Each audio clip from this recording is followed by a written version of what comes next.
All right, welcome to the Sae Bae cast number 199 with Ubaru. Ubaru, how are we doing tonight? Yo, what is up? Doing pretty good. I'm just chilling. I'm killing rock crabs in leagues, which is people are still playing that, I think. And yeah, It's like at the hopefully. turning point. It's like the turning point where like people are starting to question why they're still playing, sort of. But like the people that are really dedicated, either going for a Dragon Cup or have some sort of competition going, are still going. Well, actually, I take that back. I think in a week is really the turning point where people really start questioning. Right now, we're at what, like the end of week 2 or something, or 2.5 weeks or something. Yeah, it's just about to be like 14 days, I think. Yeah, that makes sense. So why rock crabs, not ammonite or anything Or well, better? I'm an ammonite. Sorry, I was just Oh, saying okay. general. Like I'm AFKing killing crabs, but yeah, I'm killing ammonite crabs because apparently the drop rate's boosted for fossils, so it's kind of nice Mm. actually. Do they respawn faster in leagues, or are you just sitting there waiting? Yeah, everything's like I don't know, whatever it is, X amount faster. So like it's pretty much instant that it respawns.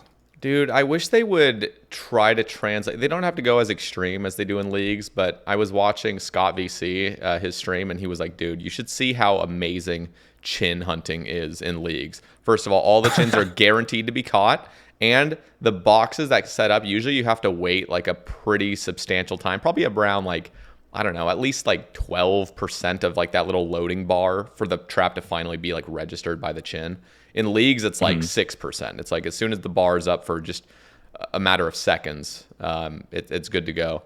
And he's just like, it feels so good to catch chinchompas in leagues. And I'm like, I feel like they should translate things like that over. I know it's just a direct increase, but there's something about the feel of things respawning quicker or the feel of things being caught in a nicer way that feels smoother. And I feel like they have this nice little playground with leagues to test these kind of things. And I don't Mhm. know. I feel like they should translate a lot more over the things that are a little bit less, I guess, controversial. Egregious. Yeah, Or yeah. yeah. Yeah, because it's like I really do think it is like an area for them to test doing other content, and it is like unique in that way because I'm like 2 weeks in, and I'm on my second account that I've made, and like by this point, it's like I'm getting so used to the attack cycle. It's gonna go back to the normal game and be like, wow, this is really slow. Just like Yeah. doing top, I'm like, wow, this is really fast, guys. What's going on over here? But yeah, it's Yeah. fun.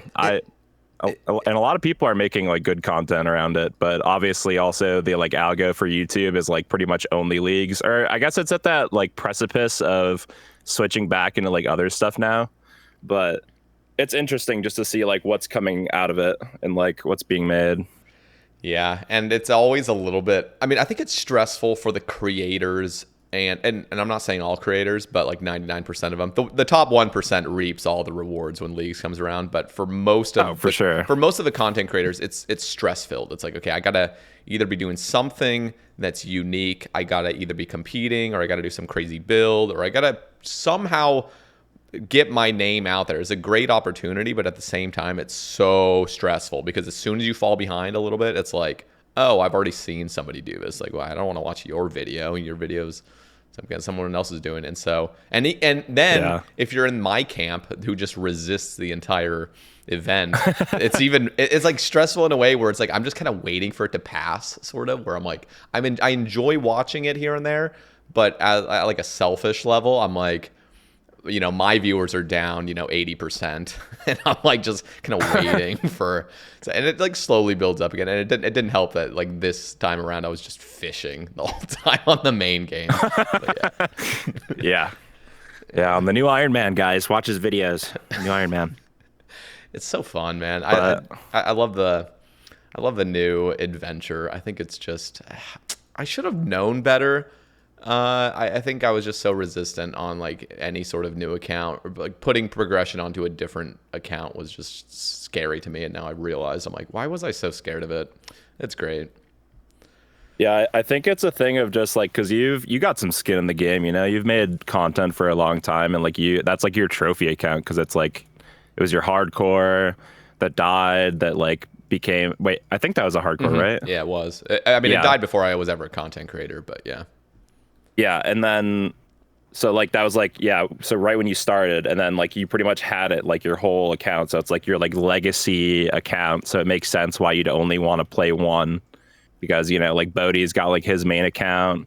Like everybody has like their own like original account they played when they first started playing old school. So it totally makes sense to like want to stay doing that content.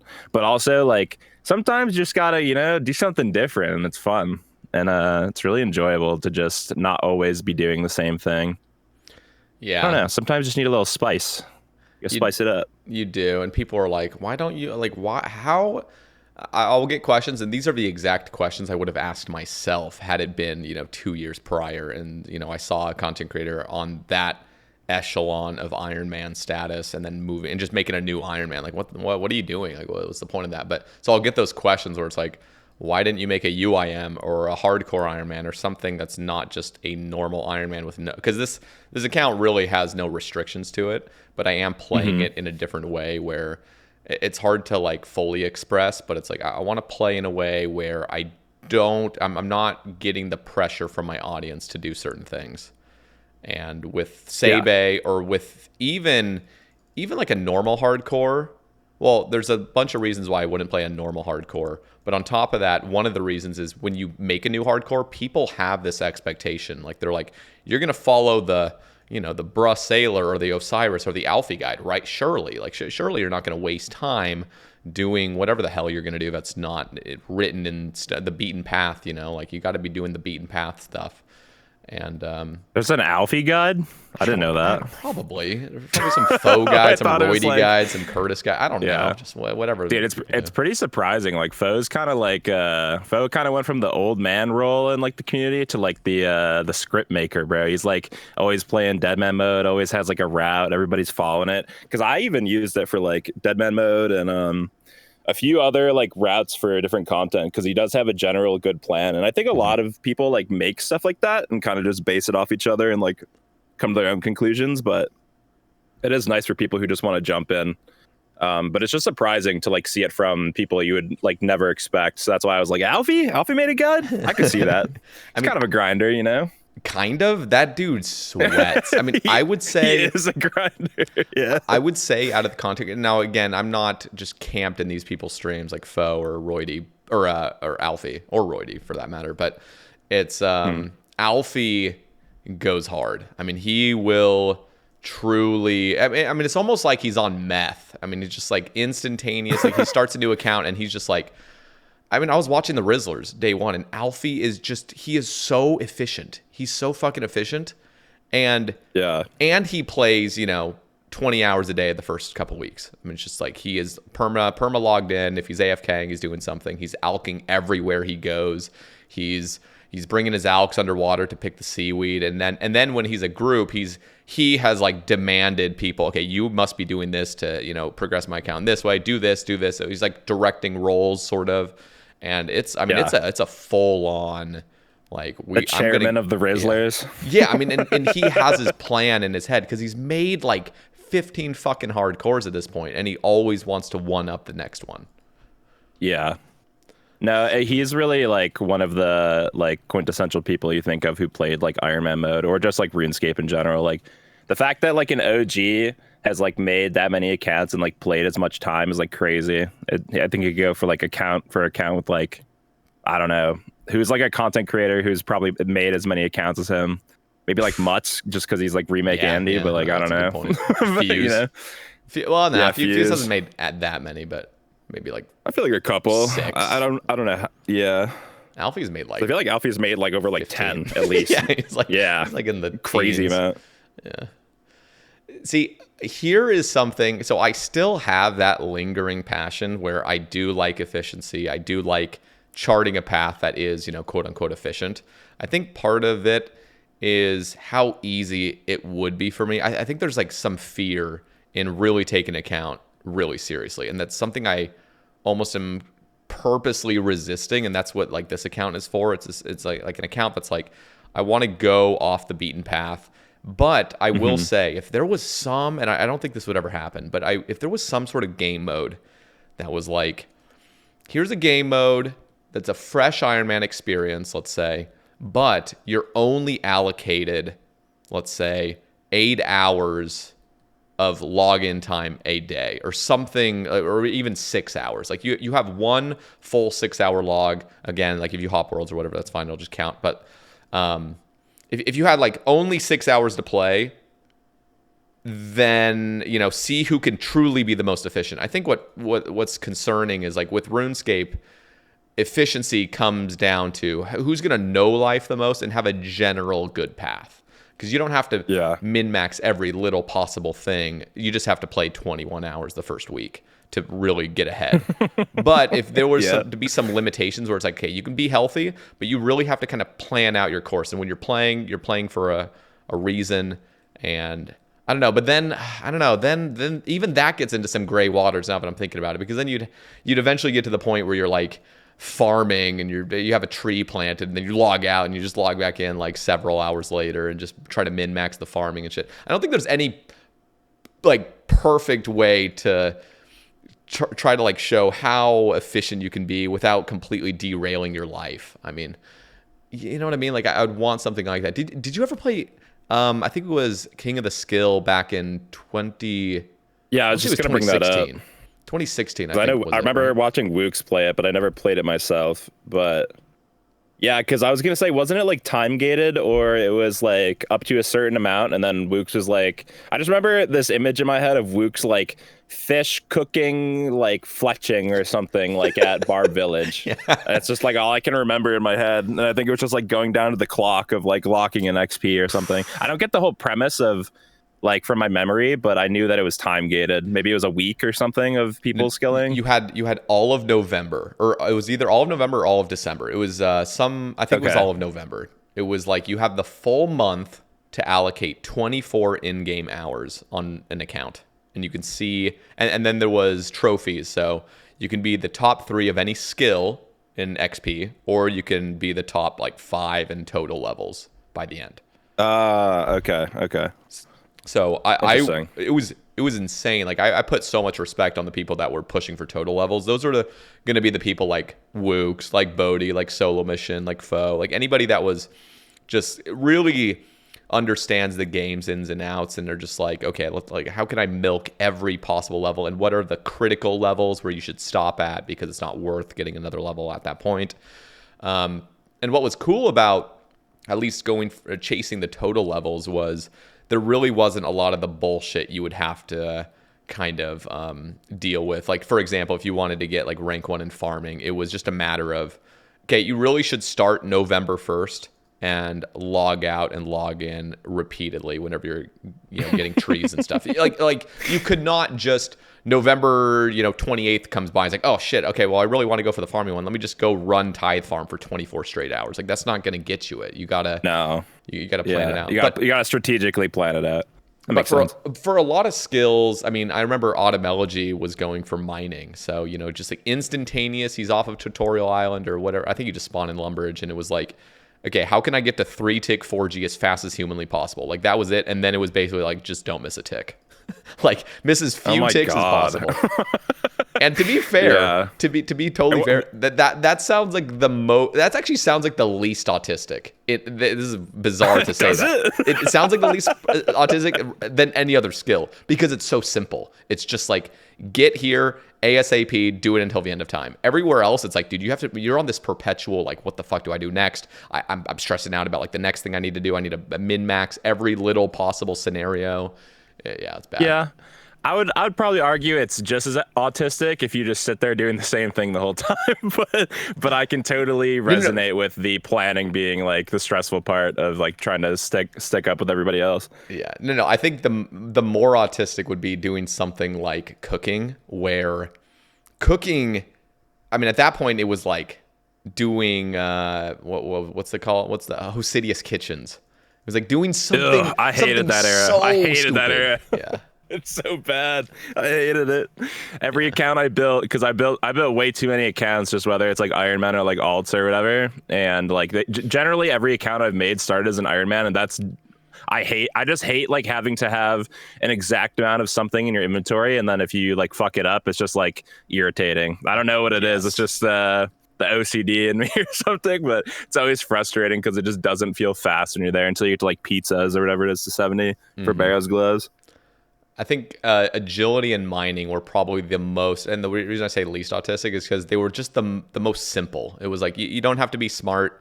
It's really just get to 3 tick 4G as fast as possible. And for agility, it's like really get to the get to the next course as quick as possible and try to lose as few ticks as possible. Just keep running the rooftops, see how far you can get. Yeah. And so it's like if you fall on a rooftop, then it just fucks up your whole plan, huh? Because then there goes your XP, it doesn't. right? No, it doesn't fuck it up because everyone's fucking up. Like everyone's failing. So you only have 24 straight hours. That's the thing. It's like you have 24 in-game hours. Okay. But the cool thing about agility would be, it really is about like you just cannot go AFK for a second. I mean, every tick counts, and by the end, you know for a fact it's going to be so close at the end, and you just got to trust that what you're doing is good, like is good enough, basically. I think that would actually be kind of fun to do the agility one because it's just so simple, but it's like at the very end, it's just going to be a matter of like a few XP, you know, by the end, just to see who sweated the hardest.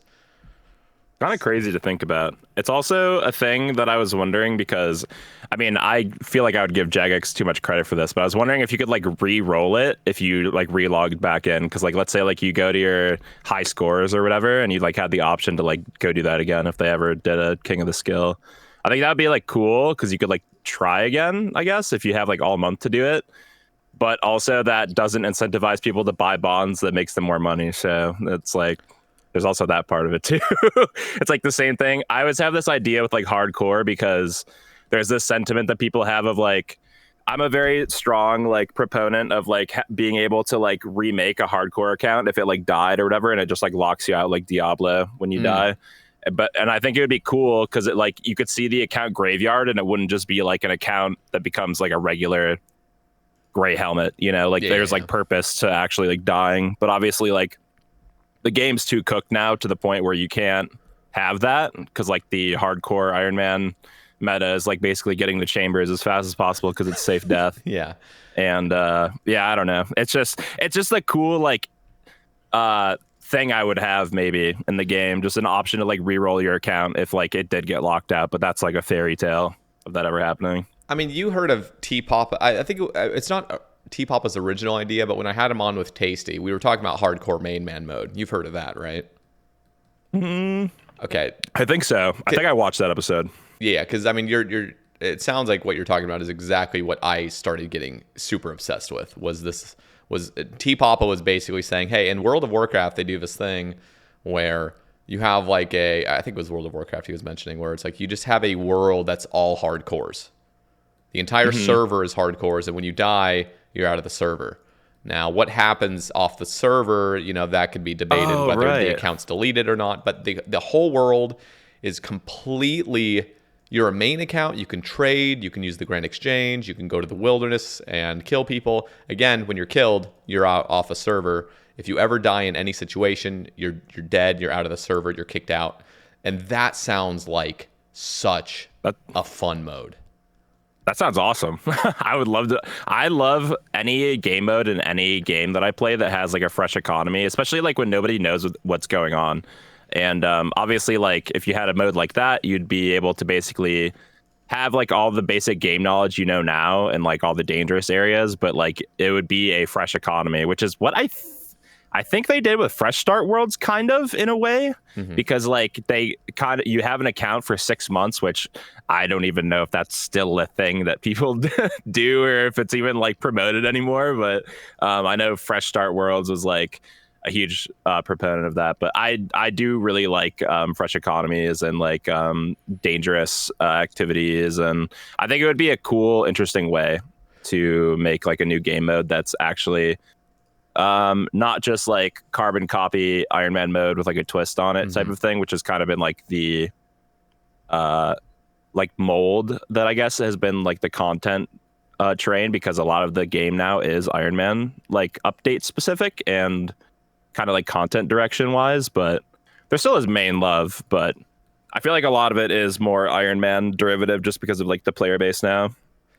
Like I've definitely mentioned this in previous episodes where, well, here I don't know if you had like a last point to talk about. I'm about to ramble just a little bit about how exciting this kind of mode. So the reason this mode would go even beyond like anything I think we'd ever see in this game is because one, and I don't want it to be just basic hardcore. So it's not like it's hardcore main man where it's just like the normal hardcore restrictions. It's like the group hardcore restrictions where Inferno's unsafe, Fight Caves is unsafe, Chambers is unsafe. Every single thing is unsafe. And it makes it so the economy is so much different because a T-bow in this server is like, wow, okay, like that's a big fucking deal. Like this is gonna have some crazy, you're flexing. Yeah, and it's gonna have some crazy transfer rate. Like surely people are gonna be swapping. Yeah, and I don't know. I see this mode as like, bro, you pull an item that's actually rare, you're gonna be filthy rich if you wanted to transfer it over, because people are going to take this mode super seriously and they're going to try to get to the top. And every time you wipe, it's just wipe. And again, like when you die, it could either be you just transfer over to like a normal server, or you just have to restart from the get-go, or somehow you can, I don't know what it would be, but I think, and I was debating this with my stream and stuff, I don't think it could ever work where you keep anything. It would have to be a full wipe, a full bank wipe, a full inventory wipe, a full everything. You're just out of the server. It's extremely punishing. And because it's like that, you would almost, if you took the game seriously at all, you would have to have a permanent mule be your bank. Because, and you'd have to have that mule always be in a safe zone. It's the only way it can work. It's like, there's no. I mean, people have always done that with like Deadman, and then they tried to like circumnavigate that by having brackets, which like also all you have to do to circumnavigate that for people in the future is you take an item that does not get bought and you just buy it for like 50 mil or whatever, and they just transfer their money over. So it's like, really? Yeah, like you could, like hypothetically speaking, you could go buy like a steel unfinished bolt or something in like the gnome store and go sell it on the Grand Exchange for like 50 mil and transfer your money. I'm not saying I did that, but I'm just saying I know people who've hypothetically speaking have may or may not have done that. Yeah, there's always ways to get around it. Yeah, but it's just like there's always going to be some way that somebody's going to take advantage of it, whether it's like real world trading or like I don't know, just trying to like skirt around it with mules, which like I guess they would have to allow you to do that. But then it kind of takes out the challenge of like the items being worth anything, because then you just like basically make accounts that are like going to like fuel your mule for like whatever. Well, here's the thing. And then it just turns into like hardcore where you're just doing safe content with like all this the items you've gained. But the thing is, there is no safe content. Everything's dangerous. And oh right, okay. And in the places, and in the places, so like there would still be items getting deleted from the game. I mean, let's just say you're doing chambers, and let's just say you have a T-bow. It's not like you can hold that T-bow onto your mule perpetually. You're gonna have to take it out and use it at a dangerous piece of content. And if you die, the T-bow's erased. I mean, it's just gone from the economy. Yeah. Okay. That's sick. Yeah. I like that idea. I like the fact that whatever you're holding or like in your bank on that account gets erased is goated. Yep. I love that. I love that feature more than anything else, just because the economy like nowadays is so completely like messed up from like botting and like all this like dumb shit in the game. So it's like especially like Iron Men that were like hardcores that like bring all these items into the economy. It's probably not as much, but like just think about any hardcore or like Iron Man that like does de-iron, like that's a lot of gear that's coming in, or a lot of supplies, or a lot of whatever, and then like bots on top of it just kind of like make everything so cheap in this game that like if you look comparatively, I mean the game's been out for what 11 years, almost so it's 12. like like almost 12 years. Like of course the economy is gonna kind of take a hit in terms of the availability of things, but just kind of mind-boggling to think about, just like how many items are actually in game. Bro, think about, I just want you to think about this. Wilderness. I mean, on this hardcore server, everyone's a main. The wilderness would be literally terrifying because everybody, it's not like you could just have some people that are not taking the rules seriously. Everyone is obeying these rules. That when you die, there's no going back out there. I mean, so So I'm trying to imagine some clan that's like, we are going to take advantage of the fucking wilderness. Like, we are locking it down. And then I'm imagining some scenario where another clan is like, no, we're going to take these fuckers out. And so it is a legitimate strategic war. It's not like, because trust me, I spent months out in the Rev Caves back when it was just run by the mob. And it was like, you'd have these clan wars, and as soon as you die, you just run, you re-gear, run back out there. Like, get back out and help your team. In this, it's like, dude, you pick them off like flies. Just like pick them off. And I'm sorry, like their army is just depleting at that point. So it's so strategic. It's like, you want to take over this place, you got to log in all at once, take it over. Like, it would be this absolute epic battle. And there would be some insane content, like videos of these clan wars potentially. The other amazing thing is how cool it would be even to just have low-level accounts in the wilderness. I mean, it would truly bring back what I experienced in like 2004, where it's like you go out with Fire Strike and you go out with, you know, like 30 range, and it's almost like free to play, like PKing. But here, when you're PKing, the stakes are extremely high. But the cool thing is you could just rebuild an account really easily again and get to that point again and just have fun. Yeah, I think that would be really cool. Just even from like the content perspective, like I would just love to see like people who do mob up and like, you know, like I think like Frontline or like Psych or like any of those guys who are like still around doing like multi-clanning in the wilderness. It'd be so cool to see like, you know, like Eliop's perspective. I think he's in Psych. You can see it. You know, there's a lot of people who would make content around it. So it'd be interesting to see, because that would be like another way of life if that was like a larger than life game mode. Like, you're not going in the wilderness unless you're paying for protection or something. So it's like, off me, bro. I need to go get all the wildy weapons for I don't know, Nightmare or something. if you were like if you would be doing like clue scrolls or something, I mean, if I were to have like a wilderness step, it would be like, okay, I'm transferring everything over to my mule right now, and I'm just actually no. You can't even do that. You can't even do that, because then you're risking your account that you care so much about. So you can't even it's perfect, because you would actually have to bring just enough tank gear to make it out safely, because if you die, you're out of the server. Holy fuck! Yeah, that's crazy. Yeah.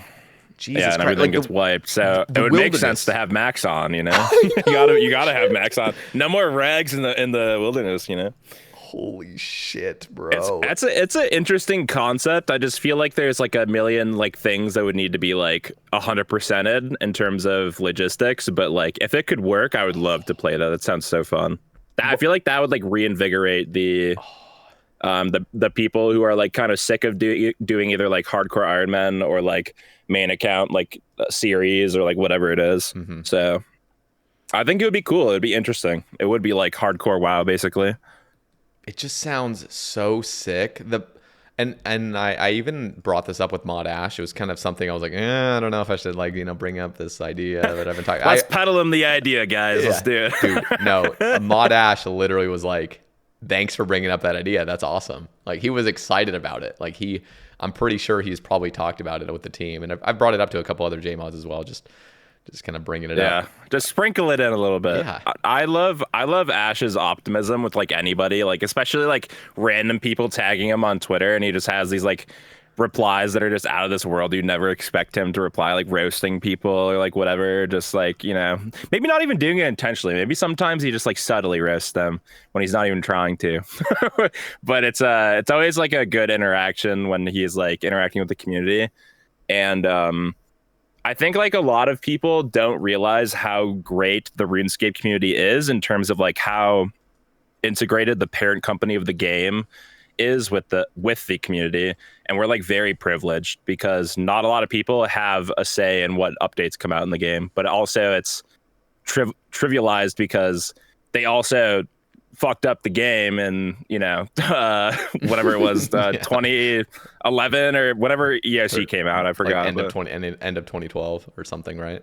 Yeah, so it's like they gave us the privilege, but also like they royally fucked it up. So it's like, it's kind of just like a tit for tat, but we really are just privileged. And I think it goes to say with a lot of people you see on Twitter who reply like the most insane things, like, you know, like, hey man, like this mini game is way too fast rates, which is what I've been seeing lately from a specific person on Twitter. Just been like, yeah, this mastering mixology game is very fast. I would consider maybe you guys might want to turn that knob down a little bit on the speed. And then everybody's just like, hey buddy, have you gone outside today? It's like, okay.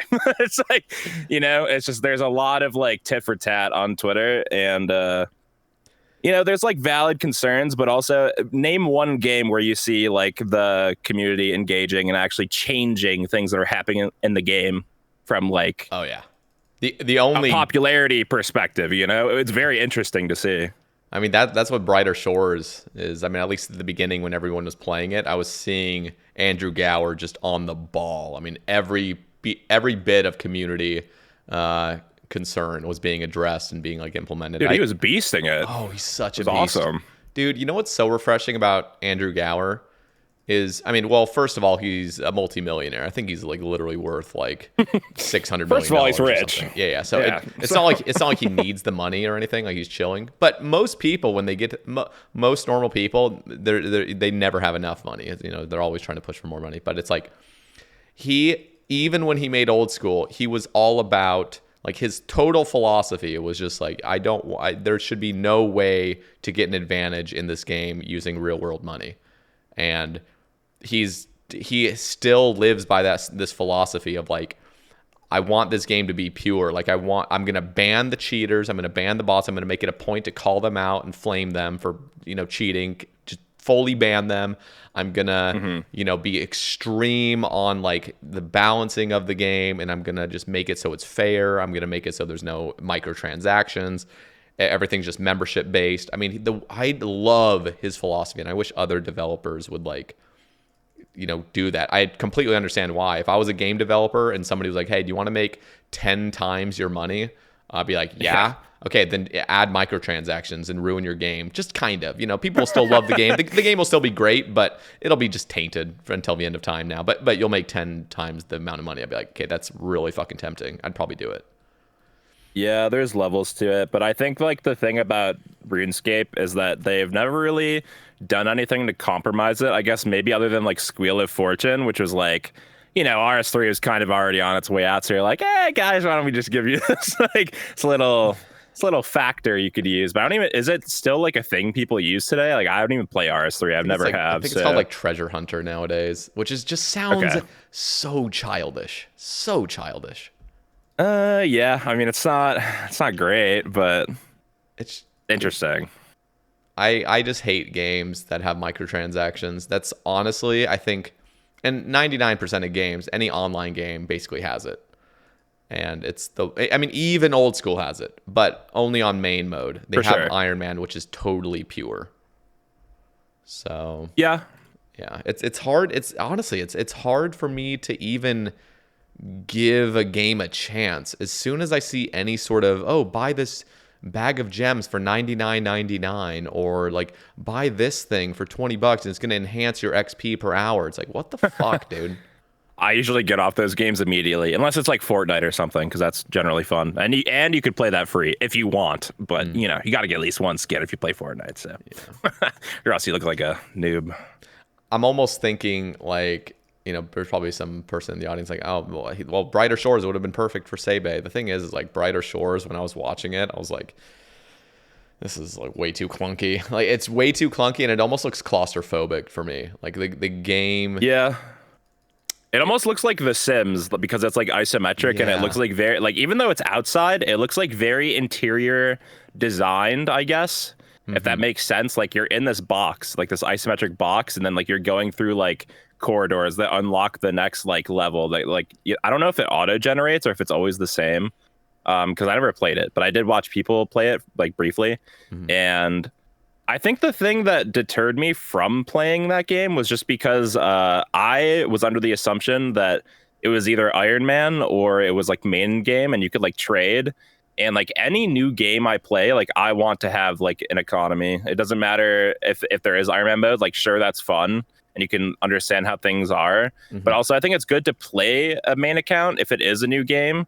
And Meowson Mason told me basically he's like, yeah, it's literally just Iron Man mode, and like you don't interact with anybody. I'm like, what? That's the game? Like you just don't interact with anybody at all? Like, well, there's maybe at like the surface level in the beginning, that's how it was. But I remember seeing some like patch note, or not a patch note, but before the game released, Andrew Gower specifically said, he's like, hey, sorry, but trading is going to be delayed until a couple updates later, because it's just like they didn't have the full like foundation laid yet for it to be successful. Okay. So, understandable then. I guess I just was misdirected on that, but I mean, no, I mean, you're right. Like the game starts and there's no trading. What the hell is that? That's not fun. And the other thing is, this is something I think I took from Jimmy's video, because I was watching a few people just give their initial thoughts on it. And one of the things is like you're wandering around the world. So you're going to like these new puzzle chunks, basically these little chunks of the map. And it like splits you up in a way to like make the game run really, really smoothly. So if there's, 2,000 people in this chunk, it's just going to divide that chunk into like 100 different instances. So there's only 20 people in an instance. So all of the chunks have a reasonable amount of people in it, but you can't see everybody. So even if you're like on the same world, like there's just a very, very high chance you're not even seeing each other, because it's trying to like optimize the game. It's like, that's not cool. I don't know. That's kind of not crappy. The best. It's not the best because it makes you feel like there aren't as many people playing the game, but also like if you have that many people competing for resources, like when the game is allocated and designed to be that way, it's kind of just a design flaw, like inherently based off of like servers. Because I have played different games that weren't RuneScape. Like I played Lost Ark for a while, and I played New World, and they're kind of like two different spectrums, because New World is the kind of world where everybody is competing for resources, like how you would imagine it. And then Lost Ark is exactly like Brighter Shores, where there's like specifically split like channels of like areas you can go into, and there might be like 20 on one and then like one on another, and you're like, okay, now I can go mine iron ore or whatever. And that does like split up the community, but also like you said before, like trading wasn't even out, so it's like you're kind of just like playing the game by yourself in a way, unless there's like guilds or whatever. But I never got a chance to play Brighter Shores just because I wasn't necessarily interested in it, and it kind of just was like a little bit too much like RS3 for me. But maybe that's a little bit closed-minded of me, but I also just didn't like the isometric play style. That's kind of why I stopped playing Lost Ark as well. But it's interesting. It's cool. I'll support it. If people want to play it, that's cool. It's just not for me. But yeah, I would like to eventually give it a try, but I would much rather wait a year or two when it's really polished and it feels like they've ironed out all the kinks. I mean, they've already made so many changes to it. I mean, one of the things that was extremely obnoxious was initially when you're fighting something, it's like you have to right click the enemy, click attack, and then click which weapon you want to use just to click it. It's like, this should just be a single click attack. Like, come on. It's just things like that, like nuisances. And that, to be fair, and I don't know if you've probably watched some of my rambles or casts, I mean, I am always drilling down on the feel of old school. Like, I want the game to feel good. I want it to not be clunky. I want it to feel nice. I want things to feel responsive. And when you have to go through multiple menus to just perform a simple action that's going to be repeated, that sounds awful. Yeah, it's not the best UI design or whatever it might be, a user experience. Yeah. But yeah. I don't know. Like the more I see games, I'm like, dude, old school is just so goated in so many ways. Even with the flaws of it, like there are subjective flaws, but it's like, bro, there's no other game that's hidden quite like this. There are so many people that don't understand like how pampered and privileged we are to have the game we have, and like how nuanced and like beautiful in its own way it is compared to other games. Because like if we took away this game right now, like we would have like no sense of community or like no like appreciation for like what it is. We would just miss it immediately, because that's what happened when old school got announced. Like we didn't have like a place to go or be. Like we had EOC, RuneScape, and most people quit because they didn't have like what they come to know and love. So I really just like I'm still surprised that old school is still here after almost 12 years, but also like very grateful, and like I cherish like all the time that we have here. Not to be like sappy about it, but it is just surprising like how long it's lasted without like microtransactions or like negative injections of like, I don't know, like obviously like, mods have come and gone and created content for it. And it's just like, if you showed somebody old school when it came out compared to today, like you'd be like, it's not even the same game anymore, but it is. You know what I mean? Like it's interesting because you would never think that like there would be all this content in the game 11 years later, but you would expect some level of nuance and new things to come out. So yeah, just very grateful, I think. Is like a good word for it. I'm totally with you. It's so good. And when I see the membership prices increase, I'm like, you know what? This is much better than them shoving some sort of microtransaction down our throat. Like if you need to increase the membership, like go for it. I mean, so many needs are being filled. Like people want new PVM content. People want new quests. And they're putting out amazing stuff. I still have my gripes with it. So, when they, are raising membership and they haven't addressed botting concerns, if they haven't addressed certain things that I've been like, what the fuck? Like, why are you increasing the price? You haven't addressed these things. On the whole, they're really putting out a lot of amazing content. And so I'm just like, dude. And the really unfortunate thing is most of the money just goes like a few people on the top. But ultimately, I'm like, dude, if you raise the membership, that is so much better than any other alternative. Like, just go for it. Makes sense for the health of the game for sure. And like, I'm like a person who will always buy bonds, generally over buying membership, just because like if you are a main account or just an Iron Man with a lot of duplicates, like you can drop them.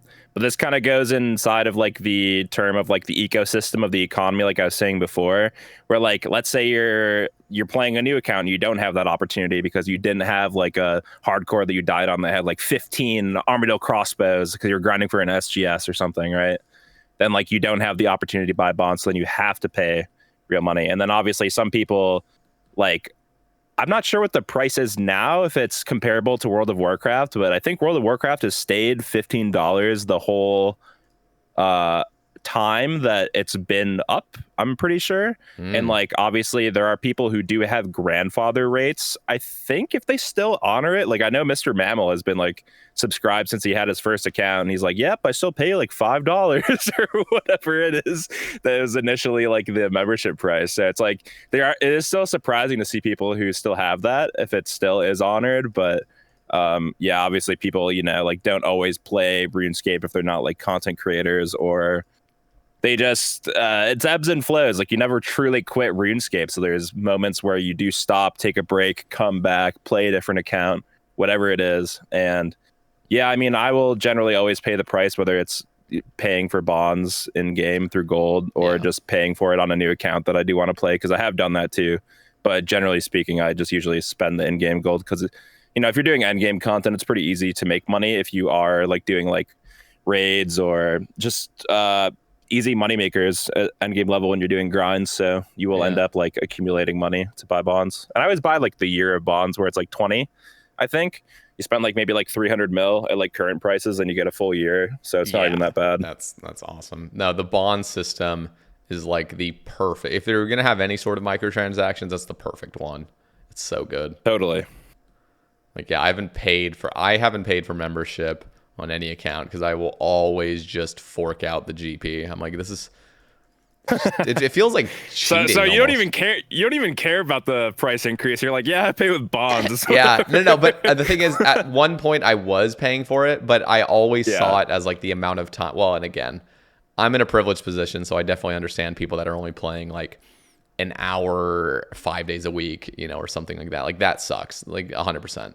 But bro, like I put in like 25,000 hours on this account. I'm probably at a rate of like, I don't know, 12, like probably like 8 cents an hour. Like, I don't even know, like the amount of fucking time, probably less than that actually, the amount of like hours I put into this versus how much money I would have paid if I was paying full membership prices. Like, I don't even know. Like, I genuinely don't know, but it's dirt cheap. It's dirt cheap. Yeah. We measure smiles per hour anyways. We don't worry about the prices. It's about having the good times on here. What do you think about the new 5-star review at the how much did you enjoy old school RuneScape today when you log out? I think it was an unneeded change. I think like, thumbs up or thumbs down is a good metric. I think You know, it's like, how many people even use the thumbs up, thumbs down? Maybe not as much, so they wanted to like come out with the 5 stars method. I think more people will generally probably give it 1 star because it changed, because a lot of people don't like change, especially in a game like RuneScape, where, you know, it's like a game modeled after like people's childhoods. And I don't know. It's interesting. I think it's okay.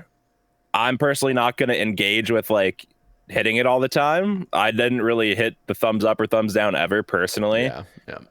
I also don't normally vote in polls unless I feel strongly about things that are coming in the game, but maybe that's like bad on me. But I know there's a lot of people who also do not engage with community polls as much, and that's just kind of like how it's been with the nature of the game, with the stuff they've been coming out with. And also, I was curious what your opinion is on the new sailing blog that came out, and the alpha, the pre-test alpha. I streamed this morning, and before I went live, I watched the YouTube video that they put out about sailing. So I only got the overview, and then I watched like the first 30 minutes of the Twitch live stream before I went live.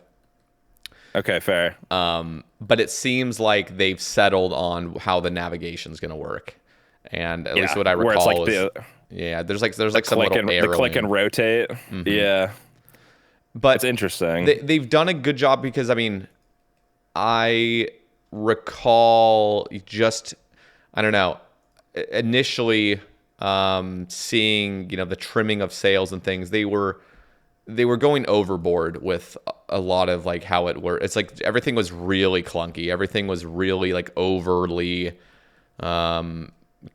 complicated. It was just, everything was just like, it was too many clicks to just do stuff. Husky made the point that, okay, we hated the kind of, you're going to get punished for not trimming your sails, and now it's a reward thing where you trim it. It's super easy. You just click the sails. There's going to be some nice cool animation, and then your boat gets a speed up. Like, that's perfect, and you get a little bit of sailing XP. It's going to hit that dopamine receptor quite right. He also said it opens up the doors to like some different sort of boat features where you could have your sails, you know, need to be trimmed even more often, and then you'd get extra dopamine, or you could tone it back so you could be even more AFK. It's just like, it's cool that they've nailed that, because that was, I think, 3 or so months ago, I was starting to get very concerned about sailing, because the navigation just did not seem good. Now, again, I have not play tested this current design of navigating, but what I am hearing from Husky and Elena is like, it's great. They finally got it. The Barracuda trials that Husky was mentioning, it's like where it's like you're really putting your skills to the test. That's cool. So sailing is actually a skill. It's a genuine thing that you can get better at, like PVM. Oh, that sounds awesome. So it's not just going to be completely baby-ized where like everybody can do it even on mobile. Goo goo gaga. Yeah, no, seriously. Dude, yeah. What are your thoughts? I wanted to say, speaking of goo goo gaga, there's another point I want to bring up, but that's an unrelated sailing topic. I was all for sailing, like out of the 3 options. I wasn't really for taming, and I thought like shamanism felt like an extension of the crafting table personally, just because it was like, it just felt like it was crafting with more steps. So I feel like the new sailing is like interesting. I think it's more of like, we don't really know until it's like the play test and we can actually tell. I will say it does look better, and I agree with you that it looks cleaner, it looks less clunky. I think I would like to see like what Husky was saying, how like it will feel like more in tune, like you're actually skilling. And like, I guess you won't really be able to tell until you like try it first day or try like a beta of it. But I think it's like, it looks promising, but it also, I'm still hesitant. Like I'm kind of like 50-50 on it. So I think I don't really know what to make of it. Yeah, and I think me and you, I would say myself, I'll speak for myself here. I'm definitely a boomer toward this game. I'm a more liberal boomer, where it's like I want the game, like I'm like a progressive boomer. Like I want the game to progress. I want we're currently, as I've said, in the enlightenment stage of this game, where we're finally starting to see, okay, fun should be the focus of this game. There still needs to be a sense of integrity. There still needs to be balance across the board. But ultimately, what we should focus on is fun. We should get rid of clunky mechanics that just don't feel good. There's charming mechanics that should be maintained. But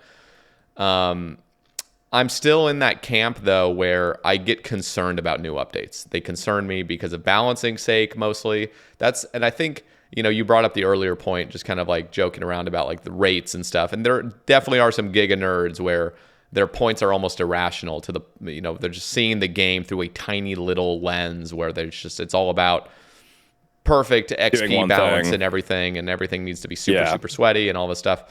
Trust me, I get it. I'm definitely more on that camp. I lean more on that camp than the more liberal where it's like, oh, get rid of run energy entirely and increase agility by double. That's crazy. Like, getting rid of it entirely, it's a pretty hot topic. I'm definitely for the argument because ultimately there is no just right or wrong course in this game, and I want to hear arguments, but usually the argument is like, it's fun. It's like, it's fun to run around. It's like, yeah, that's cool, but there needs to be some more nuance to, you understand, like staminas are not going to have an effect anymore. Graceful wouldn't have an effect anymore. Like weight wouldn't have an effect anymore. Like, what are you going to do with that? There's got to be some sort of purpose. It's a complex issue for sure. Like, because you want to nail it. You want to nail the run energy thing, but totally. Yeah. The other concerning thing is when people are just so lax toward the balancing of this game. So a lot of people, and I think it honestly comes down to them balancing out the Giga Sweats. So the Giga Sweats will be so meticulously concerned about XP to the like fucking thousandth of an XP. Like they'll care so much about 1000 XP disparity between like agility being either 70k or 69k XP an hour. Like that's a huge deal.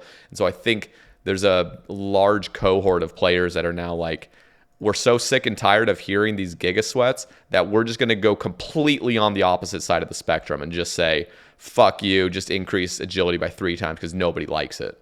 Just fucking send it, like send it to the moon. Make it, just guarantee everyone has 99 agility. It's like, okay, that's concerning. Yeah. But I understand that just made me snort. That's crazy. Yeah. No, then you'll have the autumn Elegy like flare up on Twitter where he kind of goes schizo mode a little bit, but that's always fun to watch. So there's no way you guys want to increase these rates. You guys are insane. It's like, but then also, I think it's funny also the way how he plays the game because I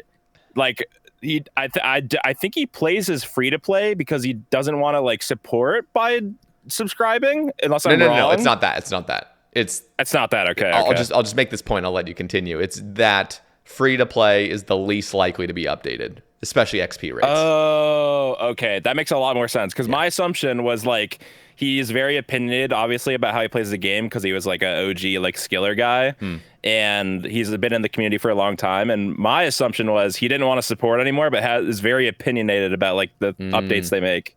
So like I could see how that could be like misconstrued for sure. Well, so that was my bad, but it didn't help that he had this full on like self-realization moment where he's like, oh, I play RuneScape a lot. I should probably do something more constructive, like working out or something. And so he had this like moment in his real life. And again, this is complete projection on my part. I don't know what was going through his mind, but it seemed like, and even I would sort of call him out on my early podcasts of Autumn Elegy, loved the game. He was incredibly passionate about it.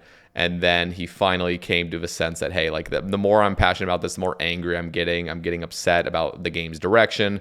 And guess what? I don't even want to continue this anymore. I'm going to start, working out and get a job and start doing more IRL hobbies. And then he really kind of it was kind of like this weird, like, I'm better than you guys because I don't play RuneScape as much anymore. And look, I'm getting jacked and I'm just kind of like, I'm just over this. You guys are still playing this childhood game.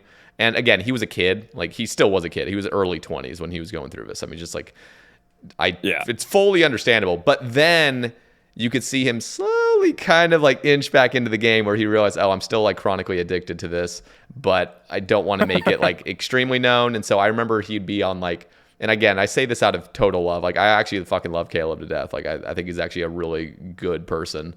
And he's just, I love having him in the community, honestly. I love having his voice because his voice balances out a lot of like the crazy stuff, even though his takes will be sometimes a little bit extreme. But yeah, I would hear him on like some free to play podcasts where there'd be like, several, 5 or 6 free to play guys that you've never heard of talking about The game and XP. It's just so nerdy, but I loved it. I love hearing people that are just super passionate that are putting in 20 hours, or like, I don't even know, 100 hours a week on free to play. Just crazy. But they're talking, and then you see Elegy kind of pop in as like, okay, yeah, I'm starting to like, play a little bit of free to play, but his takes were just like, oh, like I'm so much more invested in real life now. Like I don't really care about your guys' nerdy game, but I'll give a few takes here and there. He seemed to have this like cool persona of like, I'm not really taking this that seriously, but deep down, I think over time he eventually just fell back into who he truly is, which is he loves fucking runes. He doesn't love fucking runes. He loves RuneScape. He fucking loves it, and he really cares about it. He still cares about the direction of it. He plays in a weird way. He got diagnosed with autism, and so that really helps just settle him into who he really is, which I thought was a great moment for him to just recognize, like, oh, I'm different. The full acceptance. Yeah, like the full acceptance of like, I'm a different person, that like I'm neurodivergent. I mean, I'm coming to that realization myself as well, so I can respect people. Oh, dude, everybody who plays RuneScape has got to be neurodivergent in some way. Yeah, just gonna be honest. 100%. So I just think he's had some great moments where, or he's just had this journey that I've kind of seen through my lens, and I'm like, I'm glad he's at where he's at, and I'm glad he, and it's cool because you can almost, feel for him in a way because he, is autistic, and so mildly, I mean, he's still fucking smart and compassionate and, self-aware individual, but, his quirks are a lot more like, okay, it's understandable. It's nice. It's nice to know about. So yeah, I love the guy to death. This is something I'll need to bring up, but I had Hebox and Elegy on like last year at the same time on the cast. Ooh.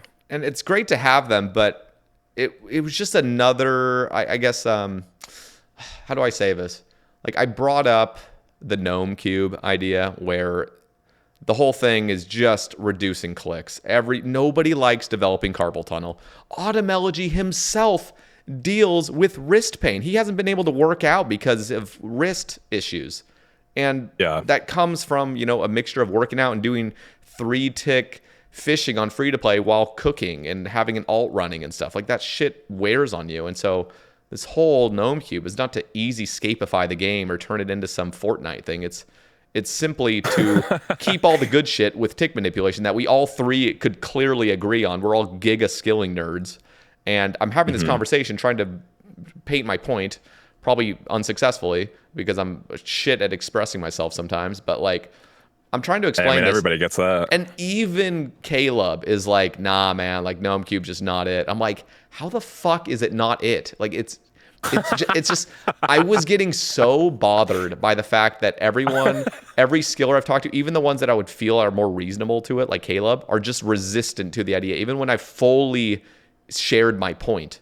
And then Hebox is just completely against it, at least at that point. And I'm like, dude, I need you guys on board. Like I need I need you guys to join my team on this because this is obnoxious. Like we need you guys to drink the Kool-Aid. Listen to me. And the thing is, it's not even the Kool-Aid, it's the anti-Kool-Aid, because the Kool-Aid really is, we are living in this split thing where people hate skilling because skilling is extremely slow, and the only way to speed it up is to start clicking, 7,000 clicks a minute to speed anything up, because you have to do knife log. It's like, holy fuck. Yeah. Nobody wants to do it. And so what you're getting in turn, and this is the three things we didn't like about it, was the mini gamification of RuneScape, where everything's now turning into a mini game, and some of it is just kind of trash content, like Giants Foundry. Not a big fan of it. Again, people can say, oh, it's all right. But guess what? In my opinion, it could be so much better, and you just don't even recognize how much better it could be. That sounds really elitist of me, but at the same time, this game runs on rhythm, and when you ignore the rhythmic aspect of this game, it's just like you're not taking advantage of what this game can truly offer. Can you imagine PVM had nothing to do with rhythm? In fact, they're trying to resist it in every way. So instead of having some really cool, tick pattern with almost every high level PVM encounter. They're like, no, we're going to resist it and just make it so you just click the boss at any point you really want. It doesn't really matter when you flick on your prayers. We're just going to kind of ignore the rhythmic aspect of it. That would be content designed for giga noobs on mobile, and every fucking player that respects PVM and likes it would be so appalled by that. Like, just what the fuck are you doing? Like, this is not PVM. You need to have a super high skill ceiling with this stuff to make it interesting. And that's what we're seeing with skilling, is a complete disregard of any rhythm in skilling. And we're just making it super, super fucking brain dead so that people continuously hate skilling because it's so boring. It's so monotonous. There's no rhythm to it. There's no skill expression to it. It's like, nah, just do this for 200 hours and to get your max cape. It's so fucking pathetic. It's awful. And the way I see skilling going compared to PVM, like the two branches, PVM is getting insanely amazing updates. And it's because they're embracing rhythm and they're embracing fun and they're embracing timing and skill expression. And skilling, they're like, we're just going to come out with some dog shit that's just poopy. And so people can do it on mobile. And it's just this fucking shit show. And I'm so bothered by it. And the only way to get to a better point, in my opinion, is to slowly but surely get to a point where we're not having these clunky methods, knife logging, herb tarring every goddamn fucking thing, but still embracing the rhythmic nature of high-level skilling methods. I just love to hear how passionate you are about it. I'm passionate because I'm so concerned for the future of skilling. I'm so concerned about it. Yeah.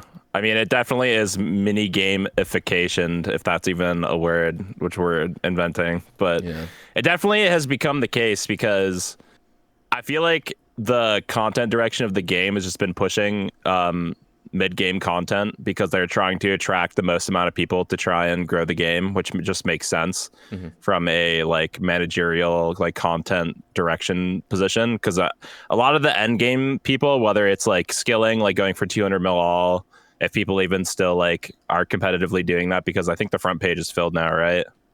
Yeah. I think the first two pages are filled. Yeah, it's crazy. So it's like, the people doing that grind comparatively to like, let's say, like the average person, like it's like obviously going to be like the 99% versus the 0.001 who like dedicate their lives for like 10 years to to be like a name on the page, because it's like that's how important it is to them. And like I come from the perspective of like not necessarily being the 200 miller like skilling perspective person, but I can see like your point of view of making like knife logging easier just for like a convenience factor of like making the game more fun, because like it's like it makes sense to be like, okay, why don't we just remove like one extra click from needing to like to do this action to make it like easier. But then like there are the people who've learned this for like 10 plus years who are probably like on Elegy and Hitbox Jong's like perspective of like, well, it's like been this way, so like why would we need to change it type of thing, because they're probably thinking that is like in the perspective of like making everything easier, which kind of just envelopes into everything that Jagex has been doing for 10 years, because slowly progressively they've been making the game a lot easier to play, a lot easier to do grinds. Like I remember first Iron Man I ever had, it was a mission to make money on that account. Now you can literally just go to the wilderness and go kill revs for money, like instantly on an Iron Man. Like before you even have like 50 combat, you can go kill like imps and go get like, albeit like 1 in 8,000 to get like a totem, but still like it's just crazy how easy it is to play the game in comparison to before. So I totally can understand their perspective and yours, and I don't think there's like a solution really. I think it's going to always be like a tit for tat until the community understands it. And I think like the perspective of you saying that and like your like gnome cube suggestion, I think most people would frown upon it in like the casual community, because they'd be like, what is this? Like I don't even use this. It's what I mean? So it's like it's hard to argue something like that. Yeah. So it's like use something that the game has always had for like forever and make it easier, or just like always like people will just be unaware of this thing that people do already and they just don't care. And people are already apathetic enough, like me, like not voting in the polls for the game. So it's like, it doesn't really help. But Yeah, it's a tough sell because again, like the people that do tick manipulate, and here's the nice thing. There is a nice thing where I'm seeing people that do watch my content, and a lot more people are getting on board with the idea of a gnome cube. Again, it's a very niche subsection. Like people that watch my content religiously are clearly neurodivergent. I mean, it's just like you're watching Sae Bae talk about RuneScape, just like the mechanics of RuneScape. It's like no, most people are watching Settled. Most people are watching Jimmy. Most people are watching normal stuff that's entertainment. Mine is more just like I'm just rambling about the game. You're just hearing the insides of my, like, you're hearing like the demons in my head basically come out just unedited. And but the people, that's been your content style. Yeah, just unedited filter thoughts. Yeah, and I fucking love my audience, and I love being able to have an audience that likes that kind of stuff.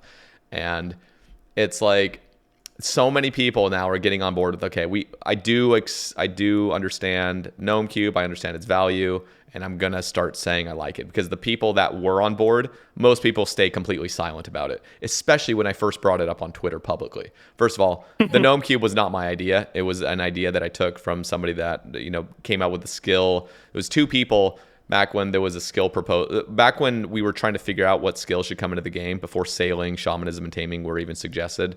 On Reddit, there was a skill suggestion called Mastery, and it was basically artisan, but more, I don't know, balanced. And one of the reward spaces was a gnome cube, and I just thought it was brilliant. So I just jumped on, and I was like, we need this. Even if Mastery doesn't come in, we fucking need this. So, and as soon as I publicly started talking about it on Twitter, every fucking anime profile picture, every K-pop picture jumped on my ass and were like, fuck you, Sae Bae, we fucking hate you. Like you just, you're a Fortnite nerd. Like, we hate you. And so it's just basically like anybody that was publicly seeing this discussion was like, okay, I'm going to avoid this topic like the plague because I don't want to get harassed by these cringe lords. And so I was basically just like, it was like a one-man army with the occasional person that was just like backing me up kind of. And it was just like, this is such a toxic topic instantaneously because of these elitists that, just will not. I mean, it would be impossible to sell anything to these guys. Like they're so different. Like their brains are they're so different. Like they'll resist anything. Like they'll purposely just have a problem with something, even if it was something they would like. They would just find a way to, just flame you for it. Anyway, so now people are kind of like, okay, like I can see Sae Bae's point of view, and I'm going to be more vocal about it, because what we really need, and again, it's not just about the Gnome Cube getting into the game. I just think it would be a good step.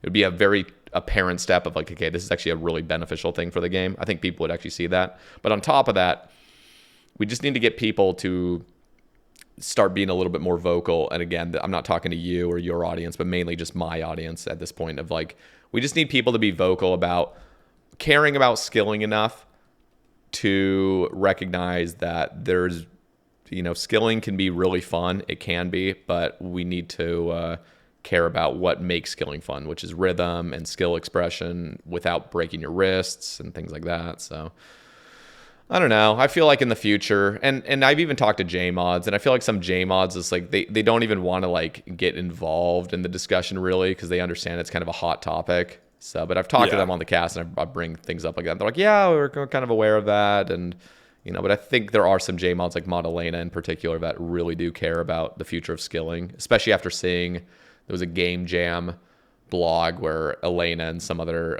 JMod were like, it's like their Game Jam project was a cool fishing method and this cool mining method where it's rhythm based, it's fun, there's no knife log involved, but you're clicking on these three little fishing spots. I think they kind of implemented it with Perilous Moons, where the fishing spots has like three different lanes of fish.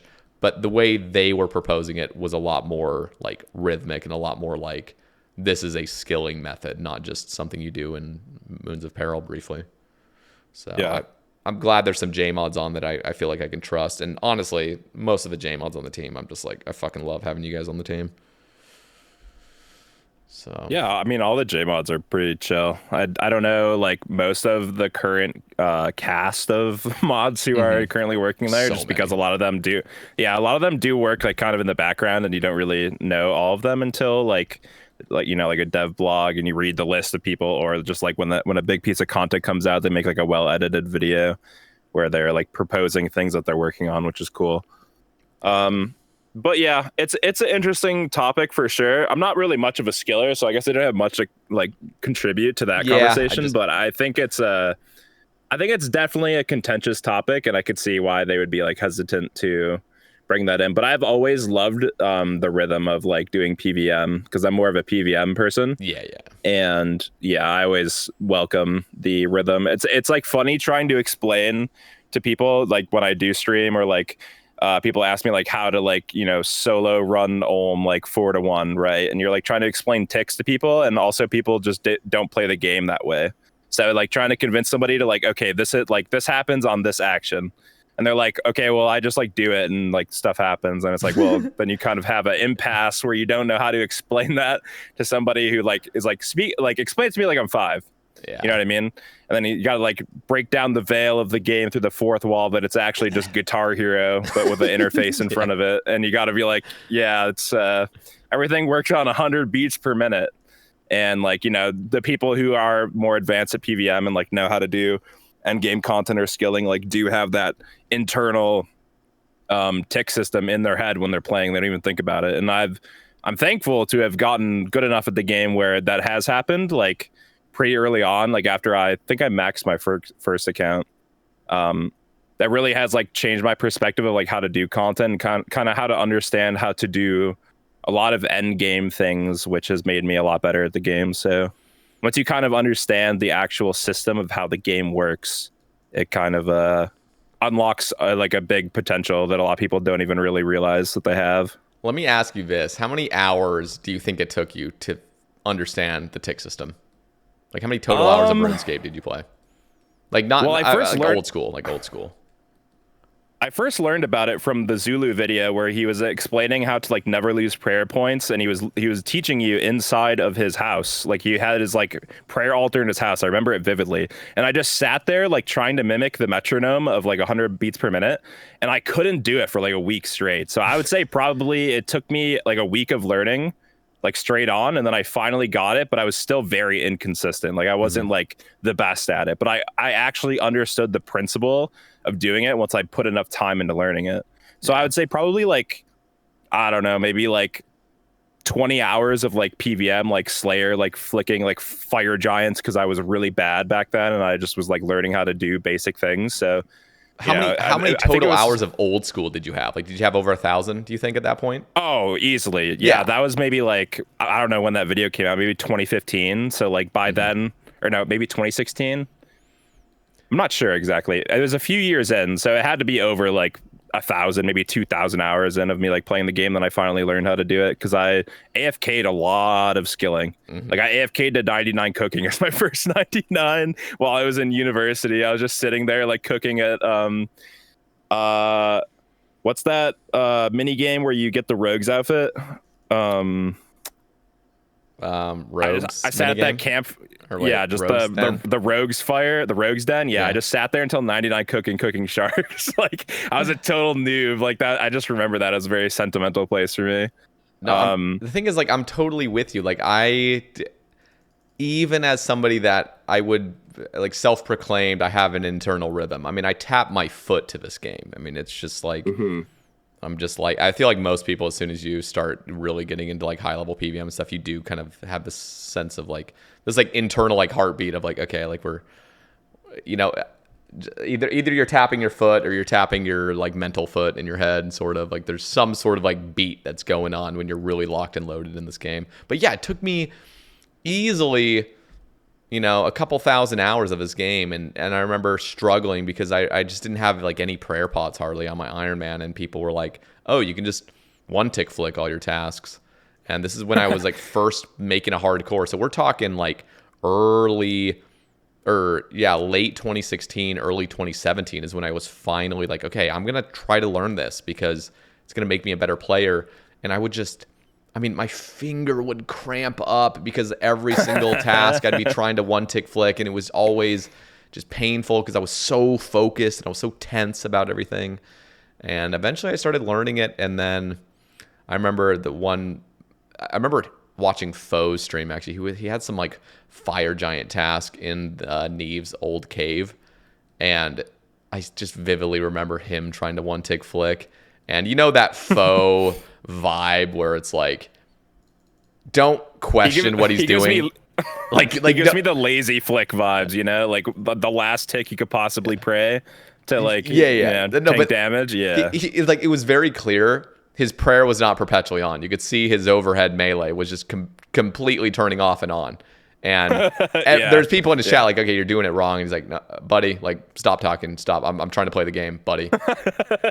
And the same thing happened. There's like the famous clip of him trying to like 3-tick sand back when he was, several years ago, and he's just completely failing. He's like clicking the rock before he's clicking the knife and the log, just like completely backwards. And he's just like, that definitely makes the rounds on Twitter. I've seen that one. Yeah. It's great because Faux got that ego about him. He's kind of like, and what I'm proud about Faux. This is not to just flame Faux because, it is funny watching anybody that has that ego or has that like, okay, I know what I'm doing. Like, I don't need to be told what to do. Like, I got this. Nobody teach me. I fucking self-learn this. Like, we're good. And if anybody's like trying to help him, it's just seen as like, you're attacking me. Like, you're attacking my, it's like, don't try to help me. I got this. I'm all good, buddy. I got it. I got it. Don't worry about it. I'm good, buddy. You want to ban? You want to ban? You want me to ban you, buddy? Like, just fucking. Yeah, but it's also like, you have to think, like, Faux has been streaming for so long, and he gets so many 0 IQ, like, room temp chatters who come in his stream and treat his chat room like a Google search, like a RuneScape wiki search. Like, he's asking him, like, how do I get to Fossil Island, And he's like, hey, man, why don't you just open up the wiki? And I'm glad he started doing that, because if he didn't, he probably would have lost his mind by now. So no, it's great. Yeah. Like, it's just and what would be really tough is he was playing old school. He was I'm pretty sure most of his hours are streaming old school. He's not playing RuneScape like my degenerate ass off stream more than I'm streaming. It's like I'm playing the game off stream all the time. I don't know if I misspoke right there. I meant playing the game, not streaming offline. But Faux has never really had the luxury of having played the game and having learned a bunch of content off stream where it's a lot easier and it's a lot less stakes. Like, the stakes are lower. Because for me, I started streaming after I got my first Infernal Cape, after I learned how to solo chambers. If I started streaming before I learned any of that, I would have almost locked into this sort of player mindset that's like, oh, well, I don't have an Infernal Cape, so I'm kind of that player that just say, I don't really care about PVM, or if I didn't learn how to solo chambers, I'm kind of resistant to it. It's like, it's easy. It's very human to just lock into some sort of personality type that's like, oh, you haven't done it yet, so I'm just kind of that person that is not going to push my limits or whatnot. So I was in a nice position to start streaming where I already had an Infernal Cape on my back. I already looked like a Giga Chad, and so I could kind of play that role of like, yeah, I'm a good Iron Man. Like, I try to push the limits on stuff. Like, and so I just kind of leaned into that more and more. Whereas if you're started playing at early 2013 when nobody knew what a fucking tick was, and then you've just continuously played old school, and then the Inferno comes out and you realize you're not skilled enough to do it, it's almost like, okay, this is not good. Like, I was seen, because Faux was seen as like, the Fultimate, or his ultimate account Fultimate, and he seemed like a hardcore player, and then something comes out that really tests his ability. And I'm still in this Faux conversation just because I find it interesting and fascinating. But like, he resisted the Inferno for so long. He would keep remaking new accounts, and he would do other things, really resisting ever touching the Inferno because he realized he struggled at it, and that was not something he wanted to show off publicly that he struggled at it. And then he eventually got it, and now you see Faux as a Giga Chad because he overcame his fear of the Inferno. And again, this is just through the lens that I'm seeing it. Who knows what it was actually like for him. But years after the Inferno came out, he finally got his Infernal Cape. He was not one of the first people to do it. It took him years to finally get it. And now he's like, hey, I'm a Giga Chad. I can do this. I could probably get a Zuck Helm. I could do all this other stuff. And now you see Faux really relaxed because he knows he's good at the game now. He knows he's he's a well-versed player that has a lot of fucking game knowledge, and he's now confident enough to do hard things in the game. So I'm like, he's got it going on now, because I think there was a lot of like self-doubt with some really high-level pieces of content for years. I think it was definitely a thing of like his perception was that he was not a good player because he like kind of like locked into only doing like one thing or whatever. And yeah, like he definitely, I feel like at a point did get like clowned on for that, and then he kind of just showed up everybody by like getting a lot better at the game. Like there's a lot of people who like kind of I resonate with that. Like I think Will, when he first started, like Itswill, like he wasn't, because I watched him when he first started streaming, and he like was not the best. He was like an average player, and then he got a lot better. And obviously if you treat the game like your job, which people who are streaming at that level and who are successful do, you are going to be met with challenges like, oh, I'm like not good at this, and it's frustrating to like, you know, learn solo chambers or to learn Inferno. And like people who apply that like amount of determination to actually do it and succeed are like the people who are like good at the game, and you see like making content about it. So I think it's like a detriment to like being a content creator. And obviously there are people who just like accept that they are not good at the game and don't want to like get to that level, and that's totally fine too, because like RuneScape is what you make it. Like you don't need to be this person that you're not. Like if you like don't want to challenge yourself and you want to be like comfortable and cozy and like just do skilling that you enjoy, then you can do that. There's I know a bunch of people that treat the game that way. But like, you know, you're always going to be met with like the opposition of like public perception if you are a streamer or a content creator.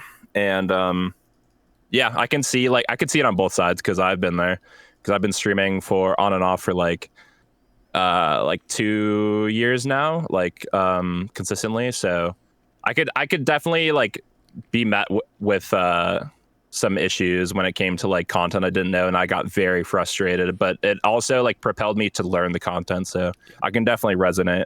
Yeah, I mean, I've popped into your stream and you're doing like Coliseum on repeat and stuff, and you're doing even like that's this fun. is stuff I wouldn't want to just be grinding. I'm not that kind of player that wants to learn content on stream, like something that's challenging. That seems exhausting to me, like mentally draining.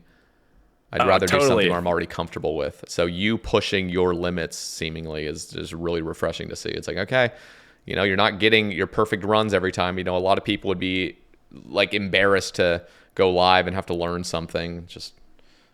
But yeah, I think it's more fun to me when I do fail, because it's funny, because I enjoy like having fun with the game, but also like trying to game as hard as I can while not taking it too serious, if that's possible. Yeah.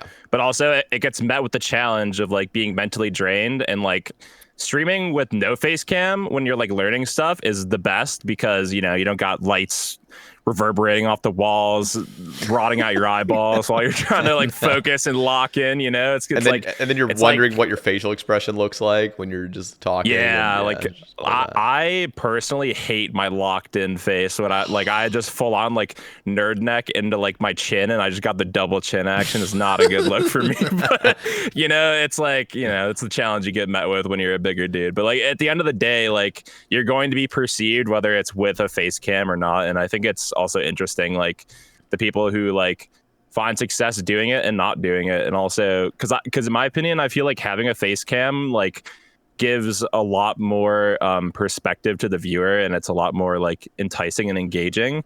But obviously it gets met with challenges like that, or like, you know, some people like don't like to stream with it just because they find it more comfy, or like have like identity issues or like whatever it might be. So it's like they have the safety of like being anonymous or just like chilling. But like I've always tried to like overcome that, and I've had like success with doing it, because for a while I really didn't like doing it.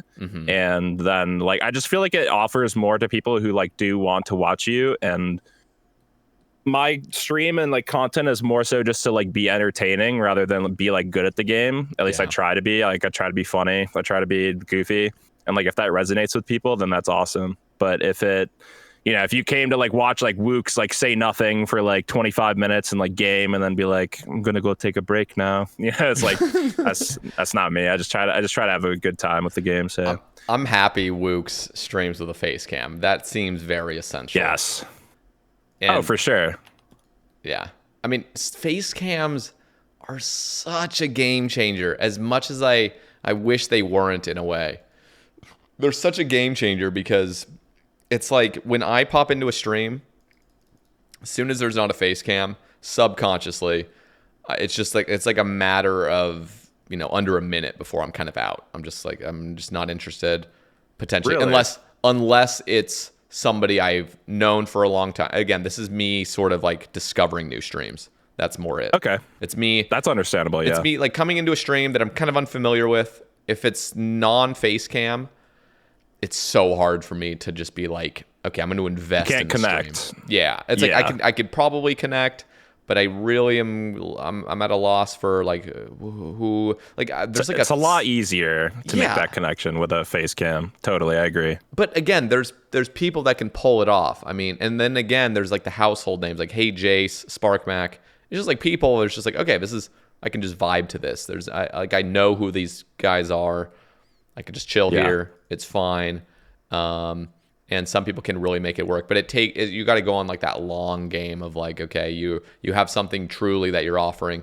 I just feel like, and again, I have streamed without a face cam, and I'm in my head the entire time. Like it's chill, really, but it's almost like a backwards chill where I feel like I'm doing my stream a detriment. Like it's like I am like regressing my stream's progress in a way. And again, this is all in my head potentially, but the viewer count's lower instantaneously because there's not a face cam. It just happens. And then on top of that, it feels like, I'll get the questions like, oh, why don't you have a face cam on? And then like the whole stream vibe is about me answering the question, why my face cam's not on. And then there's exclamation mark face cam. Yeah, and then there you got to like basically apologize in your stream title, like no cam, sorry, ha ha ha, like I'll be back tomorrow. Just like a lot of like apologies need to be made, and then embracing that is concerning as well because people are like, oh, I miss your face cam, man. Like when are you gonna bring it back? Like oh man, and it's just like this thing that's it's so comfy streaming without a face cam, and I could stream so many more hours. Because it's just like I don't have a light blaring in my face, and I can just relax and lean back. And yeah, because I'm a person who has light sensitivity issues because I scratched my cornea while I was in uni. Oh, no. So like I had to like actually recover for like a week basically while going to classes, and I looked like a pirate. So it was cool. But I mean not cool, but it is what it is. But like now my right eye is a lot more sensitive to light, and like when you're pulling like a like 20-hour leagues day on release, like you feel like a literal husk of a human being. So I still pushed through and was able to do it, but I really do give credit to people who are live with face cam like for long hours all day, and especially being entertaining and like engaging on top of it. Like it's one thing to have a face cam on and just like be like the Moyai like Easter Island head just staring at the game doing nothing. So there are people who do that as well. It's just like their personality, but it's like being engaging while like having face cam on is just like another beast, like doing it long term, like all the time. And I definitely resonate with like how you feel about it, because like sometimes it does feel like that where like you'll be in your head, but I was more surprised by like your reaction to it where you felt like you were regressing. But like I totally get it if everybody's like, dude, where's your face cam at, and you're on your like 7th reply like, haha guys. No, I mean, you know what? Do the tasty every time he doesn't have face cam on. He's like, dude, my camera broke. I feel like that's just the easy out. I feel like his camera's actually not broken. I feel like he just doesn't want to have face cam on when he does that. It's so funny. Every time I see it, I'm like, there's no way his camera's broke, because it's like a day later, and he's like, oh, my camera part came in. Let's go, dude. Well, the other thing I've noticed, and again, this is just me being fully transparent as a streamer. It's like, if I have a face cam on, there's a higher likelihood I get new subbers, I get people dropping subs, I get people cheering. People want to see a reaction when they donate. And oh, for sure. So there's that element where like, I mean, and again, it's not like I have data to support this really, besides just the occasional stream I don't have a face cam on. But most streams I don't have a face cam on, it's like, once in a blue moon. And so people come there and it's like, oh, well, if a person's there and they are feeling like, oh, I want to, donate $10 to this streamer, oh, their face cam's not on. Well, I'll just wait until tomorrow when, I could see a genuine reaction that would just make my donation feel better, in a way. Mm-hmm. And that's the same way I would do it. Like if I'm donating to a streamer, I would much prefer donating to somebody where I can see a reaction. And, as I don't know if that sounds cringe or whatnot, or if that just sounds like kind of shallow, but it's just the way. It's part of the human experience. Like if you are like interacting with somebody, like obviously you want to see their reaction. If you have a veil in front of somebody and you hand them money in real life and then you don't see their reaction, you're kind of like left without, you don't have like a sense of understanding like how, if they actually appreciate it, if like, you know what I mean? So like I totally understand like that perspective. I get it. It's like, and like you don't want to cheat people out of like your reaction to it because they're giving you money to support you. So like I can understand it from that perspective. So there's that element as well. Just the phrasing confused me at first. Yeah. Yeah. No, there's just a bunch of things. I mean, it's the same thing with like DoorDash. It's so much more fun. Like when I get a DoorDash, the thing is with DoorDash, when I DoorDash, is my apartment building's locked, so I actually have to go walk outside and meet my driver. Oh, cool. Which is not great. It's actually been a blessing in disguise because it makes me not want to order DoorDash, which has saved me a lot of money. Because it's just like it's DoorDash one of those with things. An extra step. Yeah, no, because like when I want to order DoorDash, I'm like peak depression. It's just like I want to order this because I'm depressed, but there's also the counter of like, oh fuck, I got to go like actually go outside and talk to somebody and just them have to hand me the food. That's the worst. And so I'm like, I'm not going to order it, and so I'll just fucking make some depression meal inside instead. So I save a lot of money with this, but one of the cool things is, handing the driver an actual like, $10 bill, like here, like I got some, it's like it's such a pleasant experience tipping in person rather than, oh, here's a pre-tip that a person I'll never see. It's like, it's a nice feeling. Like, just, I don't know. A little sugar on top, Yeah. And they're always, because you'll always have to do the pre-tip anyway, because nobody's going to take your order if you don't pre-tip. So, you always just chuck like, I don't know, $4 or something. And then, if you're feeling generous, because sometimes I'll just have some spare cash, and who the fuck uses cash nowadays? So it's like, I'll just give you this here. I'm not going to use it. Practically nobody, unless you're going to the bodega around the corner where that's only cash, Yeah. So let's. I love tax evasion. Anyways, let's switch gears a little bit. I want to hear about your new podcast that you started with Meowson, LEX, and Coconut Bean Dip.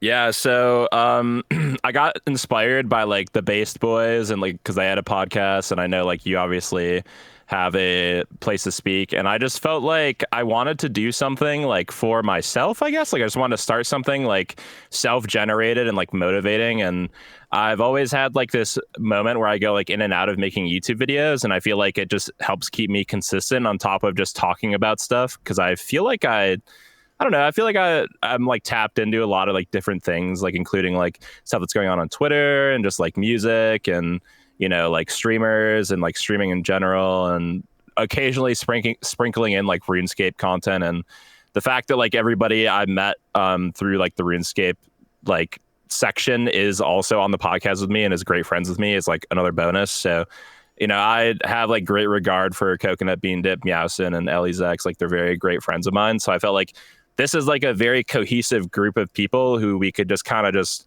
bullshit about stuff and could talk for like an hour and a half every 2 weeks, which we have a bi-weekly. So if you guys want to check it out, it's the Terminally Online podcast. Might be a little bit funky or weird to find on YouTube because there's apparently another podcast that has the same name, but it's like not the same it's just it's search engine optimization. We're working on it, but we'll probably have it linked in the description. In the description, gentlemen. Go check it out. Click it. Okay. Also check out my YouTube, please. I'm making RuneScape videos. Yes. And they're bangers. They're actual bangers. I'm not gonna lie. Your YouTube content's actually been fire lately. I'm impressed. Thanks, man. I've been motivated. I've been having fun. Like Leagues is fun, but Leagues is coming to an end, and I have a really fun like banger video I want to make. But I'm building this account right now, which is this account that I'm basically AFKing everything on. But yeah, it's gonna have a really big payoff, and it's gonna not be just like a progress video. It's gonna be like everything leading up to like the end of the video. So it's actually like start to finish, not like another edging series video that you like don't want to feel obligated to watch, but. Yeah, so we started the podcast, and I'm having a lot of fun with it. We're about like 7 episodes in, and I graciously asked Sater if he'd like to come on the next one. So that's a little sneak peek if you guys are watching. But yeah, that'll be fun. You'll be the first guest we ever had on because we just started it. We were just trying to have fun with it, and I think like now that we're kind of more established into doing it for a while, and we're like consistent with the uploads, I think I'm definitely going to start asking more people on who would like to be on, and then obviously like we can just have us four whenever. So but, yeah, we shoot it like every 2 weeks is generally when we upload. And it is a face cam podcast as well. So how is that going to work with a guest? Are you going to just squeeze in another spot? Or you just kind of shrink everybody's camera down? Yeah, I mean, they kind of do that on the based one. Like, I think one time they had like 7 people on or whatever. So it's like, we generally put in like the normal aspect ratio of like a camera, but that's really no issue. I mean, I'm the one doing all the editing, so I'll make it fit. I'll make sure everybody's visible. Is there some sort of theme to your podcast? I'm saying this as somebody pretending like I'm somebody that hasn't listened to your podcast.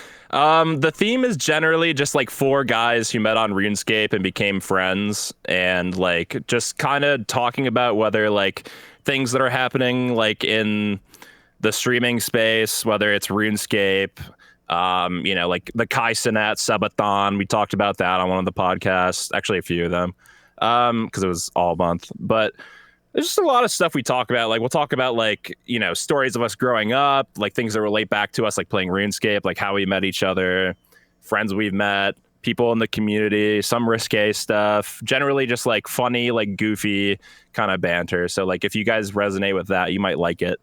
So nice. Yeah, just like a really like easy common ground to just like spew ideas out and have fun. And like if people resonate with it, then that's awesome, because like I'm making this just for fun, and if people enjoy spending time watching it, then that's just a plus. Like I expect nobody to watch anything I make, and if people show up and are like resonating with it, that's awesome. So that is the best mindset. That's really healthy. Just like I'm gonna do what I want to do, and it just I don't have any expectations of even one person watching, but watch it if you want. Yeah. I think it's a banger podcast. It reminds me of the old days of Based After Dark, where it was just like fucking just runes people that I recognize, and the only person on the podcast I haven't met in person is Coconut Bean Dip. But I've met the other two, Mason. And, it's a bit of an enigma, that guy. Yeah. But he's refreshing to have with. I think him and Mason's contrast is really nice, because it's like Mason's a lot more laid back, and he'll call out. I mean, even you'll call out. Everyone will call out Coconut Bean Dip's weird things. But there's this nice, like, I think you guys got this really cool sort of chemistry going on. And I think, I'll be honest, I want to give a shout out to Mason. I think he keeps things a little bit more grounded. It's nice. And you as well.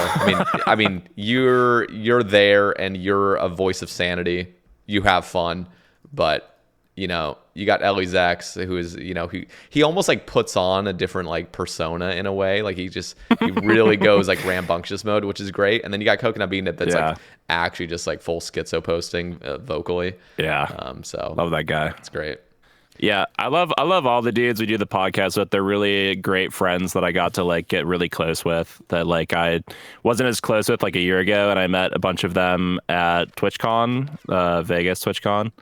And it was just kind of a spur of the moment thing. I was thinking about doing something like that, and like I was kind of just finding the right guests who wanted to do it, so I kind of just spearheaded it. And it's been just a great time. And thank you for the kind words. I guess I didn't realize like how off the rails it does get, and it's nice to have somebody like Mason to like center it. And if it was just me, Bean Dip, and Alex, it would literally just be like insanity the whole time, probably. So also like, I think 4 is like the perfect amount of people on a podcast as well. It's sort of like, again, this is no relation whatsoever, nor are there that many real connections to it, but it reminds me of King of the Hill in a way. You just got like 4 dudes that are just sitting outside drinking beer, just fucking talking. Don't call me the fat bald guy. Don't call me the fat bald guy. No, I'm just kidding. It probably would be him. Meowson would definitely be Hank, I think. Yeah, but, I can see that. He's the voice of reason. Yeah. Actually, I would say, I don't know. Actually, maybe he's Boomhauer. Actually, you're probably Hank. I don't know. Again, I feel no like real Bean Dip relation. would be Boomhauer. Yeah, that's true. That's true. No. He would be. He literally just he would be gets there Bill. talking. Oh, wait, no. Bill's the fat guy. Who's the guy with the you can't see his eyeballs? Always smoking. I can't remember his name. Isn't that Boomhauer? Oh, Wait. Who's the guy that's like? I thought that was Boomhauer. Yeah. Yeah, that's Boomhauer. Who's the other guy? You're talking about the guy with the hat on, with the glasses that's always smoking? What's his name? Isn't that Dale? Is his name Dale? Dale? It's Dale. There it is. Yeah, Hank, Okay, Dale, Boomhauer, and Bill. Right? Bill's the... Yeah. There we go. I haven't... Dude, King of the Hill, I remember as a kid, my dad loved The Simpsons, so...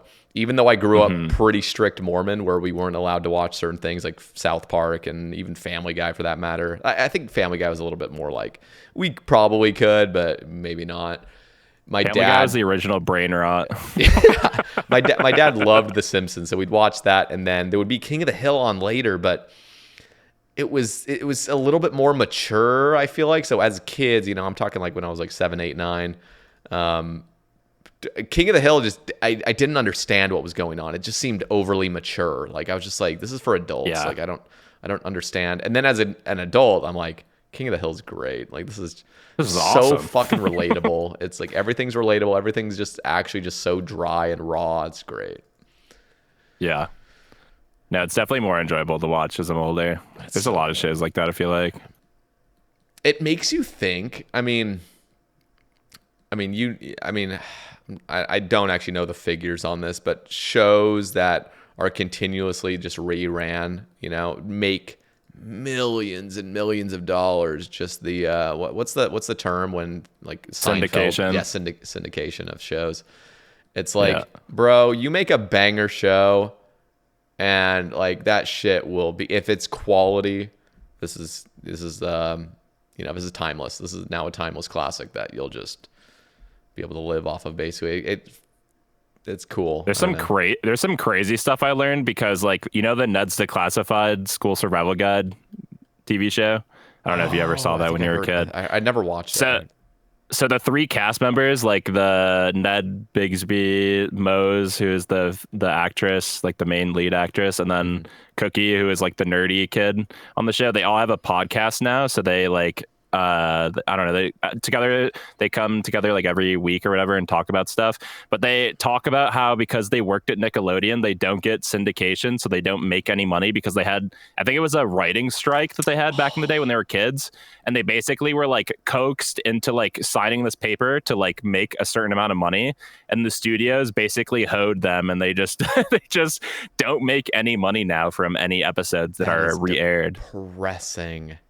And I think a lot of people on Nickelodeon shows had that. Like, I don't think Drake or Josh make any money from syndication. I think it's like only the Disney kids really were the people who made money or are still making money, I think. But also people have their own unique contracts because, so yeah, some of the studios are really just like fucking over a lot of the young children. And like, obviously, like, $50K comes in every week and you're like, oh, this is great. But like, syndication later, like you could have made like $20,000 a week. Yep. 20 years after your show came out. Like that could have literally lived off that forever.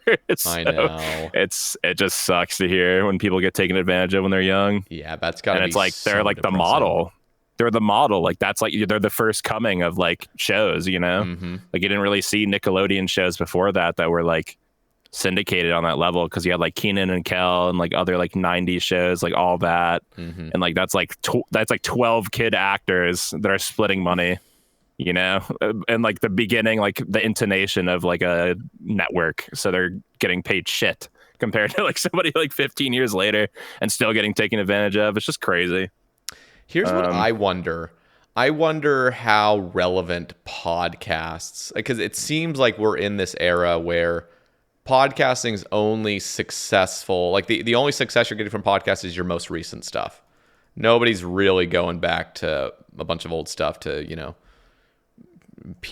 nobody's going back to episode 90 of Joe Rogan. Like, are people doing that? I don't know. You'd be surprised. Really? I mean, okay, well, I guess with Joe Rogan, yeah, Joe Rogan. But he's like the podcaster in terms of like all podcasts. That's probably a bad example, but like I'm just thinking of like some average podcast you see on YouTube. Like it feels like most of the time people are not going back into old news unless it's The more only of a time they timeless would do thing. that, the only time they would do that is if it's a specific guest that they've only had on like once or twice. So it's True. like, you know, like if it's like a guy on Joe Rogan being like, let me tell you about UFOs or something. It's like, yeah, I want to learn more about that. So then you just type in Joe Rogan UFO, and then it's always going to be that person. So they're going to chain watch all of that thing that they're interested in. So it's like, I think a lot of podcasts is about like keywords and like understanding your audience, and also like gaining intrigue, which is like the thing I've been trying to start learning, just like being in the space now, because we're 7 deep. And like, obviously we have like people from the RuneScape community who are gracious enough to watch us and like support us and just like tune in, because like I'm truly expecting like nobody to listen to us talk. So the fact that anybody shows up is awesome. And I'm kind of just like trying to understand how the YouTube algorithm even works, especially for my RuneScape channel, because I'm trying to gain like intrigue into like new videos I'm making. And like a big thing with being a creator who's like starting out on both channels is you don't want to like have this great idea and then like get eaten by the algorithm just because like you're starting, you know? It's like a thing of like, if you have like a great idea and you execute it, and then like, let's say like you put like a horrible title and horrible thumbnail on, then your video is just going to do bad because you just get eaten by the algorithm. So it's a lot of like doing research on things that you're interested in, but like not losing sight of, you know, being integrated into like what you're doing and your community and just like your surroundings. How important do you think like clips are? The reason I ask is because I've done such a horrible job with. Occasionally, I'll have like a moment where I'll publish a couple clips for my podcast, and they always they always are good. Like it's a good thing for me to do, and yet I'm not consistent with it. I mean, it would be a lot easier, obviously, with another guy doing it, just hiring somebody to do that. But the other thing is, one of the things it's a regret, and the regret keeps getting pushed further and further down the line, because I've tried a couple times to post a clip of a podcast from 2 years ago, and people are like, "What the fuck are you doing? Like, this is irrelevant." You know, I'll get the commenters like, "What? This is irrelevant news," or just some irrelevant point. But even though I want to kind of like, bring up old podcast clips just in case somebody missed that podcast and they hear a clip, it's like, oh, this was a banger. I want to go listen to this. And I feel like the Sae Bae cast, at least in some sense, is sort of timeless. There are obviously, but there's a huge caveat to say, which is like we're talking about the game in a different era, but like still, I feel like there could be interest and stuff like that. But I think there definitely is. Do you guys plan on doing like posting clips of your podcasts? Is that something that you for sure thought about? For the first like month of making the basically what I do is, since I'm doing like all of the editing, all the uploading, all of like the thumbnail titling stuff, like I'm generally just like the editing guy. And like every time I do go through a podcast, when I edit it, I basically get 3+ clips that I do want to like push out, but I just haven't edited them yet. And we're kind of in the beginning stages of the podcast where we don't have like full role delegations to things that we're doing, because like it very much is like a laissez-faire, like, guys, show up, be funny, like just show up, please, just show up and hang out type of thing. And like that's like a thing that we'll like learn as we come to go along, because like the base guys have their own roles. Like I'm pretty sure T Papa and like Prison Joe and Tits are like the guys who like do a lot of the like information gathering, like topics to talk about, which like you don't even necessarily need. It just helps give you a direction. And I think it's just good. No, I was just gonna say they do have Saint Tits that just runs the whole thing. I mean, he's there week in, week out. He's the one making sure the audio's good. He collects all the recordings. They make sure their audio sounds great, and then he's making clips. He's publishing everything like that. That sounds like a. He's nice like the sole workflow. editor, like content direction guy who's making things happen for like the base channel, and that's like huge. Like getting a guy like that is huge, and obviously, I would love to push more clips, but like making clips, more. I guess I was trying to make them more like accessible to people outside of like the community. So like I was doing a lot of editing, and it became a little bit debilitating on my end, because I do want to do like, my main thing is I want to be pushing out YouTube videos on my main channel. And I think taking on too many like hats on editing wise, just eats up a lot of my time. Like lately, I just haven't even been streaming as much just because I've been trying to make more videos and been trying to push content out. Because I think in general, I think if you do want to start growing, for any people who are listening who maybe want to be a content creator, I would highly recommend starting with YouTube first and trying to find like a place, like a niche where you feel like you fill, or you just feel like you can like contribute. Because like going on Twitch and streaming like just off rip is very, very difficult unless you already have like a community of friends or like a place where you like are welcome and people like want to watch you. Because starting out is just very brutal. And I was very lucky starting out that I got like put on by Zoe Pancakes and Prison Joe, and they sent me a lot of raids early on, and I had a lot of friends inside of like Homie's clan and like a lot of other people who would watch and support me. So it's like that definitely helped me on my journey of like starting streaming. And I definitely have like a comfortable amount of people who watch me, but I like am at the point where if I'm trying to like have all these hats on and like, you know, make clips, do this for the podcast, make my own videos as well, like try and push like my content out, it becomes a little bit taxing just mentally. And there are times where it's like, okay, well now you got to have a day off, so that's a day set back. So it's like it's a little bit difficult to keep up with. And it people say like there's that conversation that a lot of like big streamers have about like, is streaming harder than like a 9-to-5 job? And like in reality, like just streaming, no. But like there's like the added stresses of other things that come on, like being mentally exhausted and, you know, staying up longer than you would at like a 9-to-5. Like sometimes you got to spend 10, 12, 14 hours being up, and then you lose sleep, and then you feel worse the next day, but you still got to go back in. And it's like, it does actually become a grind. Yeah, it's definitely a grind.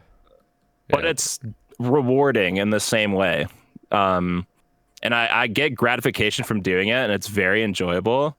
And obviously like you like want things to do great that you're putting effort into, but also like you have to have a level of expectation of like where you're at. Yeah. And like it's good to like, you have to be grounded, I feel like. And I feel like that's always difficult doing content creation. So it's like always good to be grounded if you can be, and just not get like too lost in the sauce of trying to make stuff.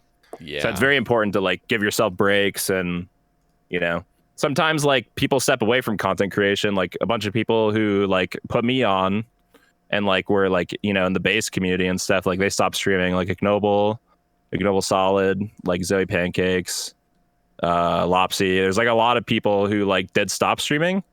And like it's just crazy because the COVID boom happened, and then like a lot of people from that boom just aren't around anymore. Mm-hmm. So it's like a new wave of new people coming in too, which is always new and exciting and fun, but it's also just crazy to think about. Yeah, no, yeah. It's content creation is something else. I mean, it really, like you were saying, fast. You were saying, I mean, it's definitely so rewarding because, I mean, you're your own boss. You're the one growing your brand. You're not building somebody else's brand. Ultimately, it's just like it's so much more fulfilling. But there is that element, especially live streaming, where it's like this is not just clock in, clock out, and it's just play your video game for 8 hours. It's like, okay, how are you gonna grow your channel today? Like, how are you gonna be entertaining? How are you gonna like keep, you know, it's an entertainment thing. It's like it's exhausting to be entertaining for long term.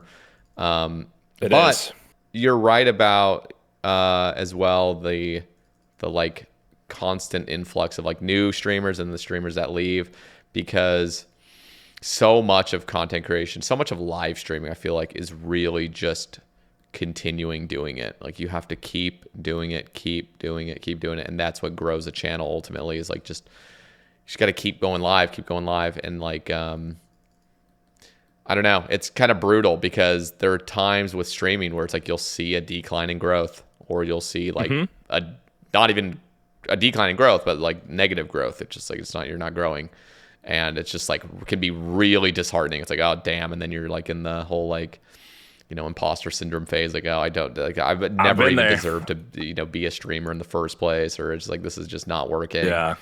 And I've definitely had that like imposter syndrome, like negative growth cycle, and it kind of puts into perspective like if you do take streaming like very serious, because I treated it basically like my full-time job, even though I was like a part-time streamer technically.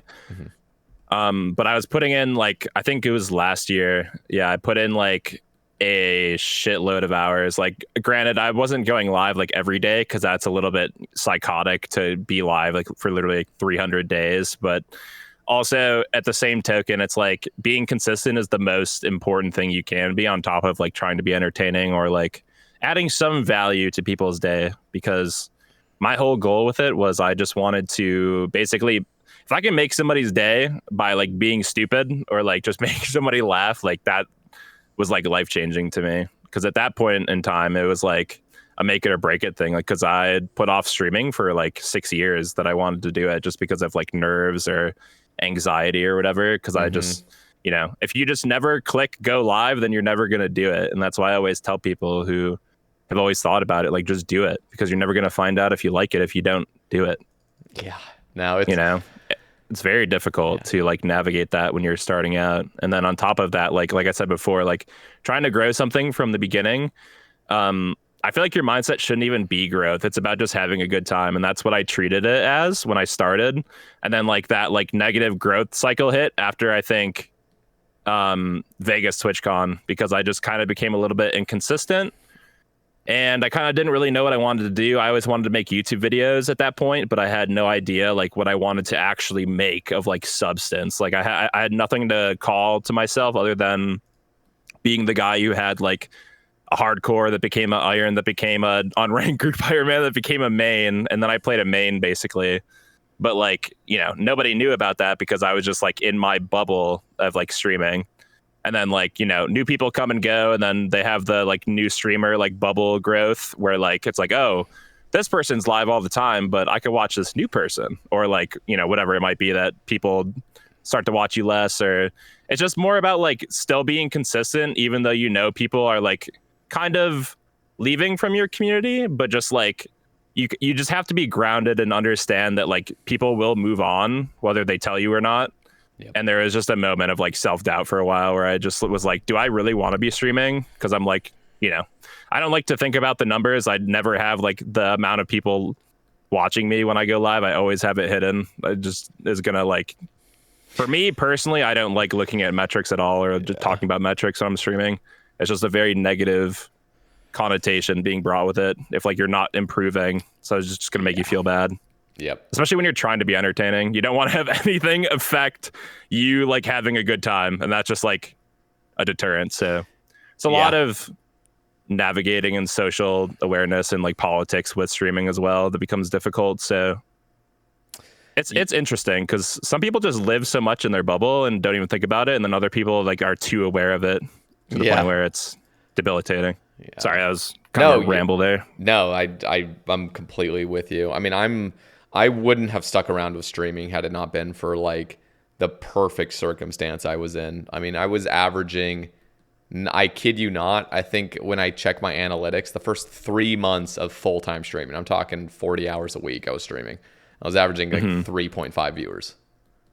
Damn. Yeah. It's fucking brutal. You were grinding, bro. Yeah. I respect that. And Hell yeah. Well, it's because I put myself in a situation where I was like, I was gonna go. I was gonna go back to school. So I was living in Oregon. I was gonna go back to school out of state, and just that was kind of the plan. But I had no fucking idea what I wanted to do in school, and I was kind of like depressed, and I was like also kind of like at that point I was just about to leave the Mormon church. Like I was still like actually technically like an active member, but it was just like miserable. I didn't know, like, I didn't even know if it was like true anymore. And so I was like, and because my whole life course was like, go to college, get married to a Mormon, and then make your Mormon family and just, you know, go to church. Like that was just drilled into me. And then I was like, this is just not doing it for me. And then I it's like my frontal lobe was finally like in that like real end progress thing where it's like you're really starting to realize who you are and trying to figure out what your real identity is. But yeah, besides that, I would like told my parents, like I was like, because my brother had just graduated from school and he was living out in Baltimore, and I was telling my parents, I was like, I think I'm gonna like not go to school this next semester and just try to stream RuneScape with my brother. Like I'm have some money saved up. I'm just gonna fly out there and just see how this goes. And they were just like, what? Like, what are you doing? And I was like, So I was Yeah. like trying to sell it to them, like this is a possibility. Like they didn't even know what live streaming was hardly. I was like trying to show them some live streams. Like, look, these people do this for a living. Like this is something I Dude, could my do. parents still don't understand that. Even I try to explain it to them so many times. It's so hard to explain content creation or just streaming in general to parents or just older people. It's very foreign to them. I mean, it's a Yeah. it was a foreign concept to me, honestly. I was just like, how are people like people pay for this? Like, this is back when I was still People kind of pay you money normies. to play video games? Yeah. Yeah, they do sometimes. Yeah. Some of the people they do. Yeah. So yeah, I moved, went out, but like it was basically do or die because I was like, I knew this isn't really based in reality, but this is something I kind of internalized was you have one shot at content creation. It's kind of like, you got your one shot in life, go for it, go as hard as you can on it. And if you make it, you make it. If you don't, you'll just move on to do something else, whatever. And 100%.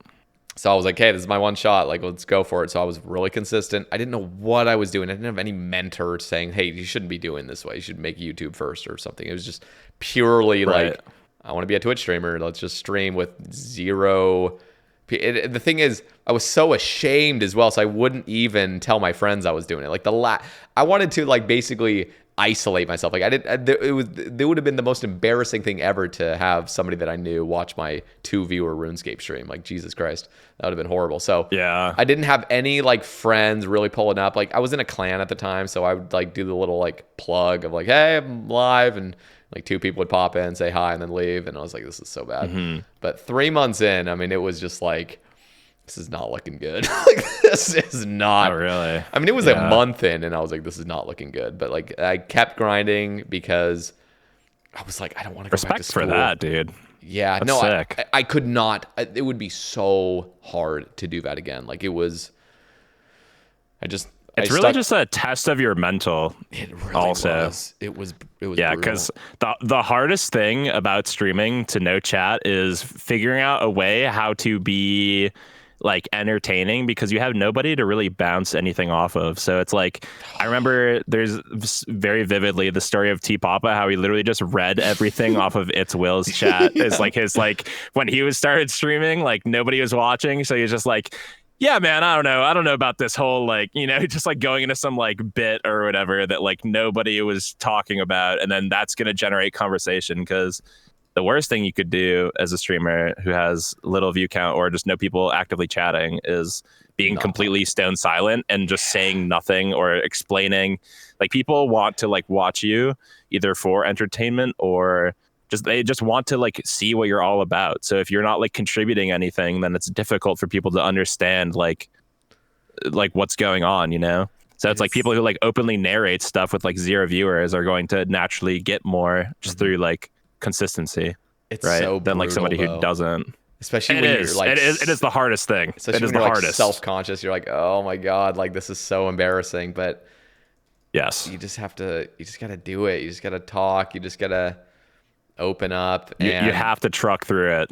It's very vital to the success of any live stream, is just being openly communicative, but also like, I don't know, you got to kind of have some flair. You have to have some interest to like gain people to like come around, Mm-hmm. So if you have like a bit or like something interactive in your stream, for me for a while it was like sound alerts. Like they're very taxing. Also, you might also not want to be the guy who just has sound alerts going off every second, because it attracts people who want to like mess you up in game. Let's say you're in Inferno and you get like a million bomb explosion sounds. Careful, SpongeBob. Careful, yeah. You get the Kirby. Shout out Kirby. Yeah, I love his he always gets alerts. the SpongeBob ones when he's actually trying to focus up. He's just getting mad because people are spamming it. Press the button. No.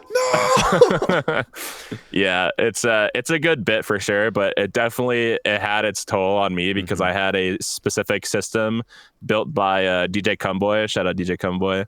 It's one of my good friends, and he made it so like there's a certain thing with sound alerts, how they stack. And like you need basically it's like a queue system. If you ever use like a song redemption or like a song queue, like it'll always have a queue of like sound alerts. But the way he set it up was like specifically on my system through a RAN program, so you could have all of the sounds stack at once, and it just made it absolutely unbearable to listen to for anybody who's actually just watching the stream. But for like somebody to interactively deter like the streamer from like messing up the content, like let's say you have to flick an Inferno or whatever, and if you miss a mage flick you die. So people would do that to me, and that was kind of my thing. It was just having like the annoying like loud stream type of mentality. And you know, it's just interesting. You got to kind of try and find like something that will bring people in and people will resonate with. Did you ever feel like when you, because I felt like when I would raid you, it was a good 90% chance that everyone would start spamming the sound alerts, and I'd probably even instigate it in a way. But like, for sure, you did it. I definitely saw you do it. Oh, I would 100% jump on board, and I would just go full schizo on it. I was just like, I'm gonna spend every last point doing the Roidie, whatever. What's the best one? The best one is, you saw that I clicked that tile right there. Yeah, there's so many. I love. You Roidie. cannot tell me that I did not click that tile right there. You cannot tell me that I didn't click right there. You cannot tell me that I did not click on that tile right there. Just stuff like that. He just sounds like so sure of himself, and it's so funny because he just sounds very robotic when he says stuff like that. So it's like it's just a great sound clip to add to something that you're like, you know, doing something in game, like you got to click on an accurate tile somewhere or something.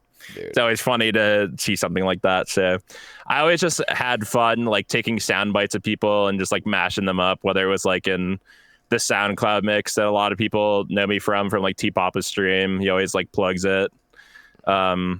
Made like a 30-minute like hard style mix with, like all the sound bites from people in the community or like friends, and a lot of people really resonated with it and wanted me to like make more stuff like that. But it also took like 50+ hours to make, so it's like it's not you know, if it takes you like a week and a half to make something, it's comes debilitating a little bit. But I always enjoy being creative and finding new stuff to do. So yeah, that's one of the nice things about more raw content. I mean, I've tried a handful of times to make a real edited video, and again, it's like they can, like, if you stay consistent and you enjoy the process of editing something and you want to make a really nice creative project, it's great. But man, when you're initially doing it, I mean, and you know firsthand, I mean, you're just putting in so many hours into a nice video production, and it's just like there's like hardly any payoff. It's just like, damn, like I made a video that's on the level of quality of every other YouTuber that's pulling, you know, 100,000, 200,000 views on this. But because I'm a small YouTuber that's unknown, it's like that amount of time is, you know, maybe 500 views or 1,000 views. And it's like, damn, like this is going to be a fucking grind. And that's kind of the beauty of the more like long form stuff is, you know, you can publish a straight up hour length piece of content that people will sit through and watch the whole thing, and it didn't take you, you know, 60 hours to make. It's just I've had experience with that, making the leagues videos, because I think the first video I made was more of like my like first day of like my account build, and like increasingly I've gotten like more proficient making them. I'm only on like my third video now, but it's a little bit slow in comparison to people like Solo Mission or like, you know, anybody else who's making content around it. Like they're uploading every day, like their life depends on it. Like if they didn't upload in 24 hours, they would die, type of thing. Yep. And I have a bit of a more relaxed approach to it, and I've been making longer videos just because it's kind of like, I don't know, you either have like an over edited and like a huge amount of like progress, which is going to like gain appeal, or you kind of just like show your personality through like longer form videos. And I found that people still watch that, but like spending the amount of time, like you said, like 60 hours into making something like over edited, if you are like not proficient with it, will also just hurt you, because I've been locked into that content cycle on making YouTube videos where I overproduce it, I overmake it, and then like the payoff isn't great, or like, you know, like you obviously, if you spend 40+ hours making a video and it doesn't do well, you're going to feel some negative type of way towards like spending the time to do that. Yeah. And I totally resonate with it. Like it does suck when things don't pan out, but also making videos that are longer form, like the ones that I've been making for leagues, is also super fun because it maybe is like 6 to 8 hours of editing, like maximum, and it's you still get the same amount of like dopamine you would get from like, let's say, like a 10-minute solo mission video, but it's just more longer form because there's more like content in between leading up to those moments versus just being like, and now we got this drop and we got that, and it's just like, now I'm going here and I'm doing this. And it kind of like resonates with like the Iron Man videos that you're doing, because I think you do more like, not as much like content of you getting drops necessarily, but like you explaining while you're doing something, like a ramble, but like Iron Man type. I haven't figured out the correct recipe. I mean, the squat cam series is, I'm not satisfied with how I make the videos. I mean, as much as I'll get some positive feedback from the comments, like, hey dude, just make your thing. Like we watch your ramble content. Like, this is great. I will pinpoint the negative stuff, like, hey, like, what the hell is this? I'm just watching you run fucking laps while you talk. Like, this is garbage. And that's what I'll resonate on. And I'm like, they're fucking right. I mean, this is just piss poor quality. This is me just talking about shit. I put barely any time and effort into this. A lot of it is just, the biggest reason is because I want to live stream. And I want my videos to not, for some reason, I have like a problem with having stream clips on a video stream. Like, if for some reason it feels like it's cheap. It's ingenuine. Not like ingenuine, but it's like, when I watch a YouTube series like Settled or Verf's thing, it's just like you're seeing something that's a YouTube video unfolding. It's a YouTube video. This is not like, oh, stream highlights, mixed in stream highlights. It's like, as soon as it's stream highlights, I feel like it's just less quality. But that's fair. I could throw it in there. It's just, and the other thing is, like, I haven't figured out how to, potentially get rid of the sound alerts and the random alerts going on. Like, I know there's probably a way for me to perpetually record my stream and just have it be the game rather than my face cam and the alerts and the sub count and all this other garbage that's on the screen. And I don't know, it's just like, if I was just a YouTuber, I think I'd actually really enjoy making a progress series that it's recording everything. I'm just always recording stuff. I'm getting all these clips. But as soon as I'm live streaming, it's like, I haven't figured out how to get that good balance of making a good YouTube video or not. So anyway, this Squad Cam series, I'm a little bit stressed out on, because like this next episode, I have recorded more clips than I normally would have. But it's still going to be a ramble form thing where I record, I talk about what's going on, and it's not like the reactions aren't there. Like a normal progress series is like, oh my God, like you're getting the live reaction of somebody getting a purple or getting a drop, and it's like, oh my God. But like, I don't know if I'm going to have those reactions unless it's streamed, and then I have to pull up the stream content, which I could do if it's a big drop, but I'm just so bad with making series, which is why I haven't done it yet. And like, I would potentially like to have an editor, but then, the money gets involved of like, is this worth my time? Is this worth the money to make a series? I think you could totally make a series like that, because the way how I've been doing it is, well, first of all, let's just say any like RuneScape YouTuber who does not use a face cam in their videos, like inherently, like, let's think like an Itswill video is basically like a stream highlight that he would like upload from an editor, and they're gonna take like 10 minutes of the most funniest part of like the stream, let's say, and like that's all good and great, and like it's like a boom bam, like start to finish video until he's done. And then there's like videos like Settled, where it's like a fully overproduction like monologue for like 30 plus minutes, like doing like a huge grind, and that's like content unfolding start to finish. But you can take streaming moments if you record them separately and then paste them together.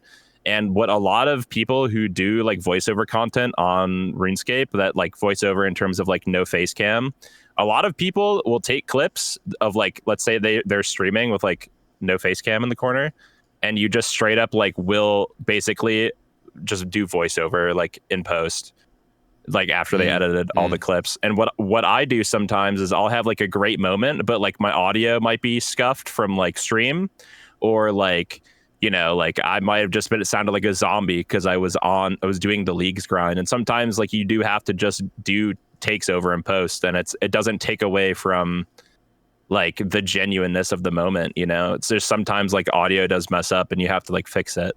But like I would say almost everybody has a moment of like ingenuineness, I guess, because they are basically doing stuff in post, like talking over it, you know. A lot of people just record clips and then just like have their reaction in post. You'd be surprised. Yeah. A lot of people do that. So like what I've done is if a clip is basically unusable, I just make it reusable by like talking over it like in a more, I don't know, entertaining voice, I guess, because if you stream leagues for 20 hours, you're going to sound like a zombie.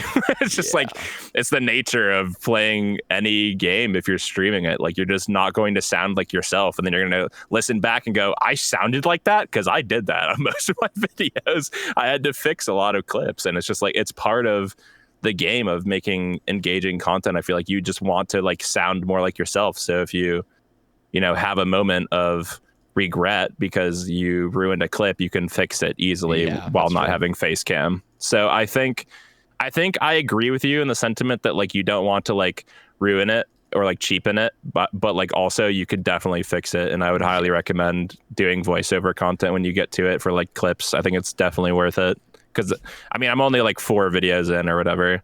It's but like in terms of like making content, but I already feel like I've tainted the series because, you know, the first 2 episodes, it's like, it's almost like, like there's that. Okay, think about Iron Mammal, right? Think about Iron Mammal episode 1 until now. You think he's made any different changes the whole time? Of course. Like the first episode, maybe it's scuffed. Maybe his audio sounds like he's talking into a fan, you know? Like he changes his mic. He changes a pop filter. He edits the video different. Like he pays for an editor now, so it has higher production value. Like, you know what I mean? There's a lot of things that are going to happen, and it's just about being okay with like having that and just like not ending it.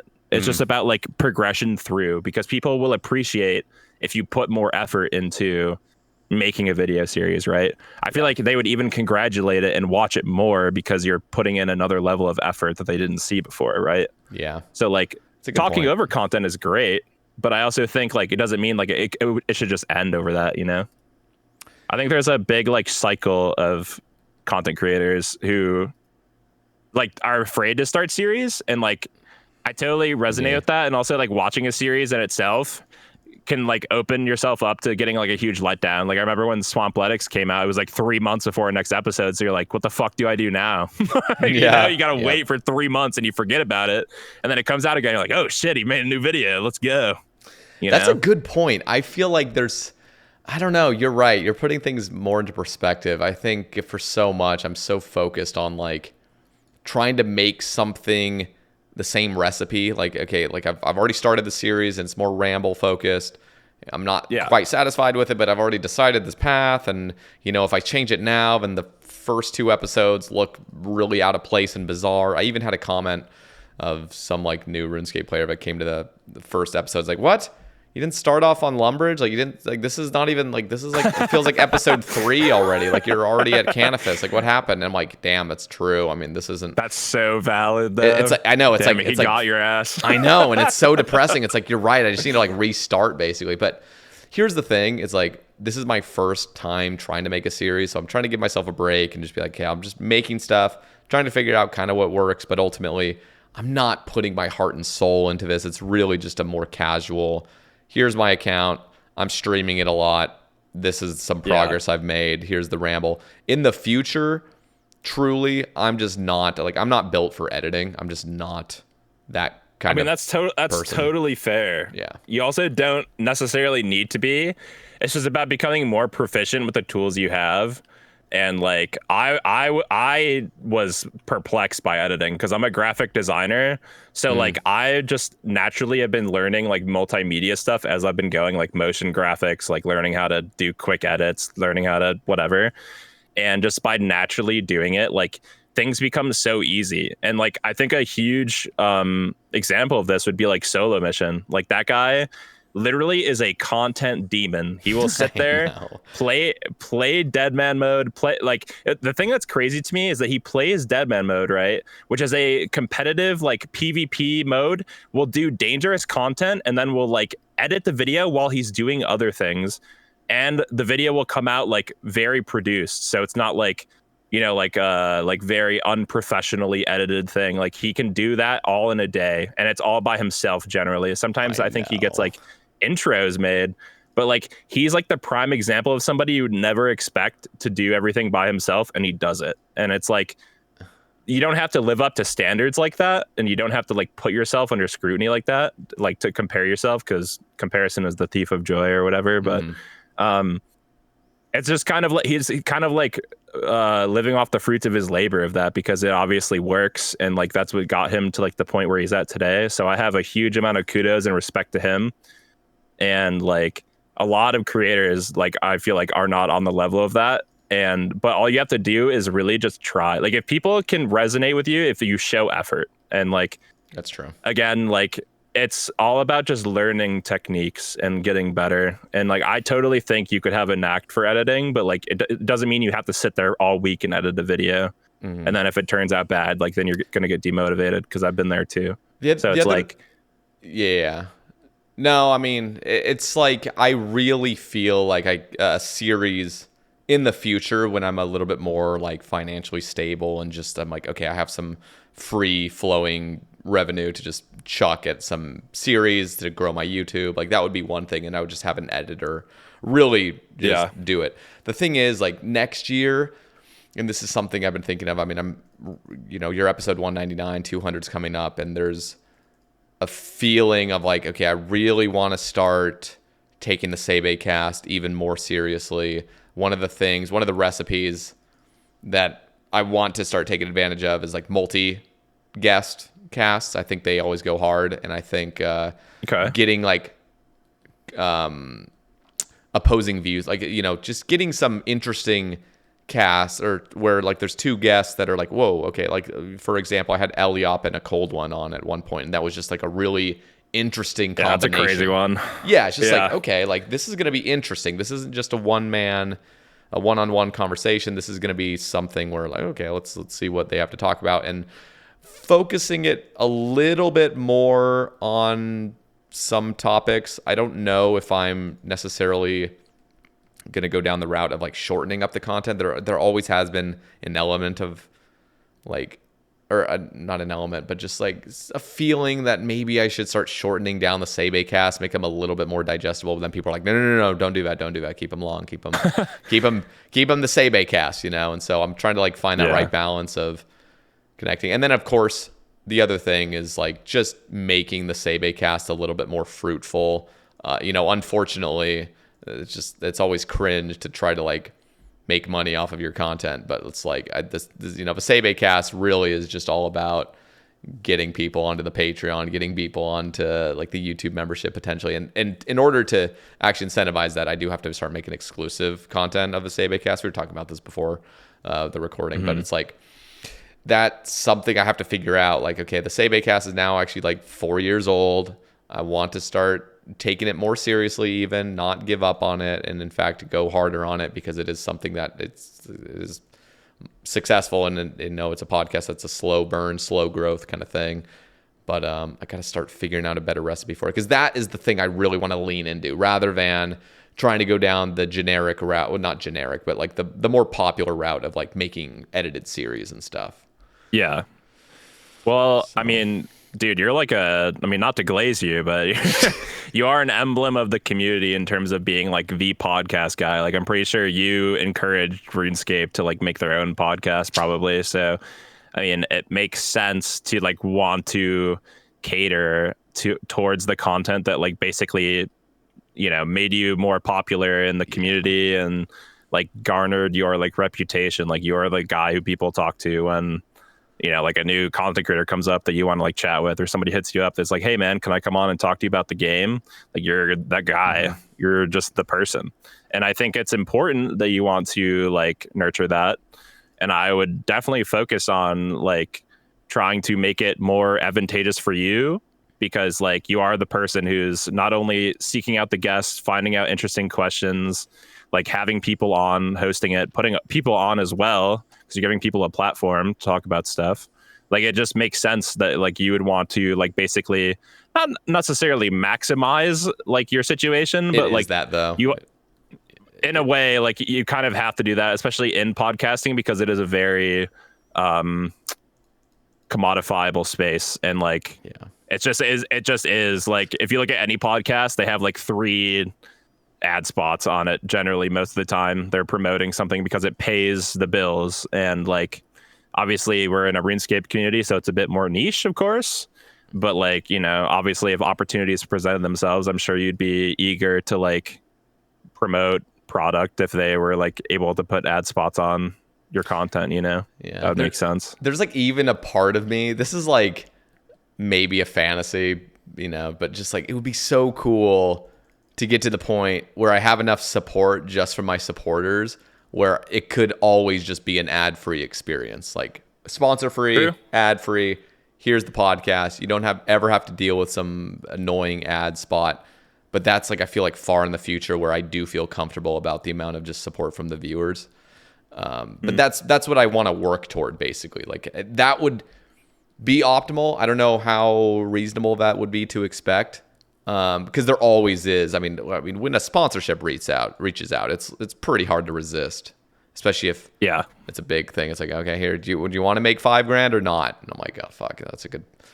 It's like, I think also this is an interesting topic to talk about, just because like the whole community in general, like let's say like 5 years ago, I was watching one of the old Soup podcasts on the Base After Dark, and like he was kind of talking about how like 5 years ago or whatever, people would like basically flame you on a YouTube video if you did any ad spots at all. When like in general, it's supporting the creator.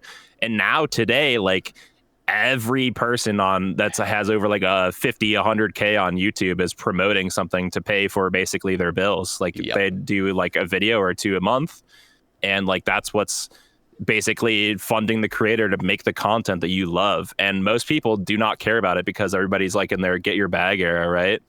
And like I think it's very important that a lot of people kind of shied away from the idea of like openly flaming people for that, because it's like creators, especially content creators in a niche game like old school RuneScape, we're like not getting like as much money as you think, except like the top level people. So it's like a lot of people don't really take off the hood of like the monetary perspective of it. So I totally understand the fact that you'd want the podcast to grow to the point where you can keep it ad free, but it also just makes sense at some point if there were ads in it to like help you sustain, you know, your longevity into doing it, and like getting research for more guests and better equipment or whatever it might be to improve future videos. It just makes sense. Yeah, because that's kind of the, like, I just have this like OCD thing where I'll go onto Spotify and I'll just play the Sae Bae cast that I just uploaded just to make sure the audio sounds good and everything, just to like check. Yeah. And doing a sanity check. You know, like the first minute of it is, I have baked in ads because I use Acast, which has the option to make money off of ads, and they just bake them into your audio. So it's not a Spotify thing. It's just like, okay, and I have one at the beginning, one in the middle, and one at the end. So it's unintrusive. That's not bad. At the very beginning, you can just literally tap the 30-second skip twice and you're good. You're in it. You'll have one in the middle, which can be kind of annoying, but it's just one. And you know, for 3-hour conversation, I think that's reasonable. But oh, totally. That's not bad at all. But it would be, I would like to get to the point where there is just no ads. Like for some reason, my OCD is just like, I don't like this. Like I feel like it's tainting. I don't know why. It's just like it's tainting it, and I don't know how to, you know, almost like well, I do know how. I think it's just posting more exclusive content onto like a paywall to build up that support, so I don't feel the obligation. Because I mean, running those ads, it's not like it's paying that much, but it's a nice little chunk of change every month that it's like, okay, this is nice having for something that's not that obnoxious, having the ads. But yeah, I don't know. I mean, you have like nearly 200 episodes of ubiquitous content that people can go watch their favorite creator talk to you, you know? Yeah. And I think like it's not really that bad to have, let's say, an ad on that, and even an ad on other platforms that allow you to like continue to make content. Because I'm very much in the get your bag thing, but I also understand your perspective of not wanting it to be like too intrusive into like the own content itself. So like, yeah, I mean, for a 3-hour podcast, like I don't think 3 ads is like that bad, especially like if people who listen to the end, you're not going to listen to the last one. So it's really just 2 ads. Like you're not going to listen to the last minute of it unless you like fall asleep or you're working or something and can't easily reach your phone or whatever it is, you know, but that's completely reasonable. I totally get that. Yeah. We'll see. I think it would just, go for it. It would just be like making content. Like I was talking to you about this before. I think it'd be good to just like create a space where it could be more. It will be behind a paywall, but you just need to make it more like, you know, like we talk about content creators in the space, or I don't know. You got to make it a little bit controversial, or just some kind of like appeal to it. That's not just like basic support, because people will support you no matter what because they love your content. It's just about. You got to try. It sucks. So you have to monetize it a little bit and kind of dangle this carrot in front of people. But like, it sucks because like you don't want to make like your content and taint it with like monetization. But it's unfortunately a part of a content creator's life. Yeah. You know, like obviously if you bought like merch or something that like definitely helps support people. But that is a beast in itself that I've had experience in that is very interesting too. Because I made the merch for Prison Joe. I've made merch for like myself, Aomy, who is actually streaming again. Yeah, I saw it went live the other day. Yeah, so I've definitely had experience like making merch in the community, and it's definitely a beast in itself. And I know you make like those posters that you have like all your guests on, which is like super awesome, by the way, to get that commissioned. Yeah, it's a great like memento of like a year. They look so. I'm so happy with them, and to this day I have still not opened any merch store because I don't know the first thing about setting this up. And the other thing is like, well, I do know how to set up a basic merch store because there's just you have a Twitch account. Hey, here's a merch thing. You just pull out some garbage merch, just make a design, and we'll do everything for you. But it's like I want my merch to be quality, but the problem is I don't know how much people want to buy a poster of a Sae Bae cast. And I don't know how well the Sae Bae cast poster design is going to do on a t-shirt of having 50 fucking people's faces on a t-shirt. Maybe people will like that, I guess. But it's like, I'm so worried. And the other thing is I'm worried about the quality of the poster. So if I come out with these posters, it's either going to be a $20 paper poster that's large or $150 that's metal and really high quality. But who the fuck is going to spend $150 on some person's merch? It feels very unreasonable. I think the most commodifiable thing you could do is like little trinkets. Like a poster would be good. I don't know how much marketability having them as shirts would be, but like even like a mug, like people love anything like novelty. So like poster is great. Do you think a paper poster is fine? Just a paper poster? You can. I know that through Fourth Wall, which is what almost everybody does in the RuneScape community, unless they make like stuff themselves. They allow you to buy paper posters, and I'm pretty sure you can also get them framed from them as well. I haven't tested the frames, but you can. If you hit them up, generally what they do, I think, is they hit you up if you're a sizable creator, and they'll give you sample credit. So you just have to ask. Basically, you're like, hi, like I'm a creator and I want to use your services. Like, would it be okay if I had some sample credits to try out some like test prints? And they will definitely like look at your socials and like see if you're like have enough social proofing to like verify you, and then they'll definitely hook you up if you want to try it. Or if you get Wall's the go-to basically. It's definitely like a decent subsidiary to like basically if you upload something like decent like DPI solution and you like want to immediately print something, you could like just to test print it. But like every distributor has their own problems. Like sometimes they have misprints, sometimes like issues happen, but every time I've ever had a misprint on a shirt, I DM them and I'm like, hey, listen, like, you know, it's like 10 degrees crooked this way on my t-shirt print. Like, could I get another one? And they basically just verify it. And they're like, okay, we're sending another your way. Like no cost. Sometimes they refund if they don't like have options available. They're like always accommodating, which I respect because it's a make to print web service. And like as a designer, that is so great because you don't have to pay the upfront cost for materials. Like everything is just straight up like obviously they take their cut. Yeah, they take their cut, and it's pretty sizable sometimes depending on like the profit margins of what you set. And you don't want to like fleece your community, obviously. So it's like you kind of have to pick and choose like the lesser of two evils, but you also have to, you know, make money if you're like making things. So it's just about like managing your expectations and get like if you make stuff and don't get test prints done, there's some people I know who do that in the community, and it's not good. But most people generally will, if they're gonna do an actual like drop for content, you will get samples made just to make sure like the color hues are right or like the shirt quality is good. And do you think having like your own website is the way to go, or just have it be like, oh, here's the Fourth Wall website where you buy everything? Like for me, it's like you could totally just run the Fourth Wall website and just have a website redirect, which is what I do for mine. It's basically just you buy a yearly like name if you want it to look cleaner, or it could just be your name .fourth wall for free, and you basically just have it reroute to that website. You could build your own Shopify account if you want. That gets a little bit advanced. I'm never using Shopify again. Really? Yeah. No, Shopify, huh?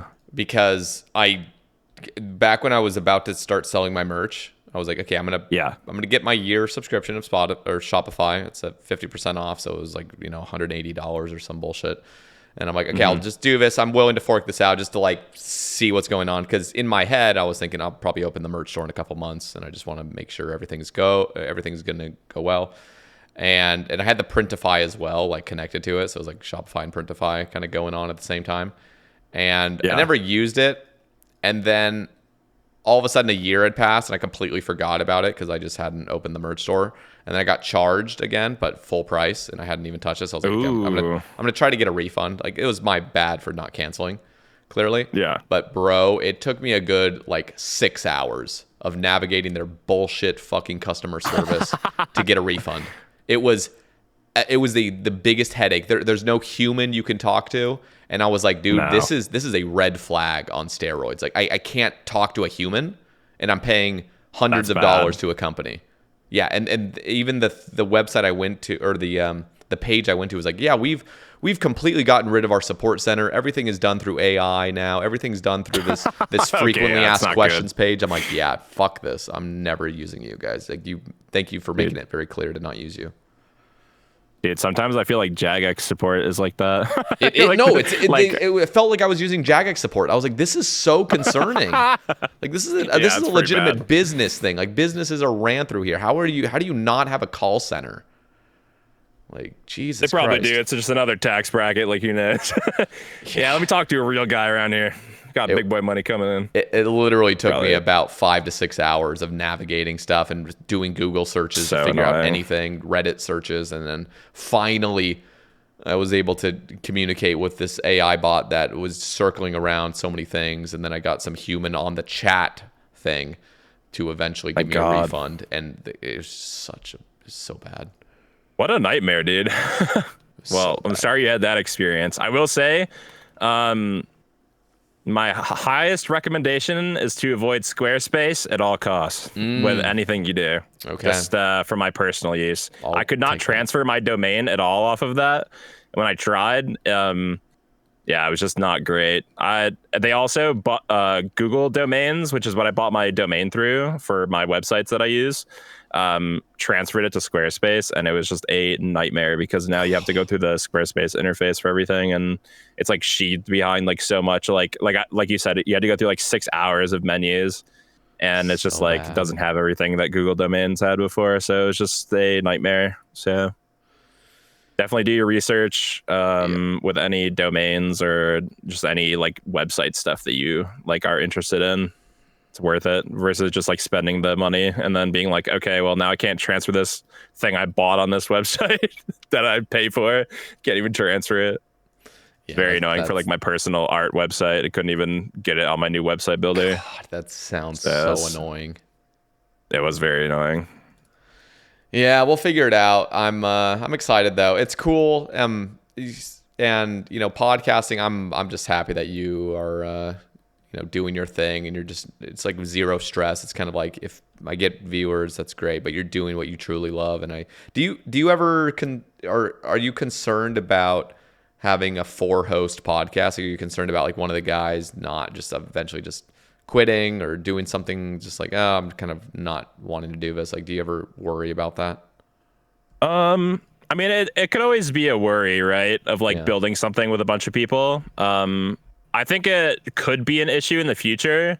I think like the biggest thing would be like, I would hope like nobody changes if like things have success or like, but like it really is just a thing of like, if somebody left, I think it would be mutual, because it's really just an all equal parts thing. And I don't think anybody would have like an ego about anything or like issues. It's more just about like, we're all comfortable with each other. We can all talk about issues. Like, we're not going to like gatekeep or like not talk about things. Like, it's very much important. Like, I want everybody to be comfortable and have a space where they can talk, but also be heard. So yeah, that's fair. It's definitely equal parts. It's just about, making sure everybody's on the same page. And that's why it's like very collaborative in the sense of like, if somebody's not available, like it's not a big deal, but also like trying to like, I think just even trying to get people to like be consistent with a schedule is difficult when it's like you have like neat degens who like stay up all night sometimes or like whatever. Like, it's just with anybody, like even like the bass guys sometimes have issues with people not coming on the podcast, and then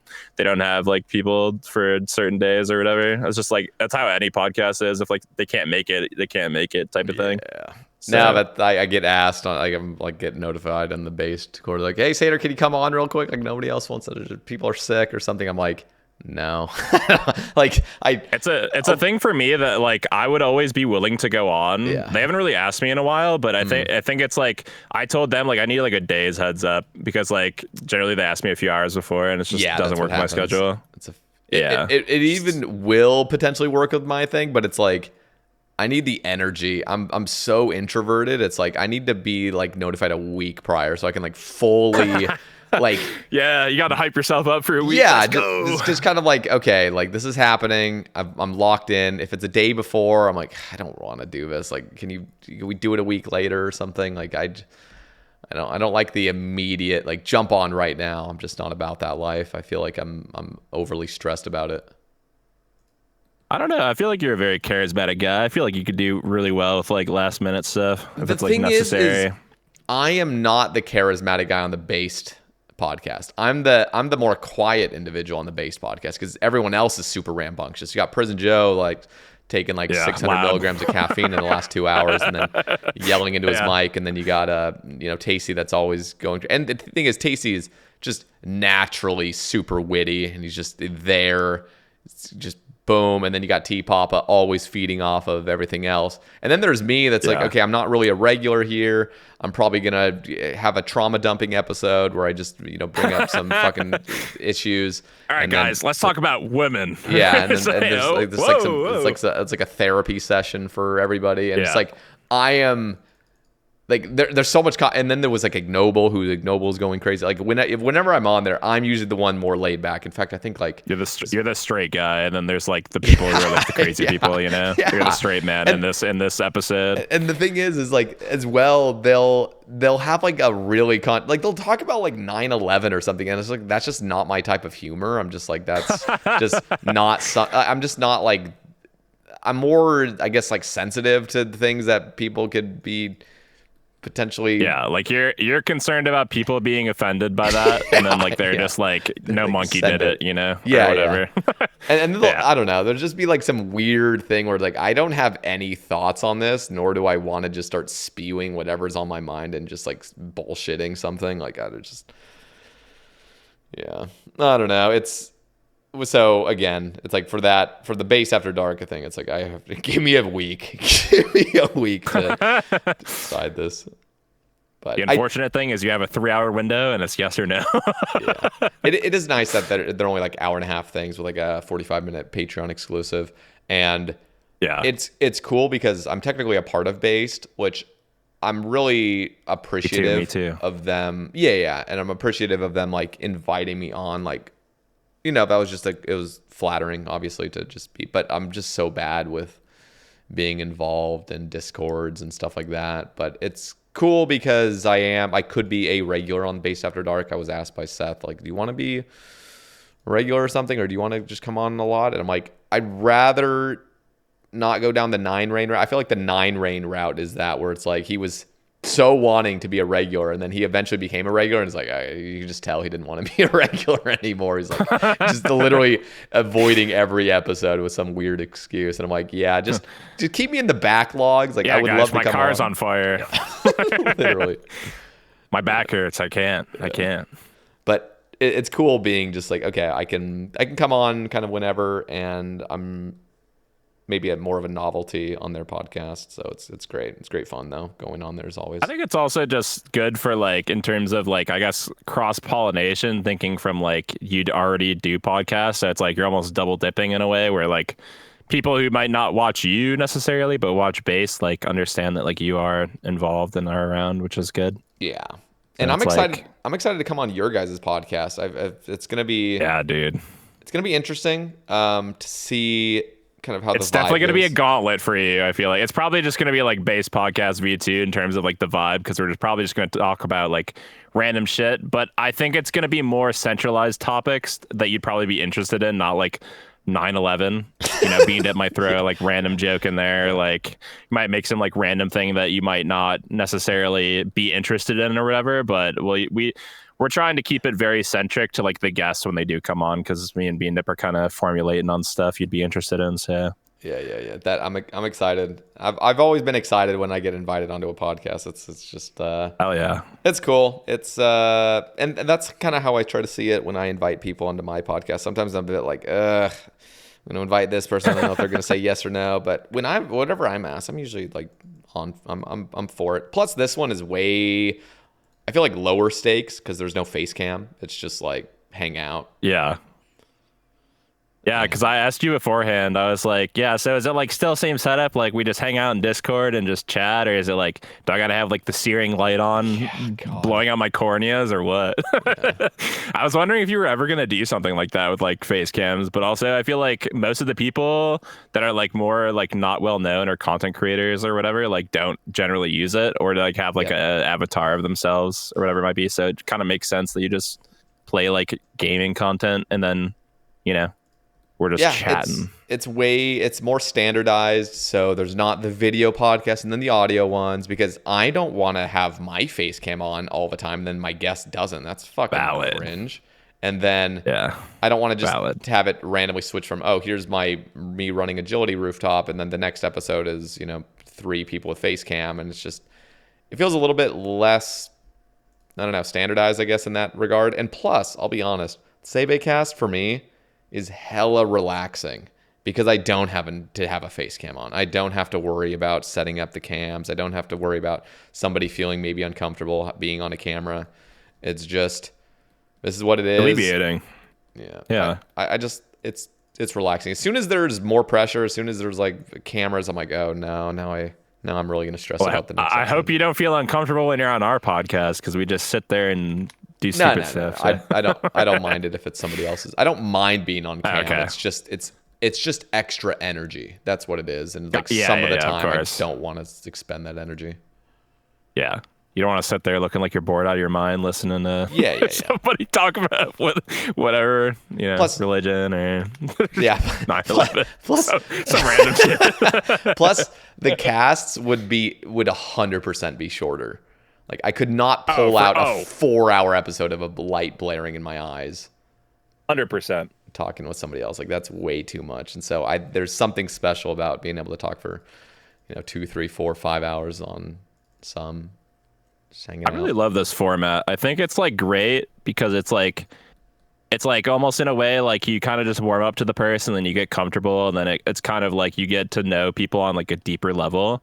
Because I feel like that's how this podcast like this time generally goes. I mean, I always have like deep conversations with you. I feel like I can be like very close with you. Mm-hmm. But I sense it always as a thing. Like, yeah, we talk about RuneScape for like an hour. Yeah, whatever. Like skilling. Yeah, that's cool. That's like, all right, let's get to the real meat and potatoes. Streaming and like who we are, identity, like, just like real shit. And like, that's the stuff that I always like talking about, just whether it's like real life friends at like 4 a.m. conversations. Like I feel like that's what life's all about. Like it's about just like getting to know people on a fundamental level and not like the vanity stuff. It's just getting to know who people are and like what makes them tick. And yeah, I love conversations like this. I always love it when, and that's, I always say to my guests, I told you as well, it's like ultimately Sae Bae is just a conversation. Take it wherever we want. That's how I want to keep the recipe because, and again, I get really stuck in people's criticisms. So somebody will be they won't even be overly negative. It'll be super, super clear in their comments that they're being very sincere and truly wanting the best for my podcast, but it's from their lens. And so they're like, hey, man, like you should talk about RuneScape more. This is a RuneScape podcast. Like, what do you, and then I'm like, I have to ignore it because there's some people that are like, hey, thank you so much for just being real and talking about this. This is an amazing episode. And then the OCD part of me is like, oh man, yeah, you're right. Like the Sae Bae cast really doesn't have it has the overarching theme of this is RuneScape kind of, but there's some episodes where we don't talk about anything RuneScape, and then I'll get comments like, what was that?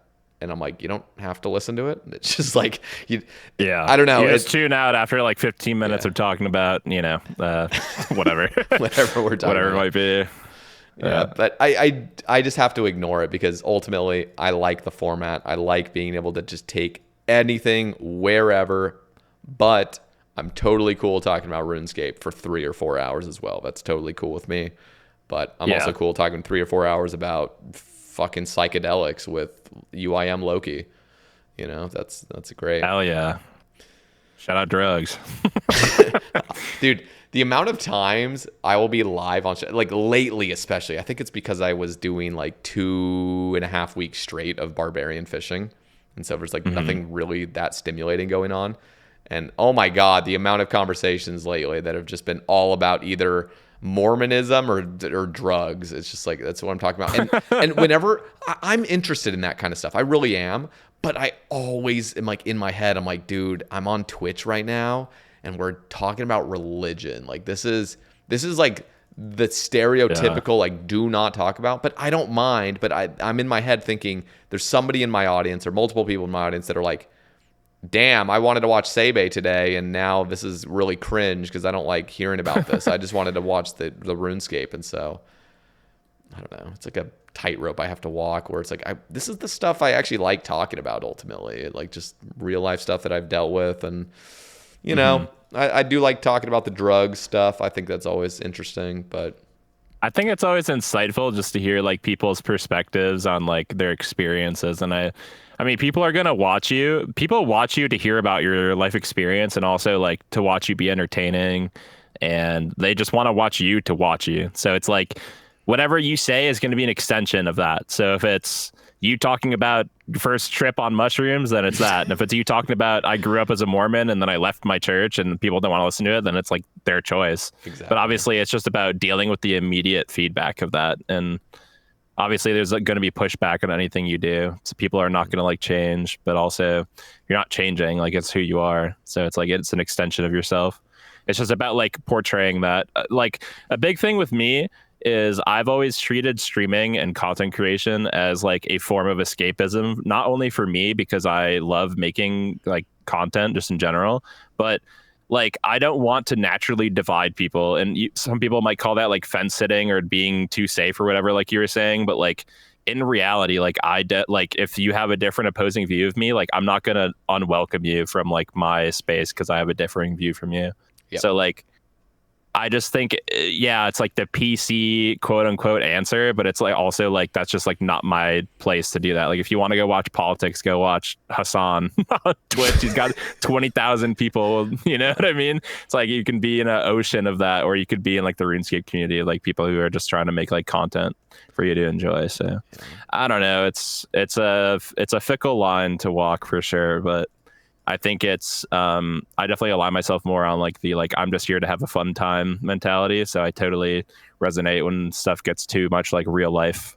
Yeah. But like also sometimes you just need like sometimes you have a bad day. Like fuck, like today work sucked, so I'm gonna talk about it because I'm stressing. You know, it's like it's a part of the human experience. But people sometimes just go to your stream to like get away from real life. So they're like, stop talking about Yeah. stop talking about your shitty day at work. I had that too. Stop. It's like, but no, I have to. It's just life. I just always have to remember, I'm like, I am not the only person. I'm not the only content online right now. Like, I'm in an ocean of stuff. If you're not feeling it right now, you can dip. It's totally cool. I'll pop into a stream where the vibe's off and I'm like, I'm not gonna tune in right now. It's just like this is not hitting right now, so I'll go watch YouTube or something. Definitely been there. And from like the perspective of like streaming that, where it's like, damn, this is like a bad day of streaming. But it's like, we still do it. We still truck through, try to make the good out of the bad. I think that's also like one of the most difficult things is trying to, like, let's say you're having an extremely bad day and the only thing that can fix it is a stream and it makes it 100 times worse. But like you still sit there trying to wait for the gratification of doing it because it's something you enjoy doing, even if you don't feel like you're on, like quote unquote on or like presentable or entertaining. Like you still just want to do it because it gives you gratification generally. Yeah. Sometimes it completely can change your day. That's why it's like one of my favorite things to do. That's why I started streaming. It was just so fun. It is. But it's yeah. I think it's easy to get like kind of sucked into and just like take things for granted. But I'm like, dude, like sometimes I'll have a more fresh look at streaming. I'm like, dude, I get to press a go live button and have 100 people just hang out with me. Like that is such a privilege. Like that is amazing. That's so fun. I'm lucky. I should, not take this for granted. I should take advantage of this, opportunity a lot more. But man, the amount of times I will just forget that. Crazy. We definitely lose sight as creators, but also like I said before, like I had that spiral where I was kind of having that negative like downtrend of like when I was making stuff. I think it's really the people who stick with it while you are like having this period of like depression or decline or like whatever you're going through like mentally, the people who stick around for you and like support you. And I will always be grateful to all the day ones that like watch me stream. Like even when I have like basically nothing interesting to watch, they will still always show up. Yeah. And I think that's more of a detriment to like the fact that you as a person can cultivate a community, even if it's 5 people, if it's 5 people that show up to watch you, that's amazing that you can have 5 friends. I would hope they are your friends if they watch you that much, but they definitely are mine. So I feel like I have a very tight knit, small community of people that love to support. And I'm always thankful because I would not be where I'm at creatively, spiritually, knowledgeably. It's not even a word, but I just feel I'm very indebted to the people who supported me, and I think they know that. But I just want to thank everybody who does watch me and support me. So thank you so much. And that's what's like, I think that's why I don't know, you're one of the creators I see that's like very, very genuine, and I like the authenticity that I get from you. And plus, you're fucking sane. Like that's so refreshing. Like, because I've met you in person a couple times, and I feel like a lot of content creators. Okay, I don't know. I feel like I can't get through the shell of some content creators. Like there's like this persona they've put on in a way. Again, it's not saying every creator. There's actually a lot of creators that I meet that in person they're very, very genuine, but. Yeah, it's like with you, and maybe it's just because we like also just connected pretty well when we first met and stuff. It's like, yeah, for sure. I don't know. It's just like, I think there is definitely like a veil between like you and like certain people, because I've definitely gotten that when I've met certain creators the first time. It's kind of like you don't know if they're like sussing you out thing, or if it's like this is just genuinely like who they are. Like also like when you meet people, like it's very nerve wracking. Like you're meeting people that you've like known online, quote unquote, for like a year plus, and they, like you get to meet like people you've looked up to, like Bodhi or like Solo Mission. Like I got the privilege to meet them in Tennessee when I met you for the first time in April of last year, and like I just treated them like normal dudes. I'm like, what's up, bro? Like I wasn't pestering them about anything. I was just like hanging out, and it was generally a good time. So that's actually a good point. I think it's actually a me problem looking back at it, because you treated everybody normal, but my my ass was like nervous as fuck in Tennessee because it was my first real meetup. So I was hella nervous, and I think I already talked about this. Like this was like literally 2 weeks after just that horrible mushroom trip that I fucking streamed. So I was in like such a shit mental spot. I didn't even know at the time, but it was like it took after like the aftermath of recognizing how in my head I was that whole time. And so I'm almost perceiving people as like not like I can't connect with them hardly, but it's literally me.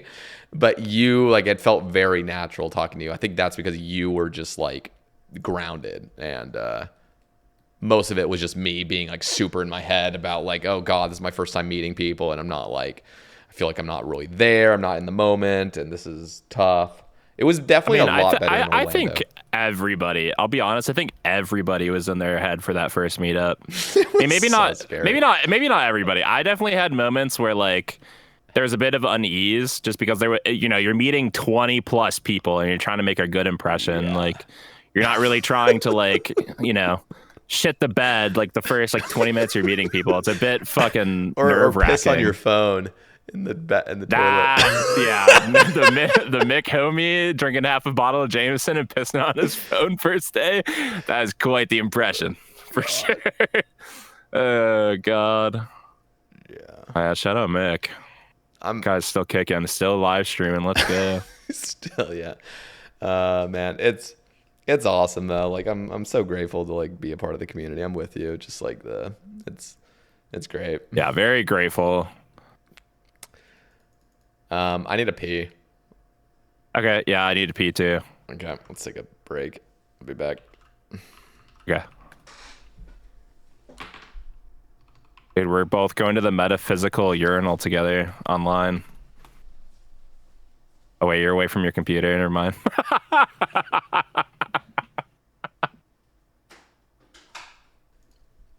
Dude, you left as I made a joke.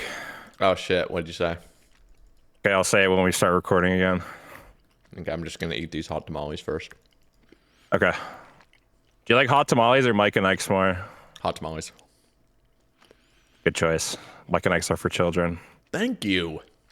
Dude. Also, Mike and Ike's are disgusting because they remind me of like the 25 cents candy machines that taste like metal. And there's like a couple flavors that honestly kind of suck. There's like a couple that are fine, but I feel like in order to have a variety candy, they all have to be good. And yes, because even something like Starbursts, the red or the yellows and the oranges, I'm just not that big of a fan of. And so, dude, the oranges slap for me. Really, I love citrus flavor. So it's my favorite. Does my older brother. He loves orange stuff. Yeah, I love orange and like red. Oh, orange juice. That goes hamburger. Mm-hmm. Anytime I'm sick, it's like pseudoscience. Anytime I'm sick, I have to have orange juice and I feel better. It's like a mental thing. I don't know if it actually helps you. It probably makes it worse because it's all sugar, but no, it's good. I mean, stop me. If it's like the Simply stuff, like especially when like it's like the full pulp. Yeah. I love pulp. I love it. Are you a pulp drinker? It's okay. I would prefer like no pulp, but I'll drink it. I wouldn't mind it. I feel like Simply does it really well. There's some pulp. There's like some. I like some pulp probably more than regular. I like the high pulp. Like half and half or whatever. I like the high pulp Simply, but the Simply is the best because it is just fresh squeezed oranges. It's not like some concentrate nastiness with. I don't know. It's not like it's nasty if it's concentrated. Just I like it. I think it's almost more of a mental thing, knowing it's fresh squeezed oranges. Oh, for sure. That shit just like a big jug of high pulp Simply goes so hard. Yeah, I'll drink that shit in one go, and I'll get real sick. like I used to be more of an apple juice kind of guy, and in adulthood, it actually turned to orange juice. I love the more like tart. Yeah, nothing more refreshing than like orange juice and like a bagel. Oh yeah. I was definitely more of a bagel guy. I think I kind of grew out of bagels. I don't know what happened. I think it just. Are you like a toast guy now? No, in fact, I'm not even a bread person. I'm more of a oats.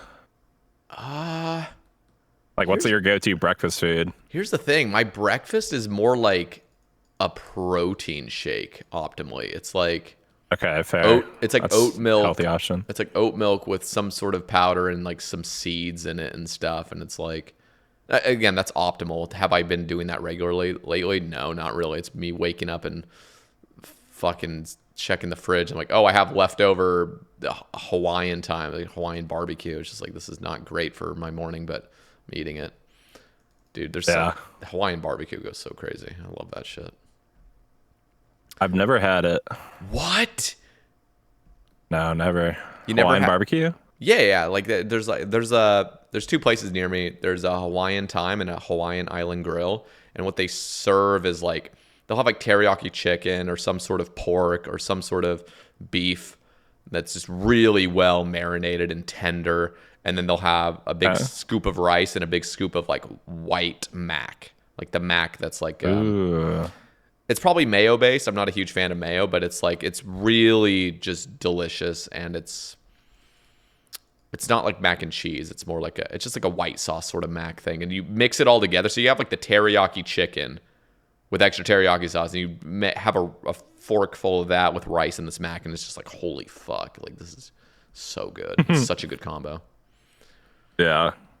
Anyway, well, let's continue. What was your joke? Let's hear it. Are you recording now? Yeah. I was going to say, dude, we're both taking a bathroom break, so we're going to the metaphysical urinal. Would it be okay if I piss next to you? Because we're both online in the Discord call. We both had to pee so bad. Because we've been talking for like 3 hours. So it's just like, yeah, would that be weird if I piss next to you? Should I go to the other end of the Discord urinal, you know? It just reminds me of those memes of the guy walking right up. It's just all these empty urinals. Yes. Right up next. Yeah. Have you ever had a guy do that? Bro. I don't come feel up like, to you? No, I don't feel like that's ever really happened, unless it's like a packed airport or something. Yeah, it would be like when it's like wall to wall of like people is the only time. Like maybe like one away from me. Even then's a little sus. You're like, okay, they're getting pretty close to me. Like, what are they up to? But no, just like generally like one away from me speaking. Okay, let me just ask you this: Do you have do you have pee shyness, or what's it called? I think I had it a lot more when I was like in school. Like I have this vivid story that I told on my podcast where I went to like see, I think like a Lord of the Rings movie with my dad when I was like 10, and I was so pee shy that I held it in like the whole movie, but I drank like one of those like 64-ounce like large like diet Pepsis, so I was literally just dying the whole time.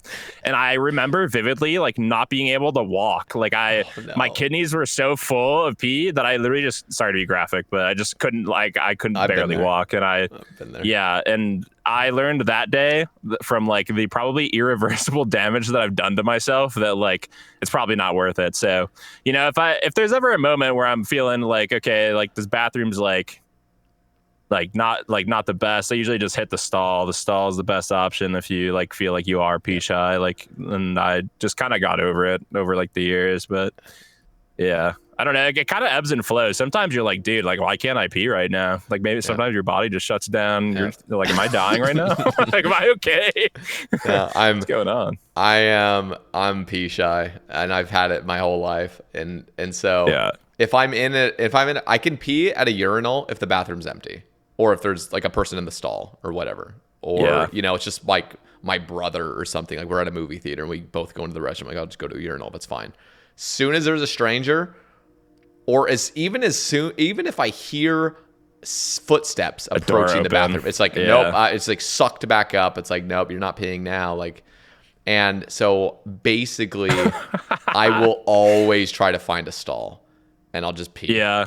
And I'm like, I am such a fucking pussy for this, but I can't get over. Like, I don't even know how to get over it. There was like some secret. It's a mental thing. Yeah, like there's like some way. Somebody said, oh fuck, I already forgot what the ritual was. There's some sort of ritual to getting over it, but I don't think it worked. I think I tried it, and I can't even remember what the ritual was. It was years ago.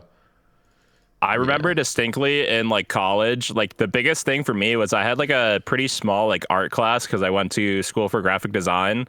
And the biggest thing about me was like I was so cool, but I was also like a little bit pee shy while I was in college. So I was like, Okay, basically, I have to be in a stall, and anytime I tried to be at like a urinal, there would always be like some kid or some faculty member walking in, and it was always so uncomfortable because it was like, maybe like less than 100 people in like the art building. So like everybody knew everybody, and you just did not want somebody to like walk in and be like, okay, so they're just sitting at the urinal for like 10 minutes. They're like mad weird. Like, have you ever like been at the urinal but like not wanted to like get up and like fake it like that you just stopped, you were like done peeing when you like somebody walked in? Like, you ever have that situation and then you just learn to be a stall boy from then on? Yeah, listen. I once stood in a urinal for genuinely like 6 minutes.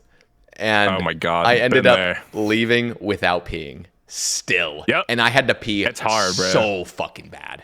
I had to pee so fucking bad. So I literally went to the sink, washed my hands, left. I had to pee so fucking bad. And I pretended like I was on my phone outside the bathroom. And then like 2 minutes later, I just went back in and went to a fucking stall. I was like, dude, I have an issue. Like, this is so bad. It's because it was so much foot traffic. So many people walking in and out of the bathroom. And then people would get right up next to my stall because it was kind of busy. And I was like, dude, yeah. I can't. Like, this is the worst. It's anxiety inducing, dude. It's like, I don't know what it is. Like, it definitely ebbs and flows, but it's like, I'd say it's probably like 80-90% gone for me. Like only when it's like high foot traffic. Yeah. Or like people that like, like, let's say like I'm like going to like a public bathroom with my dad or like my family. It's like weird. It's like, I don't want to pee near you. This is weird. But maybe it's just because I have like healthy boundaries with my family. Yeah. I have a friend who is like homeless, and like he got so comfortable with his family because they were on hard times that they could like pee or like shit in the same bathroom, and I'm like, that is not healthy at all. Yeah, like, you need a separation of that. Like, you can't be all using the bathroom at the same time. You guys got problems you need to work on. Yeah, that's a little weird.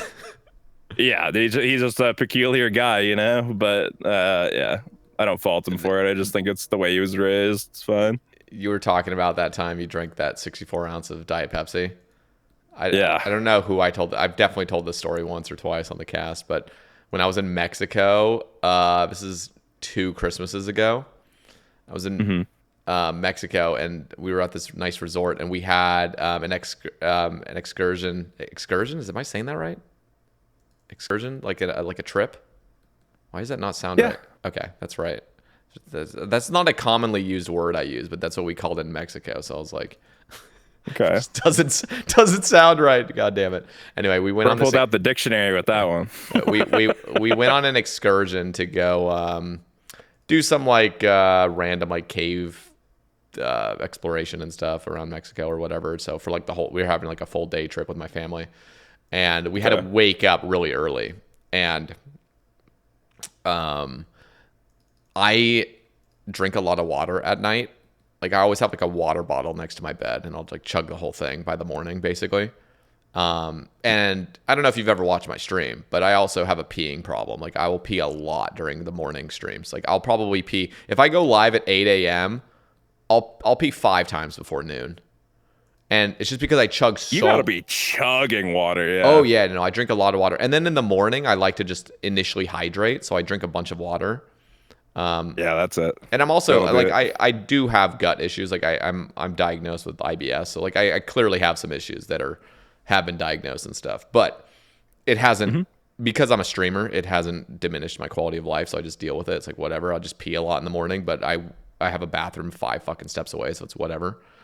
So that's chilling. Yeah, I'm blessed in that. Like, I remember working. Well, most of the times that I worked, it was actually like usually like late afternoon. I'd pull in, so like 11 a.m. or something, and by that time I've already had my morning peas. It's just like whatever. But anyway, that's besides the point. We went on this excursion, and I had drinking so much water, and we had to leave the hotel at like 8 a.m. And keep in mind, my usual routine is to pee 4 or 5 times before noon, and we had a 2.5-hour bus ride to this place. And I made a point to pee twice before we left. And I made a point to not drink as much water as well. and we were stuck in this bus for 2.5 hours, and I had to pee. Basically, like 20 minutes into the bus ride, I was like, oh shit, I kind of have to pee already, but it's not that bad. 2 hours later, I needed to pee. The worst I've ever had to pee in my entire life. It was fucking painful. And I was sitting there. I believe it. And anybody that like talked or tried to make a joke, because we're all just in this bus together. There was like 8 of us. There was like a driver, the person up front, and then the rest of my family is just chilling in the back. And I'm like, dude, like any sudden bump in the road, which there's just metric fuck tons of bumps everywhere in Mexico. It's just the bump. Yep. We're just using this, and I'm like, dude, my groin, it's like riding up my stomach. I'm like, dude, I'm in actual agony. Anyway, I'm like, I can literally feel how that felt, because I remember it so vividly of being in the movie theater, because I know it was 100 times worse than what I had, and I do not wish that upon anybody. Dude. It is like possibly like top 3 worst feelings I've ever felt in my life, and I had like extreme oral surgery, and it still hurt more than that. Jesus. Yeah, no, you can totally relate. This was the worst it's ever been. And I've had some other experiences that were bad, but this was just by far the worst. And I didn't even know when the next bathroom was. And we're stuck in a bus, and I'm not going to pee in a bottle in a public. Were you on it for the whole 2.5 hours? Yes. Like they had no stops. There was no stops. There was no stops because we had to, like, we were like running late or something, and we had to get to this place to make sure we made it to the little temple we were going to go explore, and we had to be there on time. So there's no stopping, but there was going to be a restroom as soon as we arrived, and so like we're like 45 minutes away. First in line.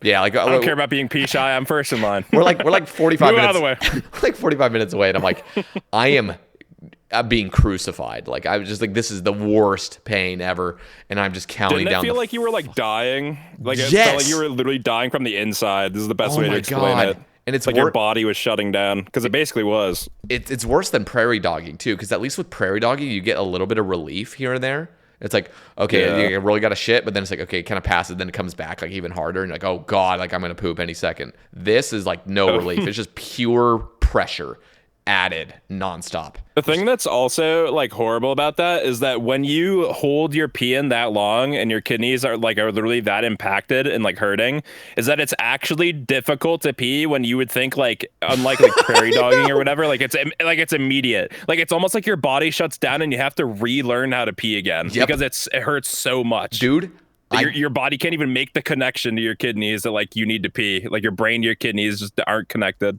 It's so bad. There was only one bathroom, and it was in a souvenir shop. So we pull up, bro. I almost collapsed getting out of the bus. I had to fucking waddle. Because my body like wasn't functioning properly. Like I couldn't walk properly. I'm like, oh my god! Like every step was just burning. I'm like, oh my god! And so I am just like, there's so many people around, and I'm like, I need to find the fucking bathroom. So I'm just running through this souvenir shop. Finally find it. It's just some like really ghetto souvenir shop, and there's 2 stalls and a trough, a peeing trough. And you know I'm pee shy. You know I'm fucking pee shy. So I go in there. There's a line of like a couple people, and I just fucking ignore the line because there's like 3 people at the trough, and it could definitely squeeze a 4th person. So this is completely out of my comfort zone. Like I literally cut those 2 people, and I squeezed in between these 2 people, and I just whipped it out, and and like I could not pee for like a good 15 seconds, and then I peed for genuinely like 3 minutes straight. It was like 3-minute pee. And it was like, the worst thing is like the first minute of peeing wasn't even relief. It was just like still burning. That's like the top off level of it still being overflown. You're just like, holy fuck, will I feel good after a minute yet? And then it's like a rush of euphoria by the time you're like done with the 3 minutes. You're like, I can't believe this is what I felt like. Like this is the human experience of pain. Like this is probably the highest tolerance of pain I'll ever have.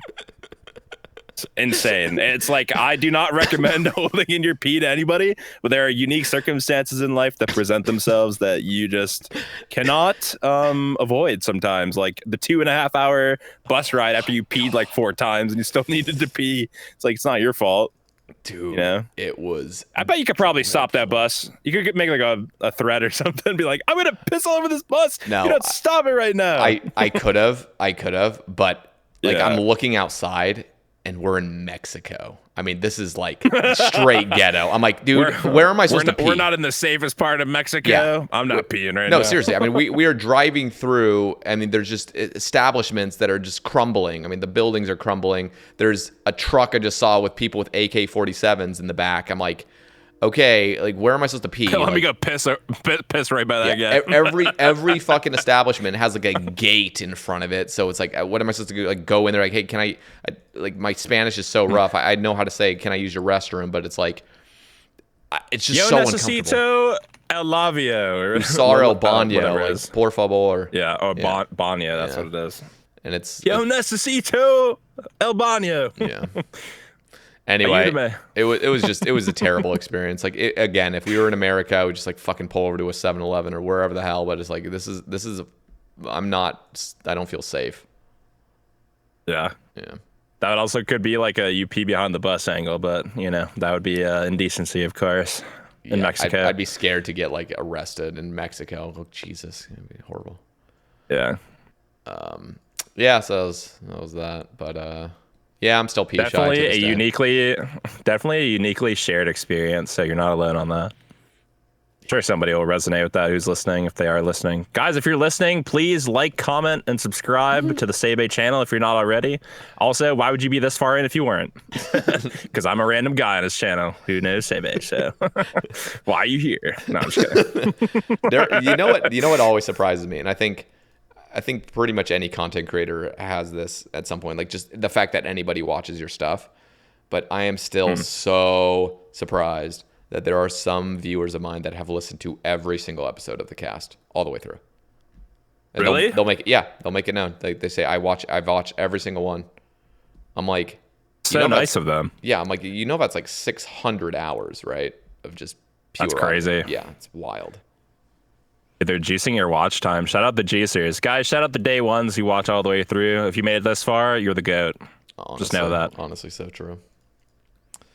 I'll always respect the people who will always watch content, even if they don't necessarily agree with or are super interested in, but want to support the creator.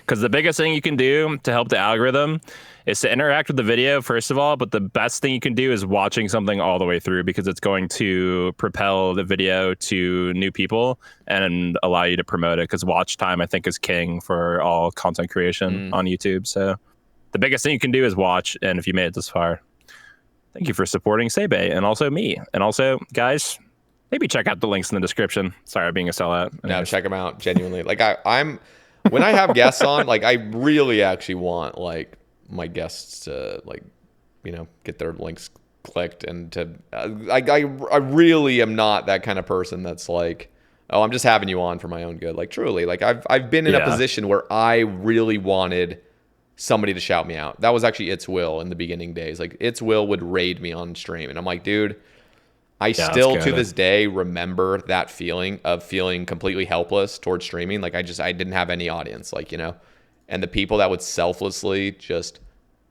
raid me and stuff. I'm like, dude, if I ever get to a point where I can do something for another creator, like I will do that because I've been there. Like it's just not.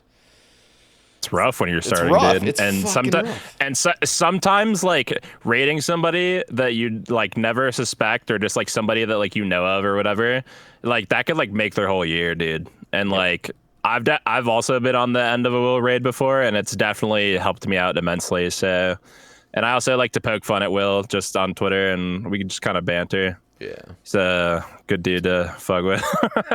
So yeah, I always have fun. I always have fun fucking with him, yeah. It's a good dude. He is. Did I tell you? Yeah. I asked him, this is before TwitchCon last year. I asked him, I like DM'd him. I was like, hey, you want to come back on the Sae Bae cast? Never got a response. So, dude, he hates you. He hates you. Yeah, and so I pull up to TwitchCon, and he's actually at the convention. That's the only time I saw him and met him and Hanner. And I had completely forgotten that I had even reached out to him genuinely. Like it had been several months. And then he's like, oh, yeah, I got your message about coming on the Sae Bae cast.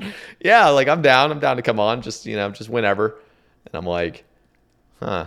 Is it just because you're embarrassed? It's just because no. But I think he totally would be down. I think he's just honestly. He definitely gives me the vibe of like reading your DM and then like forgetting about it and then just like never messaging back. He's definitely that type of guy. Yep.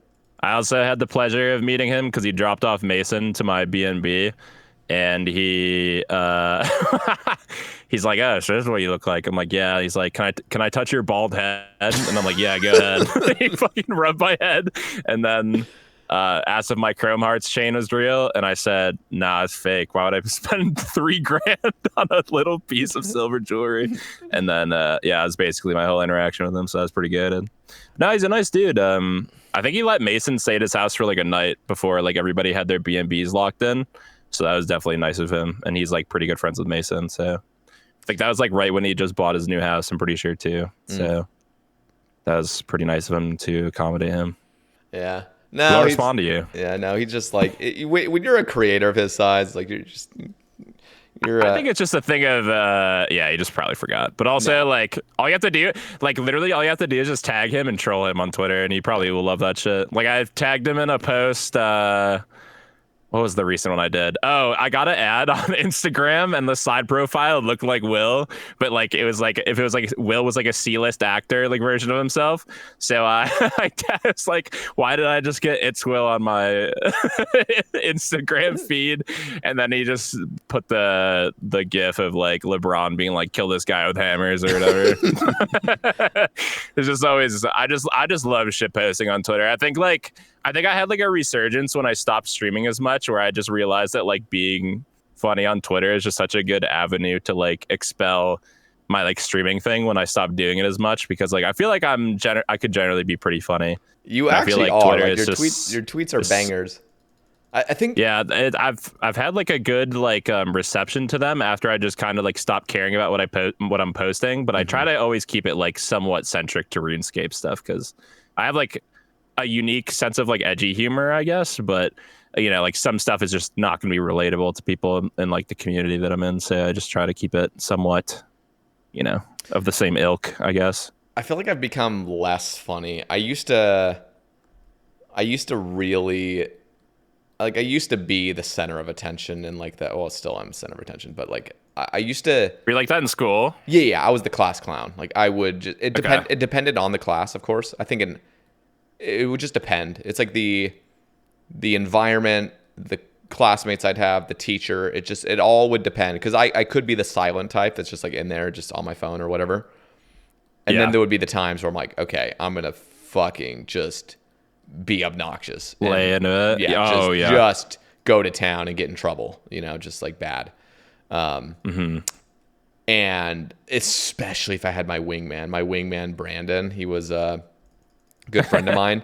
We were the most obnoxious people ever, and we would just laugh at our own shit like nonstop. Like we were hilarious, and like people would laugh. Even we'd get the teachers to laugh and stuff, because we were just because our humor was just like acting retarded. Like it was just like we just be as fucking stupid as possible, and be a. Do you know? I don't know if you ever watched Good Neighbor stuff as a kid, and like.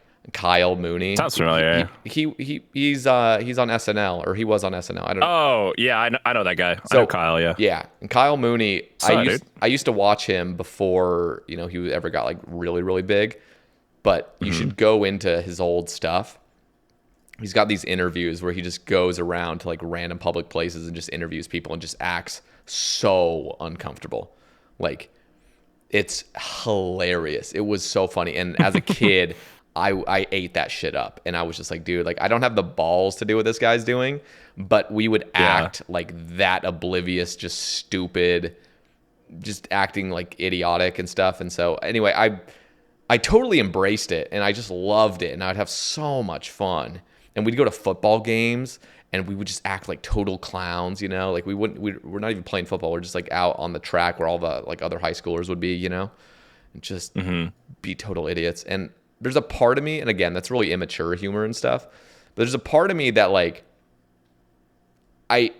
appreciates it. I did it so much. I appreciate it. I did it so much that I was like, I started identifying with it. Like I'm the funny guy, you know, like I like this. Like I like being the person that's not taking anything seriously, just having a good time, fucking around, having fun, being funny. And again, I could change that identity depending on the situation. I could be serious if I needed to. But I don't know. I feel like adulthood hit me really hard at some point. Because, I mean, even on my Mormon mission for like 2 years, I was the most rambunctious. Like, I was the center of attention. I would just make fun of everything. Like, everything was hilarious. And I was like that. And I think as soon as, like, adulthood really hit me, where I'm like, oh, shit, like, I'm not on the beaten path anymore. Like, I'm not just like, go to school. Like, this is what you're told to do. Go on your mission. That's what you're told to do. Okay, now come home. And, oh, now you have no idea what you're doing. I feel like life hit me really hard where it's like, damn, this ain't so much fun anymore. Like, this shit got real. And I feel like that kind of like altered my personality a little bit of just like taking things a little bit more seriously. And also, I think I was just very, very sheltered. And I don't know. I think part of me growing up and part of me like being an adult was just realizing how fucking unfair the world is and how much actual like evil is like in the world, and it like made me see the world differently. I think that's like anybody's adult experience where you like actually grow up and you're like, oh fuck, like real life is really dark in some aspects. Like it's great, but there's some dark aspects of it. And I think really recognizing that at some point like made me like less funny. I don't know. It's like I just can't like. But isn't it great that if you can like, you know, bring levity to people, then you're like, wow, this is awesome because the world sucks or whatever, you know? Like that was like my big pull. It's just like, wow, yeah. Like I had that like whole like adult thing where I'm like, yeah, like bills are coming in, like things are happening, but like I feel like I'm still the same, so I'm just gonna be an idiot. But like you know, I think like it's not as ubiquitous as that, where like it's just like everybody has a different experience, obviously, and I could totally get the whole like doomer. Like, man, this shit sucks. Like, and like it changes your perspective or like your personality. I think everybody goes through that. Yeah. Because it might be like a month where I feel like I'm not funny and I just don't tweet.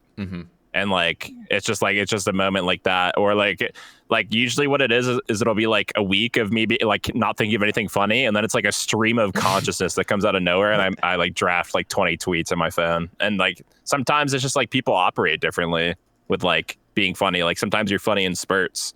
Or like, that's good. You know what I mean? I don't know. Everybody has their own like unique humor, and I definitely think you're a funny guy. Like, it's not like you're not. It's just like, I think you're probably perceived as more serious than like a funny person, just maybe from like a content perspective. But like, it's not like you're not funny, you know? Yeah. I think everybody has moments of that. It's just like, it's like I was not the like the class clown growing up. Like I was like the introverted kid, and then like I became more obnoxious as I like got into high school, and then like I learned the line between being serious and being funny, because there was a moment where everything I said was a joke and nobody could take me serious, and that was a problem. Yes, I think that was another reason. It's almost like I hit a point in my life where I kind of wanted to be taken more seriously, and you'll see people, I mean, that really are like have just always been the clown, and you'll hear like they'll eventually like break down. Like I had one friend in particular, like she was so funny. She was always like the person you'd go to just like to get a laugh, and she eventually had like this breakdown where she's like, I just hate being the funny person. Like I just want to be like, I don't want to. Yeah, I just to always be that person. So it also kind of coincides with like if you're like streaming a lot, and it's like you have to feel like you're always on or whatever, like that can drain you as well. Like if you're trying to be funny all the time, like I had moments like that where I'm like, I cannot be live right now. Like I do not feel funny. Like I feel like I'm drained from creating, or like I feel like I have to always be this person. You have to fit yourself into some box that like you're not always. Then like it's going to prevent you from like being who you want to be. So it's better to be 100% with yourself and like accept yourself as who you are, and like not let that stuff affect you as much if you can, and just be more understanding and compassionate towards yourself, and like having empathy, especially. It's like a part of like growing older. It's true. It's nice. It's also nice just living more like authentically and honestly. I think that was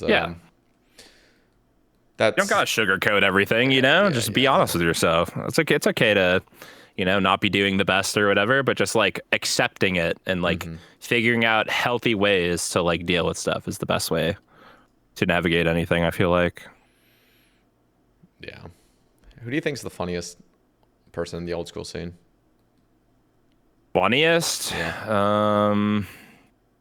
I think Ellie's ex is really funny. Very criminally underrated. Definitely some random hot pot takes, but maybe I'm biased because I really love Alex, but definitely think Ellie's ex is up there. He has so like when I record the podcast with him, like there's so many nuanced jokes that when I'm in the editing bay, like when in the moment, I don't even realize it, but he's like sneaking jokes in when I'm like doing the edit and I'm like, holy shit, how did I not hear him say like this is funny like anecdote about like something currently happening.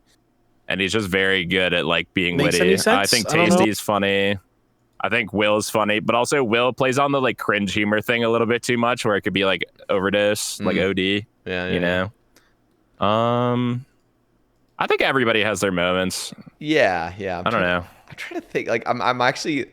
It's funny. I'm kind of like looking through the list of the Sae Bae cast right now, just because, you know. I've Let's look at the funniest Sae Bae cast people. Prison Joe's funny. I'm just trying to look through this. You know, I did laugh pretty hard at King Condor's first episode.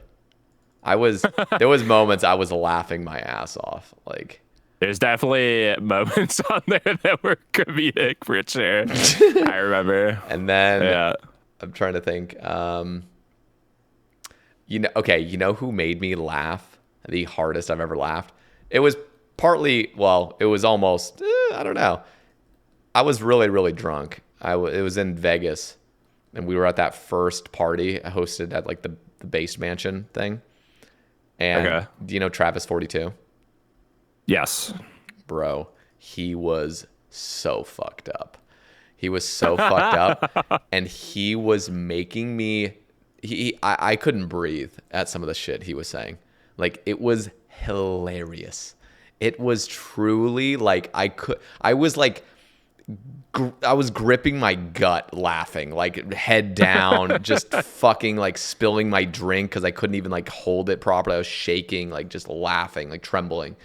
And it was just hilarious. Like, there was a moment, and again, like, I'm not going to do it justice at all because the way the tone he would use, the facial expressions he would use. But we pull up and we're next to like Mint Mad Cow, and I think Dino was there, and like, I don't know, who was the other guy? I think it was like West Ham maybe was like pulled up or something. We're just talking, and we're just, you know, talking about random shit, and Travis is just like fucking tweaking basically, and he's just like all right guys, hear me out. Okay, if we were in the wilderness, like, okay, if I was doing the like Venenatus right now, like, be honest with me. Would you come and kill me? Like, would you come and kill me? He's just like staring at like Mint Mad Cow and Dino. He sounds like a PK.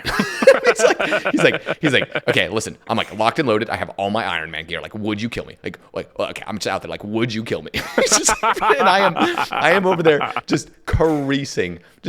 And Mint Mad Cow's like, I mean, I don't know, man. If you're rocking a lot of stuff, like, he's like, no, just be like fully honest. Like, you know me now, like you know me. You've met me in person. Like, you see me out in the wilderness. Like, would you kill me? Like, would you kill me? It's just like kept repeating it, and I just, again, I'm not even doing it justice. I don't know exactly the words he used, but I was fucking dying, and he wouldn't let it go, and he just kept like pushing this thing. Like, he would eventually answer, and then Travis would like go on to another thing about some idiotic RuneScape thing. Like mixing it in with like real life. It's like, okay, because you've met me now, like, would you do this to me in game? It's just like, I could not control myself. I was crying. So partying with Travis, he's the most hilarious person I've ever met. Like, he's something about him that's just like out of control. It's just truly out of control and hilarious. Yeah. I wish I got to meet more people because I wasn't there for the Saturday party, even though I was invited, just because I had problems that I had to address, unfortunately. But I really wish I could have went to like the creator party because that was really my only opportunity to like meet like a bunch of people, because I was kind of like hanging out with a bunch of friends that I wanted to like meet that year, just that were like all in like houses that we had like adjacent to each other. But yeah, like I any opportunity I had to like meet somebody new and it was like just genuine, I like reached out, but I definitely didn't like go out of my way as much, where I feel like I probably should have on that trip. But I don't know if there's gonna be as many creators that go to like another like TwitchCon as much as they did that time. I mean, it would probably be Rune Fest if they do, but also Rune Fest is like, what is it, in March or whatever? Yeah. Also, are you going to that? No, I'm not. It's I'm not either. the thing is, I had for months, I mean, basically for like over a year, I was just saying, yeah, it's like as soon as there's a Rune Fest, I'm 100% going. But Yeah. there was an element of just kind of like, okay, like it's like, it seems like it's not going to happen. Then all of a sudden it was going to be happening. And then I'm in the content creator Discord and they're like, hey, we're going to try to fly out as many people as, we can with the funds that we have to fly out creators. And, or like maybe partially we could, pay for your flight or pay for your hotel or something like that. We want to get people out because, 5 years of not having Rune for 5.5 years.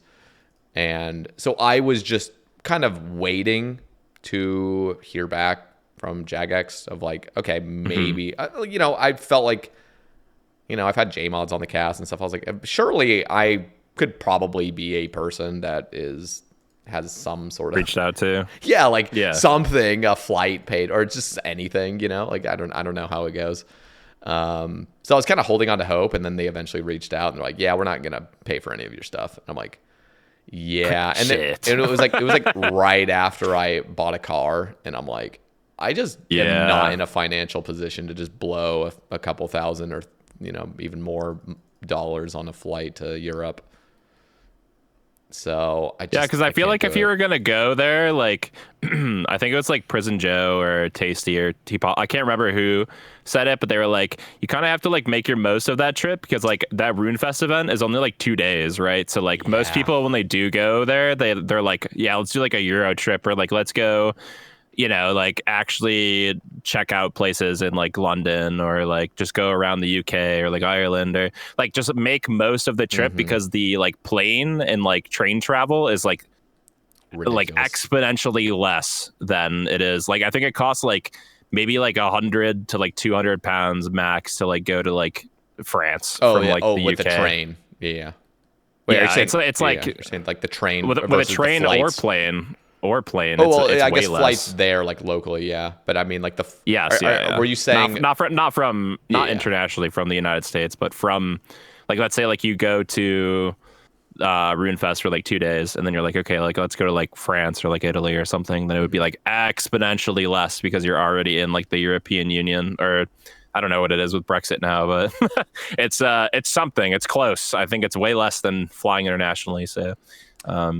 Being in the adjacent countries, I think it's a lot less. Who's also hilarious?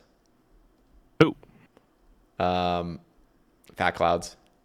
Fat Clouds. Oh yeah, dude, initially he was cracking me up on the videos that they were doing for the trip. It was that trip in Florida they went on. Yeah. It's just so many bits. He was just like farming. He's naturally funny. Fat Clouds. Super funny dude. His intro to the OSRS scene and him growing to partner and beyond was the most hilarious thing. I mean, he truly had an act for streaming. I mean, he just was brilliant. He would come out with the most original gimmicks that were fucking hilarious. I mean, and he would just, he like honestly kind of transformed the scene in a way. He transformed how I even streamed. He was brutally honest about things that felt more taboo before he came along. So one of them was he was just so blatantly obvious about like, give me money. Like, like that was really taboo at the time. And then he came out and just like, give me money. Like, just like I'm always streaming here for money. I don't actually like you guys. I'm just here. It's just completely trolling, and just saying stuff. It's not even fully honest at this point, but he would take it even further where he's just like basically flaming you, and then people would gift subs. And then he had so many gimmicks and so many just random bits about like Coxie cheating and Coxie, being a rat and all this stuff. And he would just dig into it, just all these funny fucking things. And he was basically like a Trump figure of the OSR's community, where he would just roast people, like just totally roast them, and just unapologetically. And it was hilarious.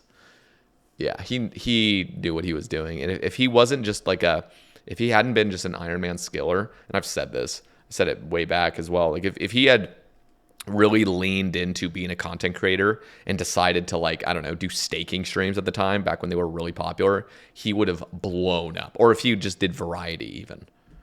Like, holy shit. I could see it. He was brilliant. He definitely, I think his break and everything and him just kind of, reevaluating his life and everything and getting like fit and taking life a bit more seriously and not caring as much about, RuneScape and stuff. Definitely toned back his, and it definitely a healthy option, but his break definitely kind of, not only was it his break, but it was just him then going over to Kick for several months, streaming there. And I feel like just all of it kind of just made the stream die down a little bit, but he still has it. His original bits were just insane. Yeah. He's great. Yeah, I think he's definitely like a pillar of like the comedy guys of like creating something original. I think like the biggest thing, like they have that discussion of like, like who like originally makes it versus like who popularizes stuff, and I think he did both. Like I think he really did cultivate something special in the community, and I think a lot of people look fondly on that. That's why he gets so much support from all the people who really enjoyed his like time making content. Whether it like ebbs and flows or he's part-time now or whatever he does. Yeah, he was, and he's honestly just like a great friend and a great person. Like meeting him in person, he was just, he's still funny, but he has a good heart. He'd flame you, but he was just like all good fun. So he's awesome. Yeah, I'd say those two, pretty hilarious. I'm going through your list. I'm trying to see if there's any other people that I know. Like, yeah. I think I resonate most with probably Will's humor in terms of like stuff that I basically just shit post like perma on Twitter. Will definitely made like me same kind of humor as so hard on that cast. Did you ever? Yeah, I heard your belly laugh when I watched it. I remember. It was It was hilarious. It was his bit on talking about mainland China or something like that. It was like his just something so stupid, and I just couldn't stop laughing. Yeah, it's always something with that guy. Oh, and Whale can be really funny. He has that really like dry like King of the Hill humor. It's just great. Totally. Yeah, Whale made me belly laugh as too on his first episode. It's great. That's good, dude. The hardest I ever laughed though, and I wouldn't even say Saint Tits is really like the funny person, but Saint Tits made me laugh really fucking hard. It was just us telling stories, and Saint Tits is like, his laugh is extremely contagious. And if you get he doesn't laugh like a lot, but when he laughs, like you'll know it. And for sure. So like he starts laughing, and he's telling his thing, and I'm telling my thing, and just like if it's something funny, like we're just crying, laughing together, and it's just great. I love that kind of chemistry when you get a person where it's like you're feeding off each other's laughs. It's so bad.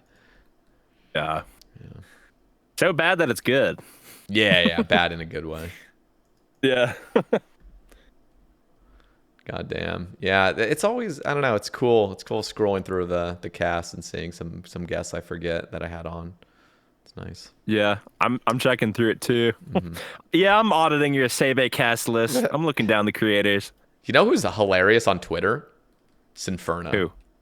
Yeah, I was just about to say I like Sinferno's humor too. Although like the like humorous part about her, because like it was like her and Hootie, like it'd always be like the stinker tweets. Like they'll just make a tweet that's just like so bad that like it just gets clowned on, and like that's like become her humor. Yeah. Like they'll just make like horrible, like stinky, like garbage tweets, and it's just like, yeah, you mess with this one, buddy, or like whatever. Yep. And people just they get ratioed by like people who don't like the tweet or whatever. But like I think that's what makes it even funnier. Yeah. No, I just love that she puts in the effort. Like she is one of the only like female creators that truly, at least that I follow, like on the old school scene, that really goes out of their way to be a clown, and I fucking love it. Yeah, I respect it immensely because like a lot of people, I feel like a lot of people take Twitter too serious. And like I definitely had my moments where like I had an era of Twitter when I first started, just like where I would only post RuneScape achievements, and then I'm like, why did I do that? Like I feel like there's so much more to it than doing that because you can do that, right? Hmm. But I feel like it only shows like a facet of your personality, which is you like RuneScape content, and Yep. you like sure you have a semblance of like goals, but like what more to that is there? And like for you, like that would be like, you know, you do podcasts, you get to interact with a bunch of people, like you get to be funny through like things that happen, and you get to like post whatever is going on with you, like, oh yeah, I'm doing this thing, and then this bug happened in the game, and you get to like freak out over it because you're like, why is this doing this? Yeah. No. I mean, I think most people, at least that start off on Twitter because of old school RuneScape, just are achievement posters.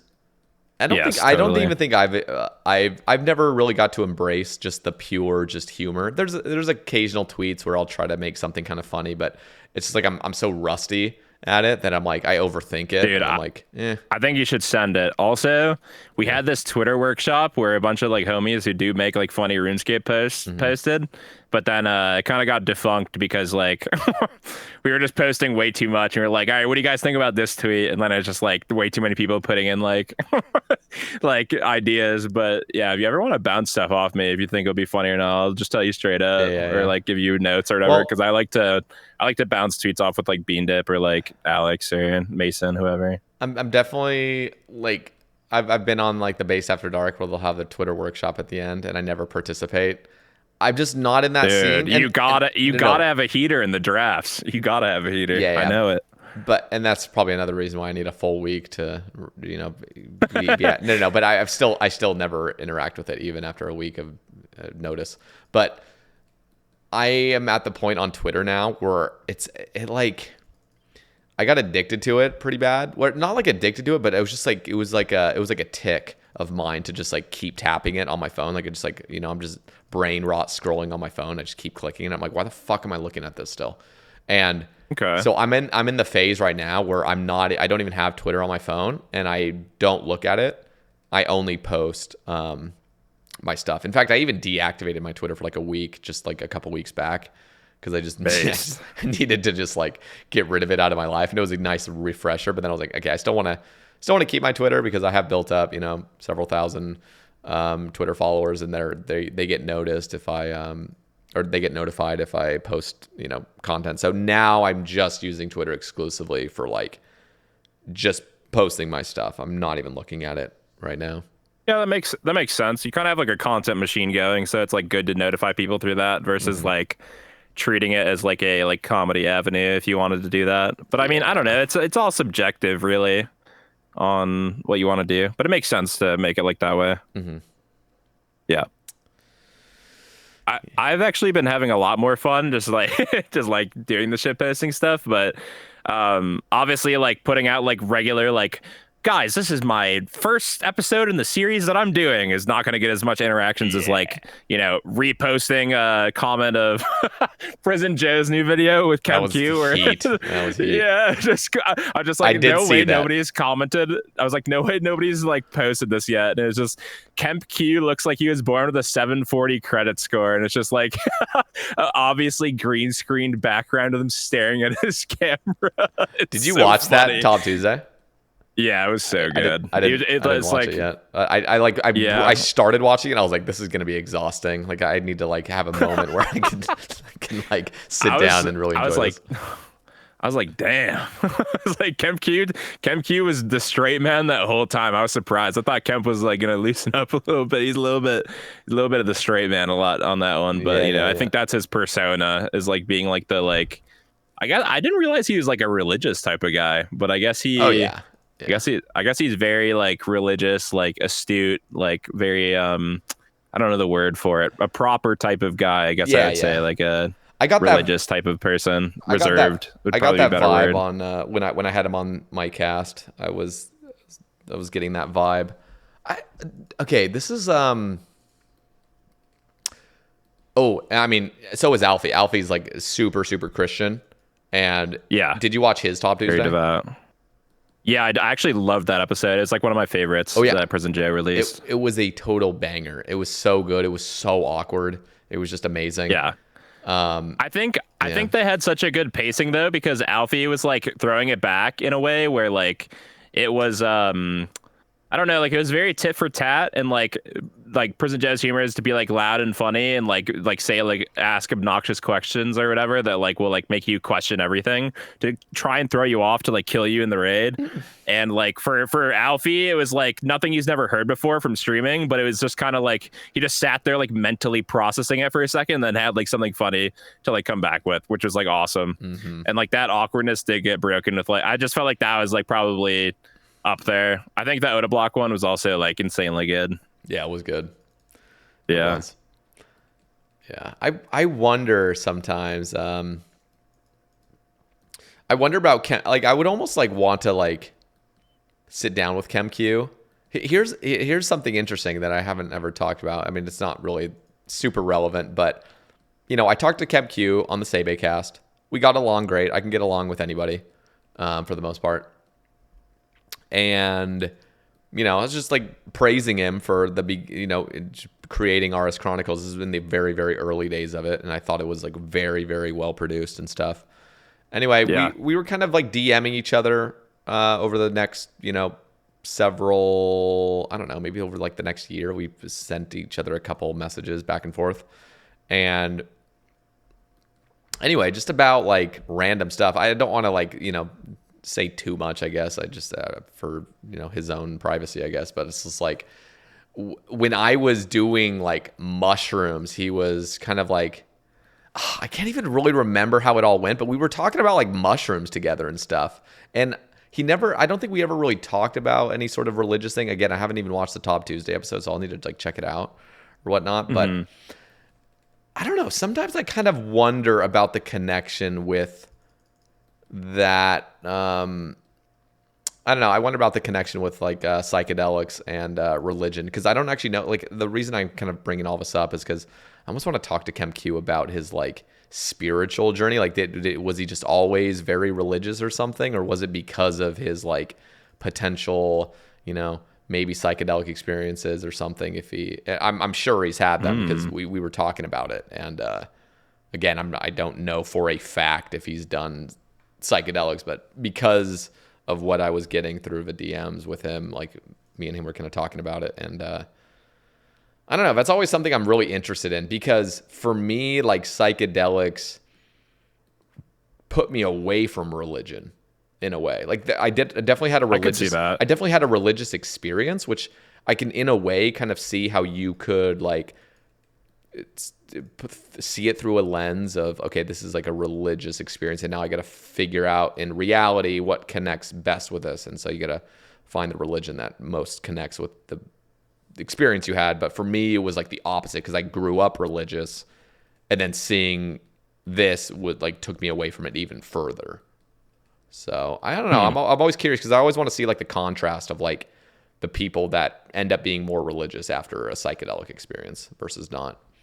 Because I was the versus not. Yeah. Yeah. I don't know. KemQ is interesting. He's definitely, like you said, very straight. Like he's not gonna. Very reserved type of guy. Yeah, very reserved. Like won't crack under pressure type of guy. Yeah. Like very based on his principles. Yes. You know? Yes. Yeah.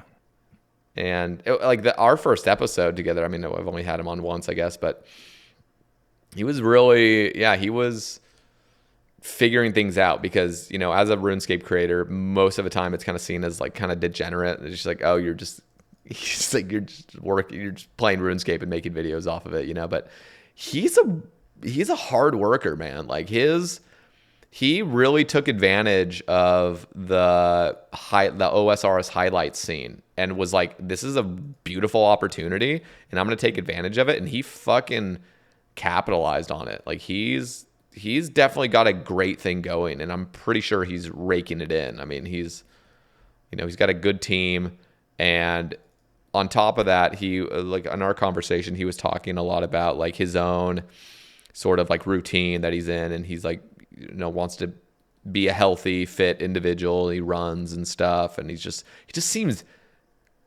I don't know. Like it's kind of fascinating in a way. Like he seems like really straight and kind of boring, but at the same time, I'm just really interested on like what's going through his mind. I don't know. I'm always curious about those kind of like straight edge people. Like what's actually going through your mind? Are you like kind of like I'm like that. Yeah. I'm like that with Roidie because I feel like I never know what he's thinking. You know, I feel like I want to know what like makes that guy like operate the way he does. Just because like it's not like he's like inherently like a specific way. Maybe it's just kind of like he's just a very perplexing and interesting person, and like you know he's a bigger streamer and like. It's just like interesting to like I want to know what makes that guy tick. Like I remember this story of him on stream, just like a random anecdote. He's like, yeah, this one time I was in college and basically my friend always ate pizza and I just put caffeine dust and sprinkled it all over. And yeah, but it's like I can just recall it because it's so vivid to me, and I'm less like, why would he do that? And he's like, yeah, my friend just like puked, and I laughed at him, and I was like, why would you do that? Dude. And it's just like I don't know. It just has like these random moments where you get like a minute sliver of his life like out of nowhere that like you did not ask for as a viewer. Like it just happens. It's like yeah, this one time it was under a birch tree, and like he just narrates his life. Dude, it's like how are you nailing that? Thing. How the fuck have you nailed his voice so perfect? Somehow you have the intonation of it like perfectly down. Did you study it or something? I've heard like, that. I swear. No, I've heard that. I have a sound bite or 2 or 4 of his sound alerts thing, and it's literally just hard baked, brain rotted into my brain. You're nailing it. Like it's just it's like there's something about like the steady tone. Like he doesn't sway up and down like a normal voice does. Like if you close your eyes and you like put on the Roidie stream, this is just a test for anybody. If you're still listening this far, by the way, this is just a true test. Just while Roidie's live, close your eyes, put on the stream, and tell me he does not sound like a Kindle book reader. Like it sounds like he's narrating whatever you're reading. He has a very clear, concise, straight voice, and I'm very surprised he is not a voice actor because I think people go in there all the time and are like, you should do voice acting. He's like, well, people say that all the time, and I just have never taken up the opportunity to do that. So, you know, he has like a very like NPC reaction to like questions, and it's just he's very Josh Strife Hayes guy. He reminds me of Josh Strife Hayes, where it's very just articulate. Even though Josh Strife Hayes is on a different level. I mean, he is. I've been meaning to watch that podcast. Yeah, I've been meaning to watch that podcast between you guys because I watched some of his content, dude. It's super interesting. I was wondering his opinion on RuneScape in general because when I was really big on New World and I played it a lot with like Secon and a bunch of other people in the RuneScape community like V the Victim and others. We were all in like the same clan, and yeah, I was really interested to like understand like his perspective of the game, but I just never got around to watching it yet because I think it was pretty long. But I think I watched like the first 30 minutes and I just wasn't able to finish it yet. So I'm definitely gonna go back and watch it after this. But how was your experience talking with him? Like what was his like opinion from like your perspective on? I am I mean I was a little bit nervous. He's a huge creator. And sure. So I was a bit nervous, but he was like very just like, yeah, of course I'll come on. Like, this is great. And he had followed me on Twitter like a year prior. Like he was just, you know. Oh, okay. So he's in the scene. Yeah. And he's just making it very like welcoming to be like, yeah, you could like reach out to me. Like you can, you know, come in my DMs or whatever.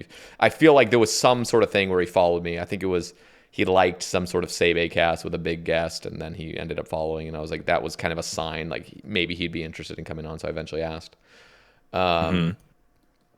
But no, it was good. I was a bit nervous, especially when somebody can speak very clearly and articulately and have a beautiful British accent that's just like, wow. And then I look like a fucking monkey just like trying to form a sentence.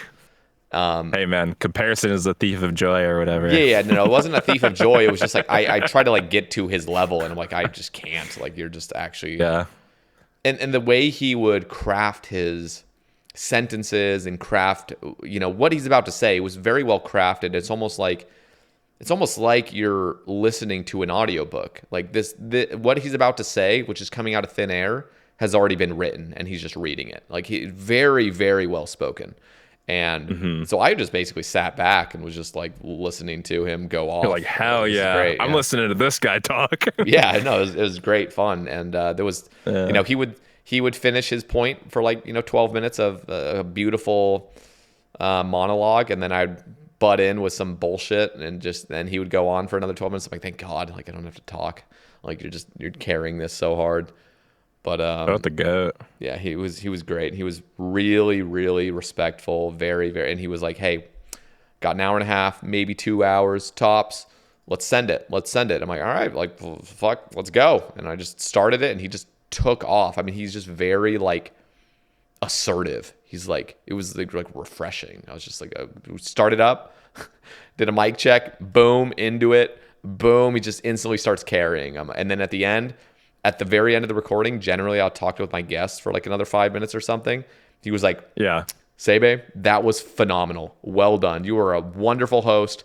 I really respect what you're doing. Keep it up, champion. Keep it up, champion. Like you're doing wonderful. I got to dip in a bit. Do you have anything else before, I got to leave? And I'm like, no, like perfect. And he just dipped. And I was like, Jesus Christ. Like that was just, that's very endearing to hear. Yeah, it was That's just nice. it was very nice. It was pleasant. It was just like weird. Bro's Weird in a getting good way. rizzed. Yeah, Rizzed no, I'm up. like, damn, like you like this is like it's very just the way he handled it was very, very mature and like masculine in a way. Just like, holy fuck, like this is just like a lot. Like I'm not used to this. It's like dealing with like Faux, just a British Faux that you just beyond Faux, like beyond Faux, because Faux can't even talk as like articulate as this man. Like it was just very impressive. It's like if Faux and Roidie had a British baby. That's what you're saying. No, okay, no. You know what it was talk? It was like talking with like a news report, like a CNN person. It's just everything's very professional. Like let's get like to an work. interviewer. Yeah, just very, very professional, but very warming, like endearing. So you'd say you got interviewed while you were interviewing, is what you would say. I just felt like I had no business being there. I was like, I need to. We need a new host. Like, Jesus, get this guy off of the thing. Yeah, Boo. It was great though. And the thing is like I ended it and like I'm in my head usually after most episodes, especially with episodes where I'm not like super comfortable the whole time. Again, I was a little bit tense because I'm just like, okay, how is this going to go? And I need to ask the right questions. I don't want to look like a fool. And trying to make a good impression. Yeah, and I was like, oh man, I really didn't do as well as I would have hoped at the end. And I published it, and it was mainly just him, with his monologues, and everybody loved it. And I'm like, you know what? Thank God. And I even like one of the highest comments on it was, I think it was from Alonescape, and he's like, thank you so much for being such a great host and not interrupting the guest and just letting him go off. And I'm like, you know what? Fuck yeah, I did perfect. I didn't try to like one up him or be on his level and try to like, butt in and offer my stupid stuff. So I think the way I was a little bit more timid and shy was on that one, just a little bit more nervous, actually paid off very well for me. So yeah. Hell yeah. It was good. Something Dude, else. you did it. Yeah, no, it was awesome. You did that for real. Maud Ash's first episode, holy shit, I was shaking. Yeah. Damn. Yeah, that one was pretty. That could definitely be nerve-wracking. I could see that. Yeah, it was. The one that was the most nerve-wracking was having Faux on for the first time. This is like episode like 30. Like I'm like just 30 deep. Yeah. Yeah. Holy shit. That was yeah. rough. Just starting out, like talking to big creators will definitely like throw you off. I feel like. Yeah, dude. I need to ask you about this. You brought up Roidie, and this is something I wanted to ask. So. Sure. Are you, I don't know how, again, this is something where I feel like you have to be more in like the fitness YouTube scene or just fitness content creator scene. I don't know how many times or how much you like follow that kind of content. I'm not following some videos. Yeah, I'm not following like every Zoomer, but do you like, would you be able to recognize if somebody's on steroids or not? You could probably make a good like assessment if they were or not. I think it depends on how many years they're training, like their diet, like how they live life. Like if you see people eating like complete trash and they look like amazing, like they're probably juiced to the fucking gills. It also just depends on like how they look, and like it really is just a big factor of like time spent versus like their body and like how good it looks and like how they treat themselves. Is usually like, obviously there's genetics, and like you can hit the genetic lotto and just be like extremely lucky. Yeah. But then like for most people it takes like 8 to 10 years to get like a body that takes like, 3-ish with like roids to get to, where it's like you look at like Sam Sulek, and like that's the type of guy that like just started taking roids like hit the lottery, yeah, but also like has been taking roids for like at least 2 years and is like trying to get show ready for the first time. And the dude just literally looks like a like GI Joe action figure in real life. Can't even like breathe while he's like flexing in the mirror. Like the guy needs to take pauses in between one flex, which also posing is for people who don't know like fitness stuff, like posing for like the IBFF like pro shows is a art in itself, because you need to basically flex every muscle in your body in a certain position while not passing out, because people who go on stage basically starve themselves of calories and are basically, I think you carb load, if I'm correct, or maybe, yeah, I think you do something to force the glycogen into the muscles. I'm not like extremely 100% knowledgeable on nutrition. But I know that like you basically starve yourself going on it, and you're so dehydrated because you don't drink water for like 24 hours.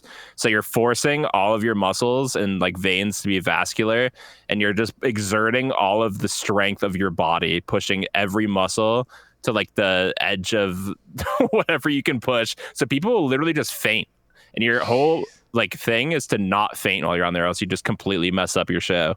Jesus, so you have to like basically teeter on the edge of like not passing out and like ruining everything you've built for like a year because of like one moment. And people cramp up so bad, like they got people getting massages in the back because they're trying to get like pumped up doing push-ups and stuff. It's crazy. Fitness YouTube is like also insane. But sorry, you originally asked. Yeah, no, that was great. No, so people are taking roids. It made it clear that you do consume this kind of stuff.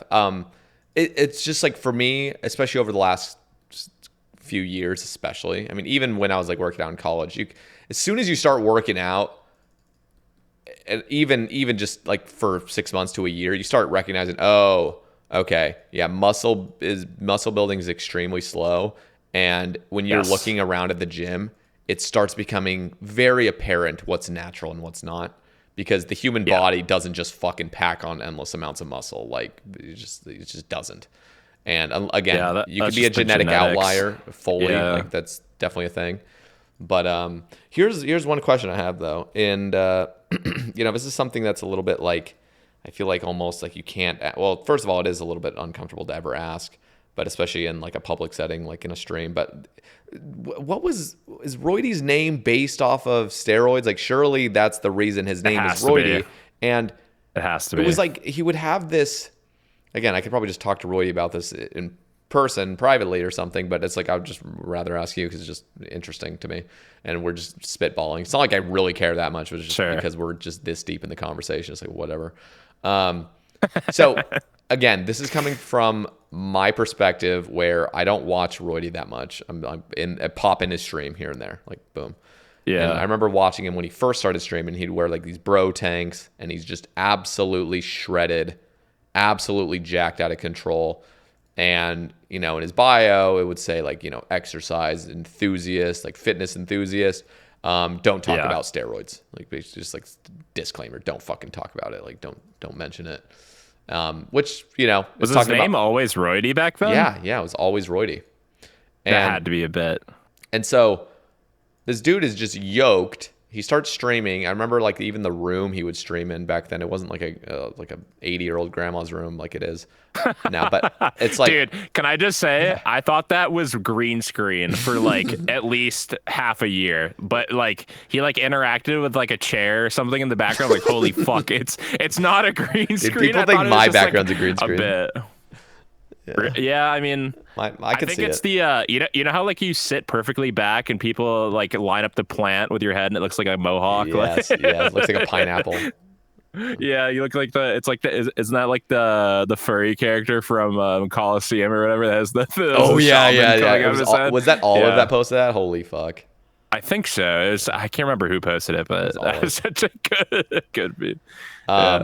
Anyway, so he was totally jacked, and he was like even after he was like shredded to the gills, and I had him on the cast, and he was talking. I don't remember the numbers, but he was like, "Yeah, I was like 225, 10% body fat," and I'm like, "That's not natural. Like that is actually fucking insane." Like 10% is like pretty crazy for like a RuneScape streamer the guy body fat, like there's plenty of RuneScape streamers that are, or RuneScape players that are probably 10% body fat, but they're not 225 pounds of lean muscle mass at 5'11". Like, yeah, just to put that the taller you are, the harder it is to gain muscle mass anyways. No, so but like just to put into perspective, I mean, this dude's my age. I am like, again, I am not a bodybuilder by any means, but I work out, I do calisthenics and stuff, and I've been at it for about 2 years. I weigh 160, and I'm an inch shorter than him, and I'm probably like 15% body fat. So just like the amount, like he basically would be saying like he's an inch taller than me, and he's basically got 70 pounds extra muscle. Like just like that is insanity. Well, not a straight muscle, but like, yeah. No, I mean that. I think that it's an insane amount of muscle to be carrying as a 5 foot. In comparison, yes. Yeah. But so it's just a lot. And again, I'm not throwing out any accusations or anything. And it's not like it even matters. I don't fucking care if you do drugs. Like I don't care if you do steroids. Go for it if that's the thing you want to do. Yeah.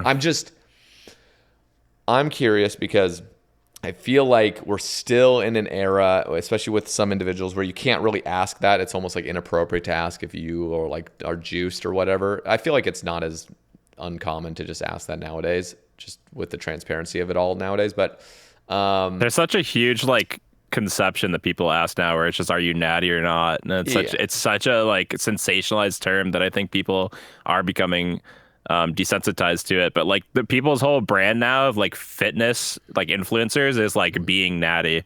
As soon as you're like not natty, like you lose whatever credibility. Well, if you're not natty, now people are fully transparent about it.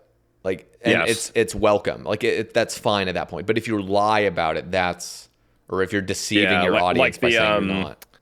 What's that guy's name? Yeah, the Liver King guy. Yeah. That was insane. And then he lost all his games, and he's like, all right, I'm going back on. Yeah. I'm going back on the trend. Fuck it. Yeah. No. And so did you see how big Roidie was kind of like bulking up?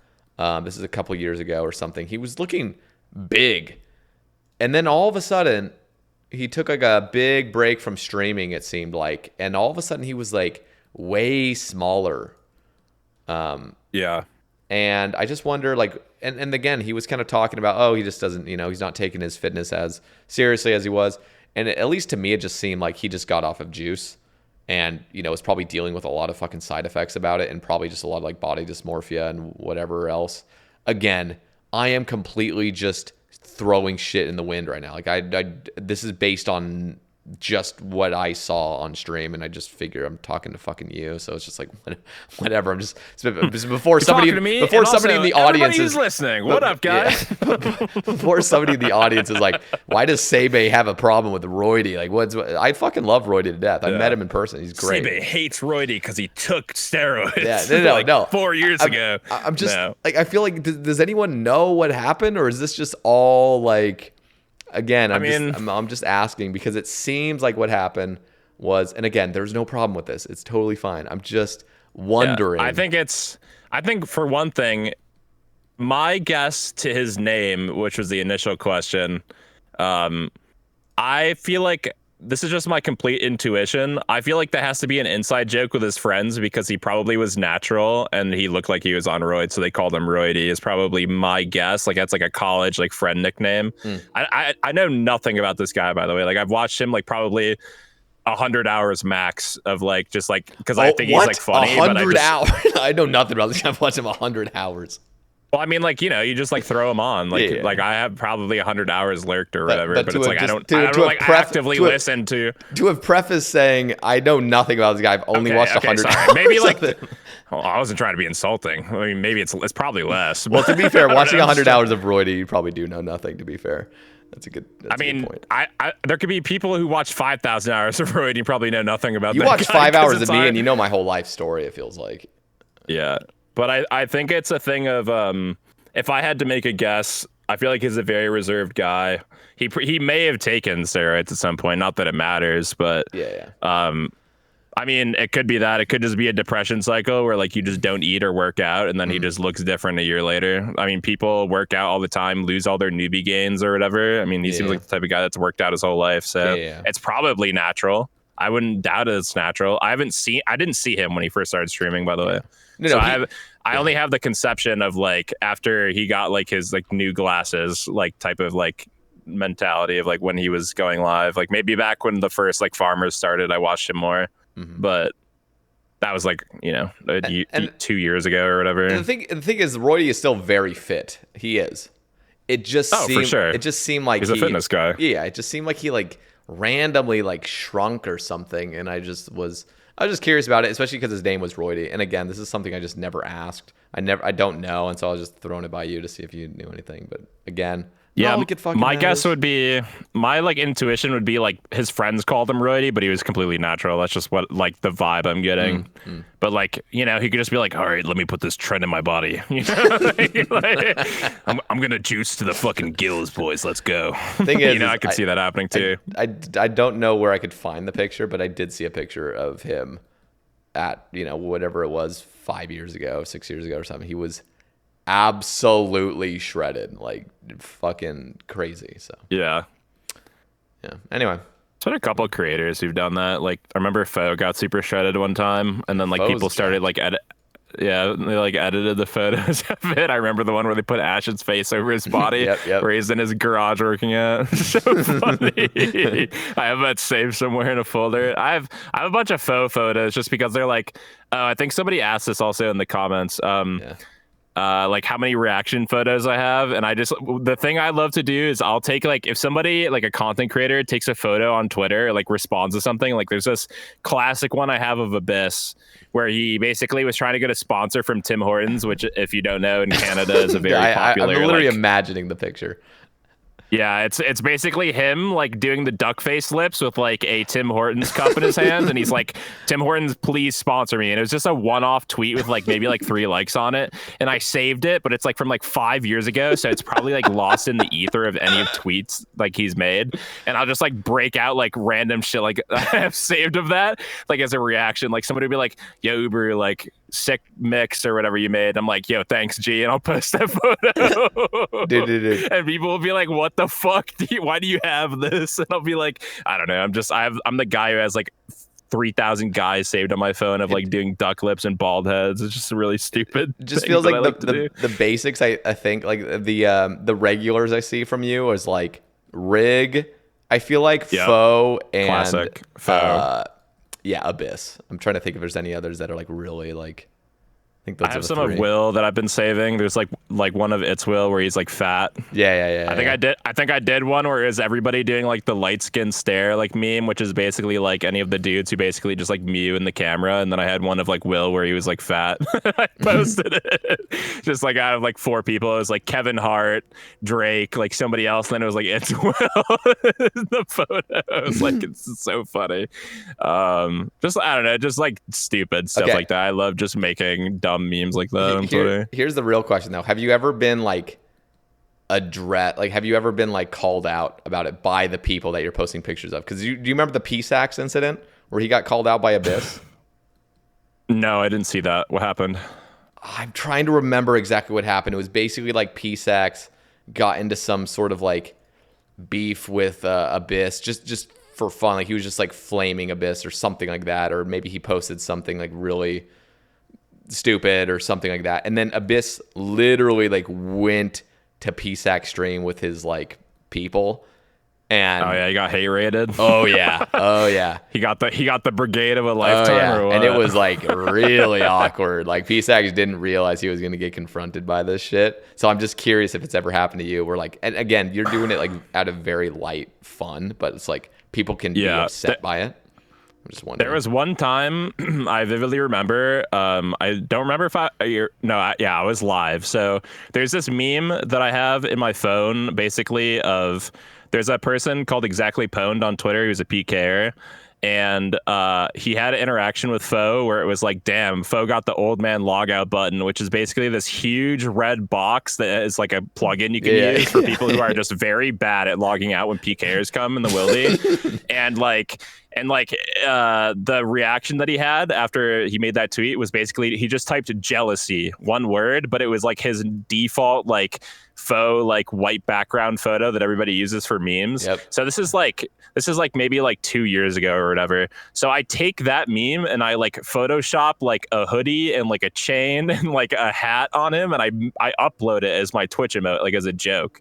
And like technically speaking, I don't think I'm allowed to have it because I think you have to ask for the creator's like approval or whatever. Or like say it's a parody or something like that. Like yes, because clearly it is a parody and it's all in good fun because of this unique like it's just like humor from my stream. It's just like deadpan, like stupid, like humor. So what happens is I'm like, we got this new emote basically because I'm just like learning Photoshop AI when it first came out, and he was just like one of the people that I had, and basically I edited that and then uploaded it, and then a bunch of people went into Faux stream and spammed it. Oh, no. And they were like, and then Faux sees it, he sits there puzzled and he goes, huh, so this guy just has a photo of me on his emotes. Okay then. And just like my thing was like, okay, I'm trying to not get sued by Faux, but not like he's actually gonna do it, but it's more like I'm trying to not leave a bad impression because like it's one thing to like make yourself a butt of the joke or like take somebody and like troll them, but then it's another thing like I did not ask them to do that. Like I was purposely like, please do not post that in his chat to like annoy him, and then they did it anyways because it's Secon and like other people from my stream because they want to get a reaction out of me and be like embarrassed, and like I kind of was, but also like it was a like full circle moment because like it brought awareness to it. And like, you know, I made that mix on SoundCloud called Only Faux, which is basically just me trolling him for 3 minutes in the beginning of it, where it's like he's trying to pick a name for his like RuneScape account, and he's like, I should call my account Only Faux or whatever. And then it's just like, I'm just like, oh, hell nah, bro. Like, because it's a bad name or whatever. And I'm just like, I don't know. It's just like you take like big people that you look up to in the community and like you make lighthearted jokes at it. And it's just one of those things where it's like, I have an extreme like admiration for like the big streamers. And like, obviously I'm a small fry. So it's just like, I would expect him to just like look at it and be like, I don't care, which is basically what he did. And it was just like a comedic levity like moment, and I was just glad he didn't like blow up on me. But that's probably the closest I've ever been to like somebody freaking out on me or whatever. But I've it's funny you say that because and I guess part of the reason I ask is because like something like that similar had actually happened to me. There was just some random streamer that I hadn't heard of yet, but he raided me. I remember seeing it was like he was using an emote of my face or something. I can't remember what it was, but it was based on like who knows if it was lighthearted. I don't know the person, and it's hard because again, like I know you, so if you're doing something, it's just like it's fucking ubaru, like he's trolling, But I dealt with so much real toxicity from like the HLC for years. Yeah. And I know it's not out of lighthearted fun. It's out of like, we want to make you upset. Like we're trying to get a reaction out of you. We're trying to piss you off. We're trying to ruin your day.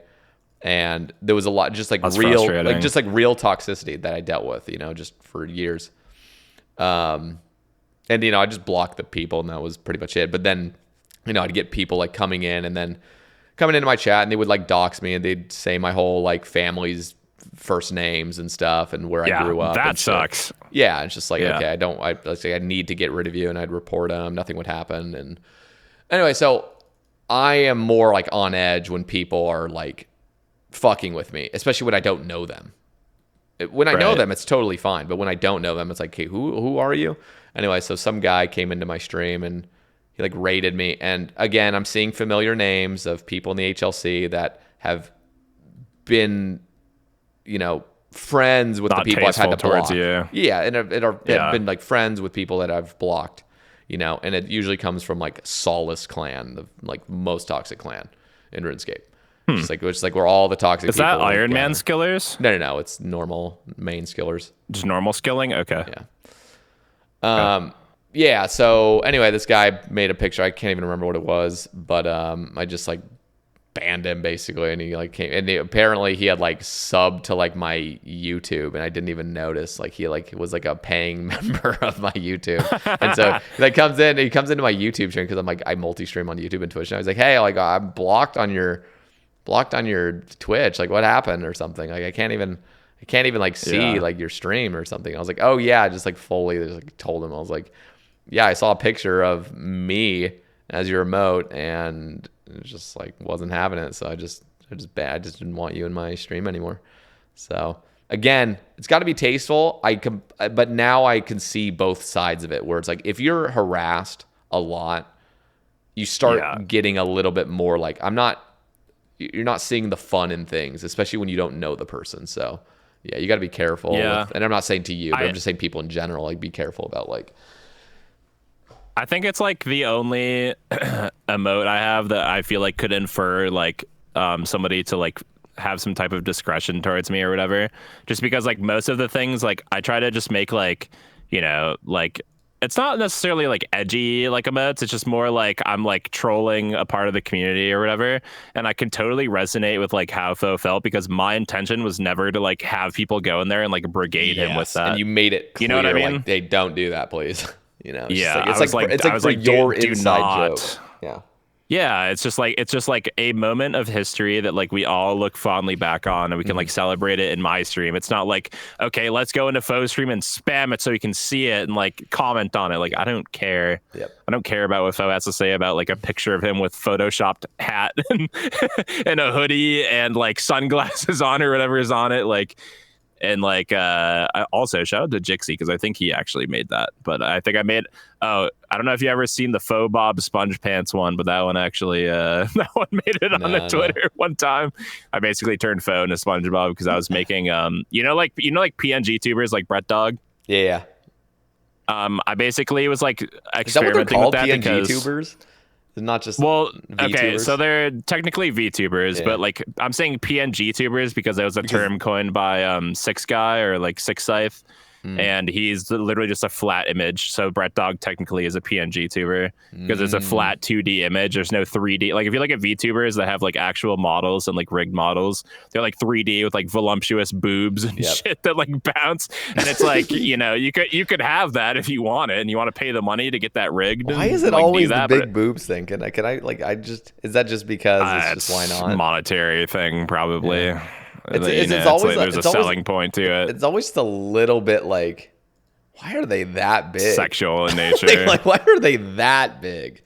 Like you could have toned it back in time. I guess at that point, if you're gonna have them at all, you may as well just fucking just blow them up to as big as humanly possible. Bowling balls.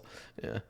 Yeah, I think it's mainly just because like Twitch demographic is like I don't know, mostly men, but also like lonely men. They're just it's like you know, they gotta farm it, bro. Like you just gotta see it for what it is. They're just farming, and it's like some people have better ones than others, and it's just like at the end of the day, VTuber is a indirect like extension of your personality, but through a pictorial form, and you can make it have like a little speech bubble, which is great if you don't want to have camera on. So I was using it as like a intermediate thing for when I didn't want to have camera on, but I wanted to have more personality. So I had this like edited one of Faux where he looked like SpongeBob, and then I had one of him where he had the hat on, which was the jealousy emote with the chain, and then I had one of like I think Drake when he had like braids before Drake got canceled. Seen that. And then I had this last final form one, which is basically me as like a you know those Snapchat emojis where it's like you're like over exaggerated self where it doesn't really look like you, but it's like the essence of you. Yeah. But it's like an emoji. So I had that, and I had like a hat, and it basically like made it into like a mewing face. Like it's like the half moon face with like a hat on. And and it just looks like very not like a real person, but it's like basically me because of what he's wearing, and just like making him like have an actual mouth to talk with was just like bizarre. So I was just using it for like a bunch of clips that I was making for like TikTok and YouTube, and it was just like super fun. It's just one of like the extensions of like doing something creative on stream that I enjoy, just like doing something kind of like, I don't know, just different, just trying stuff out. It's always fun to just try something new. So I was just like, all right, let's let's boot this up, try it out. And yeah, sometimes it's good to throw that on. All right, I'm seeing a topic here from Coconut Bean Dip. We'll probably Ooh. wrap. This is probably a pretty long-winded one, and we'll wrap up with this, and then we'll call it. But this Okay. might be pretty long-winded. There's actually two questions, so I'll actually read this one first. What is one thing that you would change about Twitch culture / OSR's culture? I looked at this one earlier, and I have a really good answer for this one. I would change the mentality. I wish it was more inclusive, at least in the RuneScape community. I feel like when I first came in, the semblance of community was really there, and I felt very welcomed. And now I feel like there's been a division of community in terms of like people who've interacted with me and in my stream, and just like people who like surround like people I know and stuff. It just feels more like high school to me. It feels like there's people have too much drama. People can't interact with certain people. People don't like each other but won't say it. There's a lot of like unsaid things in Twitch chat culture. And I really just loved when I first started streaming compared to now in terms of like the togetherness of the community felt very more apparent. And as soon as like a lot of people like from Based and like other people who like quit streaming, I felt like a lot of the community aspect of Twitch did kind of die down or just die a little bit more in general. Not to say that there isn't like very, very like hopeful and like great things about RuneScape Twitch, because I do still love it and it's like amazing. I just feel less connected to the community aspect of it. It feels like everybody's just kind of doing their own thing. I don't see like collaboration as much anymore. Maybe like with the big streamers with like making like content groups like the group hardcores, I see it. But like you never see like Faux and Tasty hopping on call, you know what I mean? Like there's no like semblance of like collaboration in that way where it's like a fun like kind-hearted like let me just call somebody and like right now and just like chop it up. Damn, you know what I mean? Yeah, no, I don't. Feels like we've never had that kind of level of. Definitely not. Yeah, but like I think like in smaller communities there are like essences of that. Like there's definitely like, you know, like you watch like Shep Boy, like he'll like be doing content with like Cincy Bearcat or like they're like smaller streamers, but like they obviously are like more tight knit and like everybody knows who they are in their own communities. So it's like, I mean, shout out to the boys, but like I feel like them, like Scotty Freeballer when he used to stream would do content. Like there's just a lot of stuff that like a lot of my friends who were like making content with each other, but now I just feel like nobody's really collaborating with each other unless they're in like a group making stuff. And that's kind of also why I made the podcast, because I felt like I didn't have people to really collaborate with. And like there's like the podcast for base stuff, but I feel like I get asked maybe like a few times a year to be on if they need people. And it's not like we can't like make stuff together. I think it's more like self-derivative of like content you're already making and you ask people to be included on versus like a collaborative nature. So I just kind of wish it was like less like high school and more collaborative would be my answer. Yeah. In like a very long-winded way. Sorry. No, that's a great point. No, you're fine. I'm not in any rush. Trust me, I'm not in any rush. We've been going for 4.5 hours. If I was in a rush, we would have called this a while ago. Hey, you're like, I gotta poop. No, I actually don't need to pee or poop. It's just straight up like I'm just like, this feels like this is what happened to round out. Yeah, it's like as soon as we got to like the 5-hour mark, that's when I look at the cast recording and I'm like, oh, people are not gonna want to click on this because it's too long. it's too like this is something where we could make like a part 2 of it. I've always actually been a little bit wondering. I'm like, is our part 2 is like are making a 2-part podcast worth it, or would people rather it just be a one big chunk?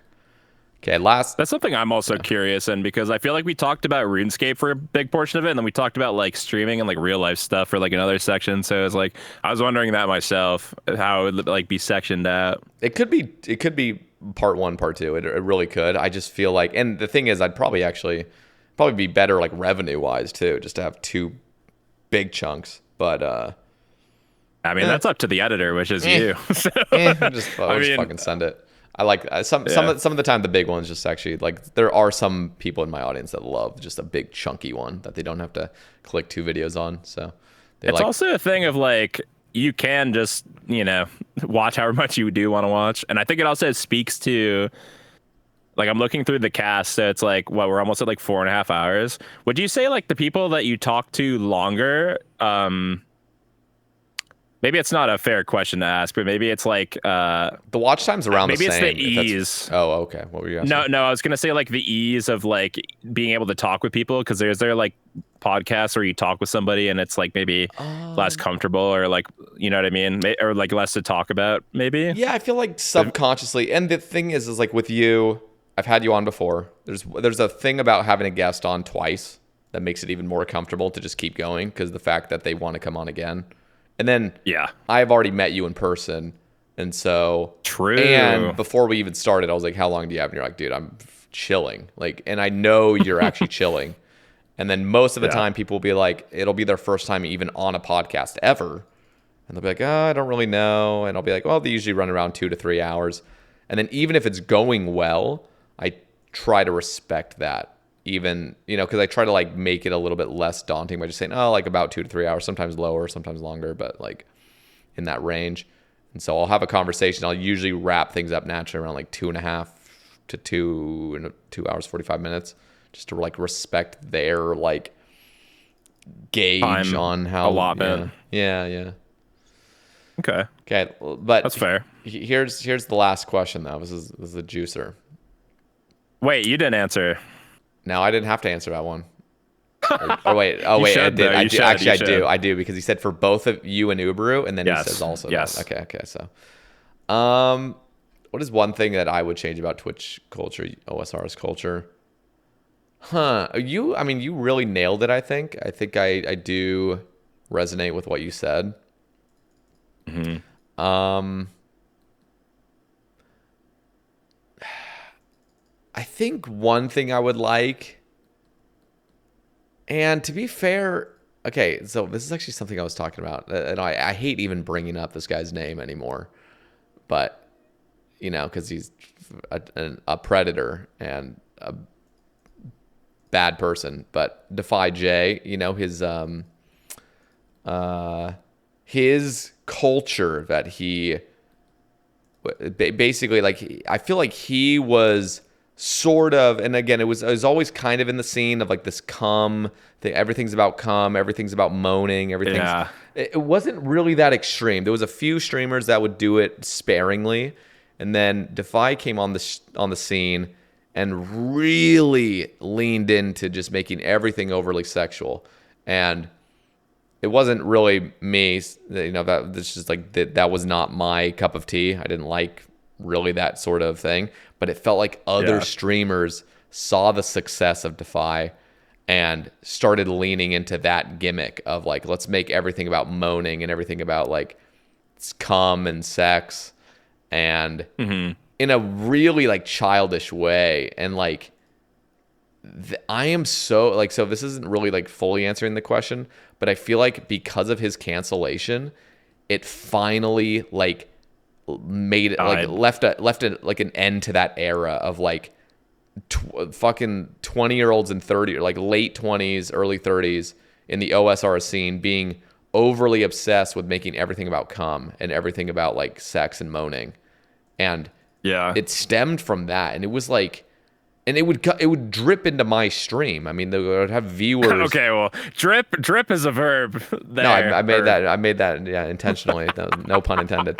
No, but that all the cum jokes would drip down into my stream. See, you are funny. Yeah. See. But it would funnel. Actually, that's even probably worse. Funnel into my stream. Come on, bro. And I like was like resisting it, and it's just like I almost looked like the prude of just like, oh, you're not gonna fucking just jump on this new hip thing that we're doing where everything's about common sex and stuff. And then I was low key. I was very fucking like happy when, because of his like coming out as a predator, overtly, like, yeah, it just ended it. Like it really ended it. Like some people would still like it's almost like an identity crisis where like, oh shit, I kind of was adapting that cum thing, and now that's kind of weird doing it. And so I'm like low key glad that like culture is gone and away with mostly. Again, it's okay to laugh about cum and stuff, but not make it your entire personality and entire existence on the platform. It's just like way like overkill. I know Will did that. I think way before Defy did it, unless I'm wrong. Yeah, but no, he would have like and he would have the penis ASCII people always in the stream and stuff. And again, I think it's also the chat that like informs like the streamer. So it's like if the chat is just being absolutely unbearable, then like sometimes you got to lean into it as the streamer. Like you're like, haha, yeah, dick jokes, yeah. Come, yeah, that's awesome, man. And then you see growth from that. You're like, oh, maybe they care too much about come or whatever. Maybe I have to keep, No, I feel like with Will though, it was more balanced because it wasn't his entire facade. Like Defy was all that. I mean, there's everything. Okay, definitely true. But I do remember a distinct era of like when it was like so much a thing that it was like bothering Will. I'm pretty sure. So and then like it kind of got deaded. So.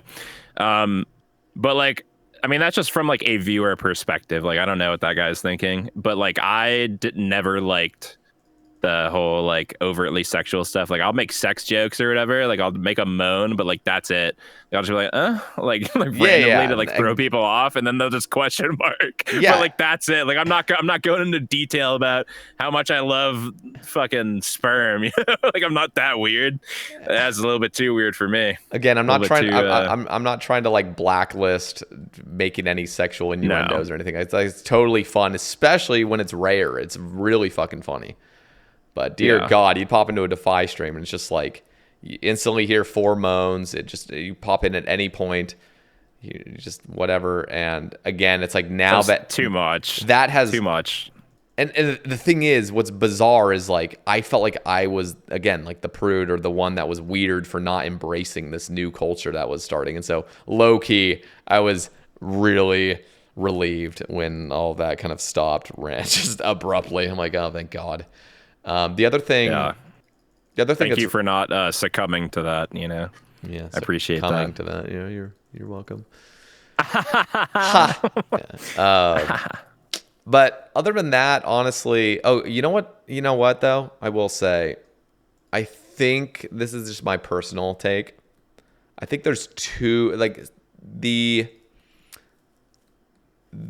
I love 7TV. Don't get me wrong, but. Every word has an emote now, and I think it's gone off the rails where it's like it's actually kind of ruining my chat experience. Like I'll actually have to like hover over like random things to like see what the hell somebody said, and I feel like it's just gone a bit extreme. And again, I think that can just be like per streamer, they can decide how much they want to go into it. But it's like, again, it doesn't really upset me that much.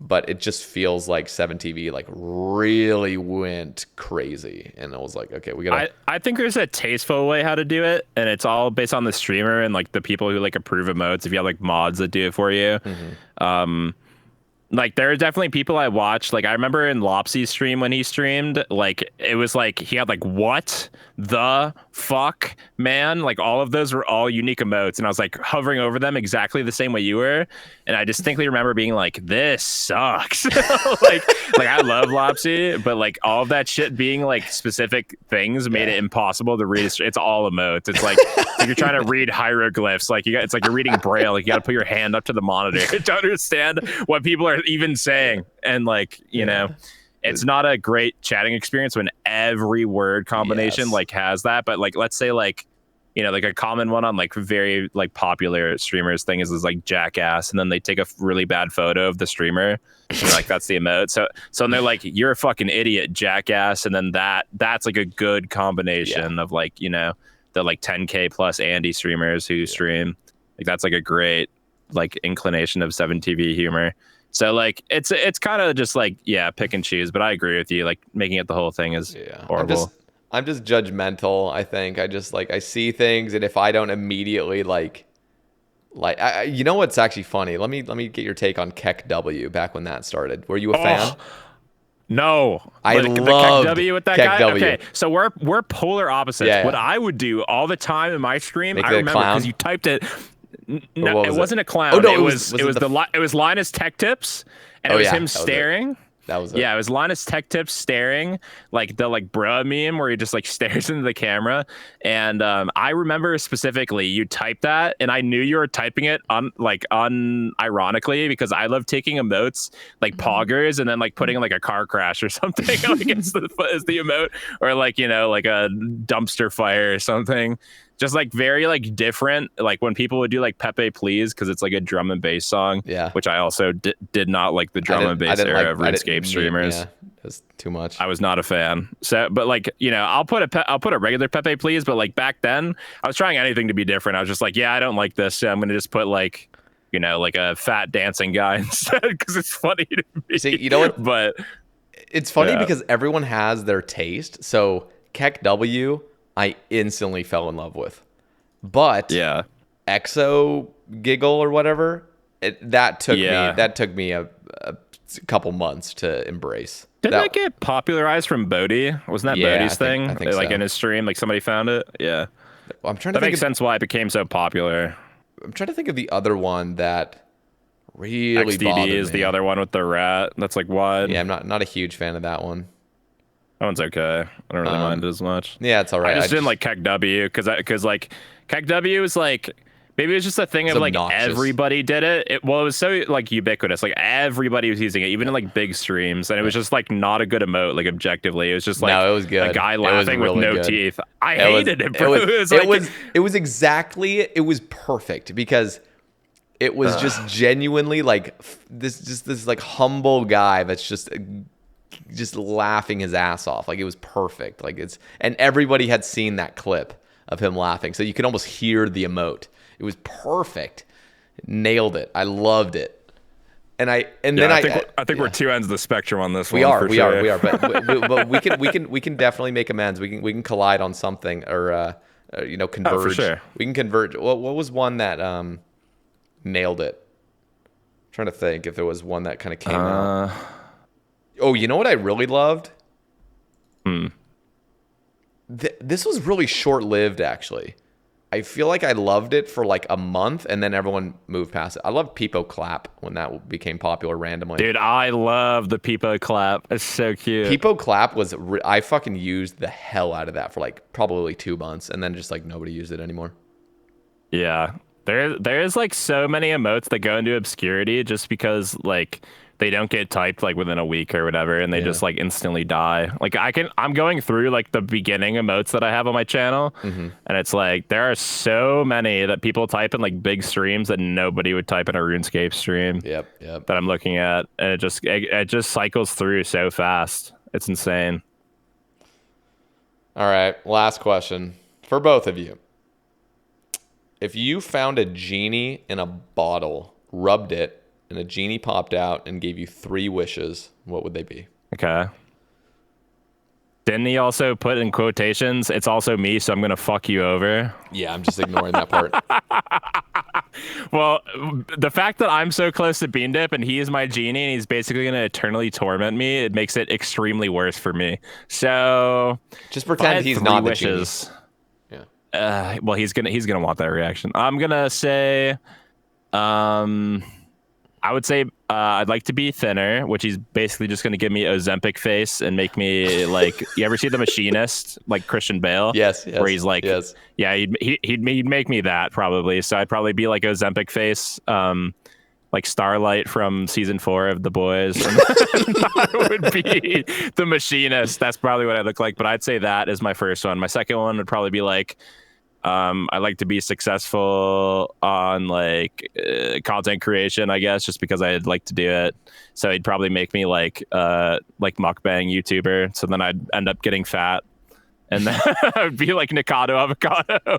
And then third wish, I'd wish that he would be trapped inside of the disc returning space forever in real life. Oh God. He'd literally That just would have be an your final endless wish. void with bad sprites on the ground. So he would just have to scream in there forever, and he would never be able to get out. And that'd be my 3 wishes. Nice. I'm trying to Thanks. think. I'm trying to think what mine would be. I'm trying to imagine it without being Dip, being the genie. If that, I just wouldn't rub it. He'd be like, all right, my friend will rub it instead, and you'll wish for me, and all the bad ailments will go to him. Let's see. I'm trying to actually think like what a good wish would be. I feel like a wish would be like my main wish would to never have to worry about money. Yeah, Like whatever that I was gonna means. say that it's like a genuine answer, just like being able to basically have financial freedom, even though that's like a very cringe, like appropriated term by people who just try to scam you online. But Yeah. like like the people trying to like do multi-level marketing to you. Yeah. No, but like unironically having that, yeah, would be nice. it's hard because like it's almost just like just say a figure, then just say how much money, but it's like I don't know, like $1 million probably. But the would thing be is, good for a long I don't time. even want like I don't want a big large sum of cash. I'd want it to just be like, just say like 100K a year. Just like, there you go. Like you're set. You have 100K That's a year chilling. that you're just going to get deposited. And that's just what it is. It's like, I don't even care about getting rich or getting like just having a bunch of money, mainly because I don't know. I don't really care, but I just want access, to be, bro. yeah. I just want to like not have to worry about it. Just like Valid answer. Yeah. Anyway, that's kind of a really obscure thing, but I don't. That's not obscure at all. I think everybody relates to that. Everybody wants enough money to survive. But there are people that are like, struggling. But like, it's obscure Makes to just sense. not say a figure. Like, I could just say, "Oh, I just want $1 billion." Like, I don't actually want You $1 billion. did. You said 100K. Yeah, I guess a year. A year. That's Yeah. good. Okay, that's fair. That's like also reasonable and not asking too much because it's like very above means of most people. Because then you could just like, I could still like my life wouldn't transform. I don't want like a completely just wow, my life is way different now. I just want my life to be the same, but I can just relax and I can just focus on what I want to do and not Making have to stuff. be like, oh fuck, I gotta somehow monetize this. God damn it. Okay, 2 more. 2 more. I want to find love. That's Okay. I want that's something very important to me. But again, I think at this point it's just like, Do you I feel don't like know. it'd be manufactured if you wished that? Or Yeah, would I it think just it be would. like if you wished it, would it just like happen randomly I in your think life? I think what would and it just, happen like, is Bean happens? Dip would become my lover, and that would be so cursed. That is a curse more than a blessing in that situation. And then he wants me to move in with him into the Disc of Returning space. I'm just forced there. Yeah. No, but that I guess that's just a generic thing. That would be something I'd wish for. And again, it wouldn't need to be like right now. Give me exactly what I want. It would be like as long as I get it, like as long as I find it in my life, that would be great. Someone that fits, someone that I is my person. So that's a great wish. yeah, thank you. And then third is honestly, third would be my third wish would be that AI becomes benevolent in the future. That is very, I feel like we're living in the age of technology and artificial intelligence, and if this goes off the rails, we're all fucking doomed. But so my wish would be that everything kind of works out with the technological dude. Did you see that? I saw this thing. I think it was on the New York Times YouTube thing. It was just like some channel post they made about like Google just recently made this giant leap in quantum processing or something that was like a new leap. It was like just happened this morning or something like that. I don't actually know what it was. I haven't actually done any further research on it. I just saw this thing. And every time I see some breakthrough or just some news about a breakthrough or something like that, I am like, bro, I swear to God, like we're living in a simulation or something. This is like such a bizarre timeline to be living in. Don't you agree? Yeah. Like It's like It's scary how much like AI can do. Like if you look at any like popular person's post on like Twitter, like you will see AI of them doing the most insane stuff. Like there's already AI of like people are making of like Ginger Beardy and Rig like kissing I each was just other, about which, to say that. which I thought that was real. actually looks very close. I thought like it was you could real at tell there's first. like a thing. You could tell there's things off with it, right? Like Yeah. like there's a little bit of But like at the first sway or sight, whatever. at Like first their sight, I eyes thought it look was like totally real. glazed, but. Oh, totally. Like, and I think it's meant to just like disrupt people because it is like so good. But just think about like how good it's going to be in like 2 years from now. And like if it's already this good, it's scary because people are going to start faking stuff that looks so real that you're just going to believe it because you see it, but it's not actually factually real. And then people, maybe this is me getting a little schizo, but it's just No, it's not. It's It's just not scary. though. That's the thing. It's like it's actually a real thing. So That's happening. scary. Yeah, it's just like you kind of have to not think about it, but if you don't think about it, then it's just going to happen in the background, and so life's just going to get taken over by AI. But I really do hope it does have that like bell curve of people losing interest in it or it just becoming obsolete. But I think it's become so fundamental to people, like generating questions of like, what can I make? Like, give me 10 options or content to make on this, and it's like actually good, or like it's like re-improving your script that you're making, or get a second idea on this. Like people have just like roped it into like everything they do, so they don't necessarily not have original thoughts, but it's more of like they use it so much fundamentally in their lives that like I can't see people not using it for like the next like 50 years, but who knows? It's just scary because it's life's turning into the Terminator in real life. Maybe. I feel like in my head, like things can go so poorly if whoever, it's because like right now it's like an arms race. It's like who's gonna gain control over the first real AGI, like the first thing that solves the economy. I mean, like something that truly has just like solved the economy, like as in like they just can make endless amounts of money or something, and then they solve, because like if you're thinking about an AGI that can really just do the workload of a million humans over the course of a million years within the span of 5 minutes, like that's insane. So like this thing is going to be fucking smart, and it's going to get smarter and smarter. Sounds like that CPU's getting fried. Yeah. Well, it's a quantum computer. So this thing is like in like absolute zero. It doesn't have heat. It's just like it's running. I don't even know how quantum computers work exactly, but it's obviously I don't know that, but it's like, yeah, I mean, they're just the power they can generate is just way beyond, like, magnitudes, way beyond any sort of normal computing power we could ever know today. It's just like those things are insane. That was the breakthrough, or I don't know what the breakthrough was exactly, but it was saying something about the lines of like, this thing can do what a normal supercomputer can do over the course of a million years within 5 minutes. Like it's that's crazy. Something absurd.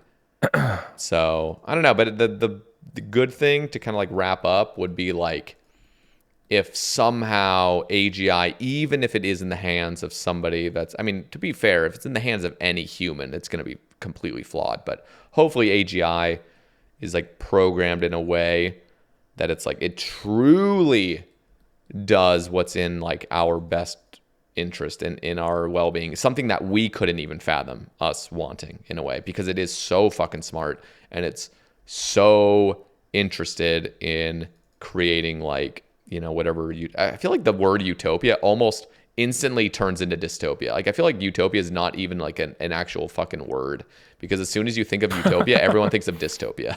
You know what I mean? Yeah. Like whatever possible thing you could imagine a utopia being, it's always a dystopia.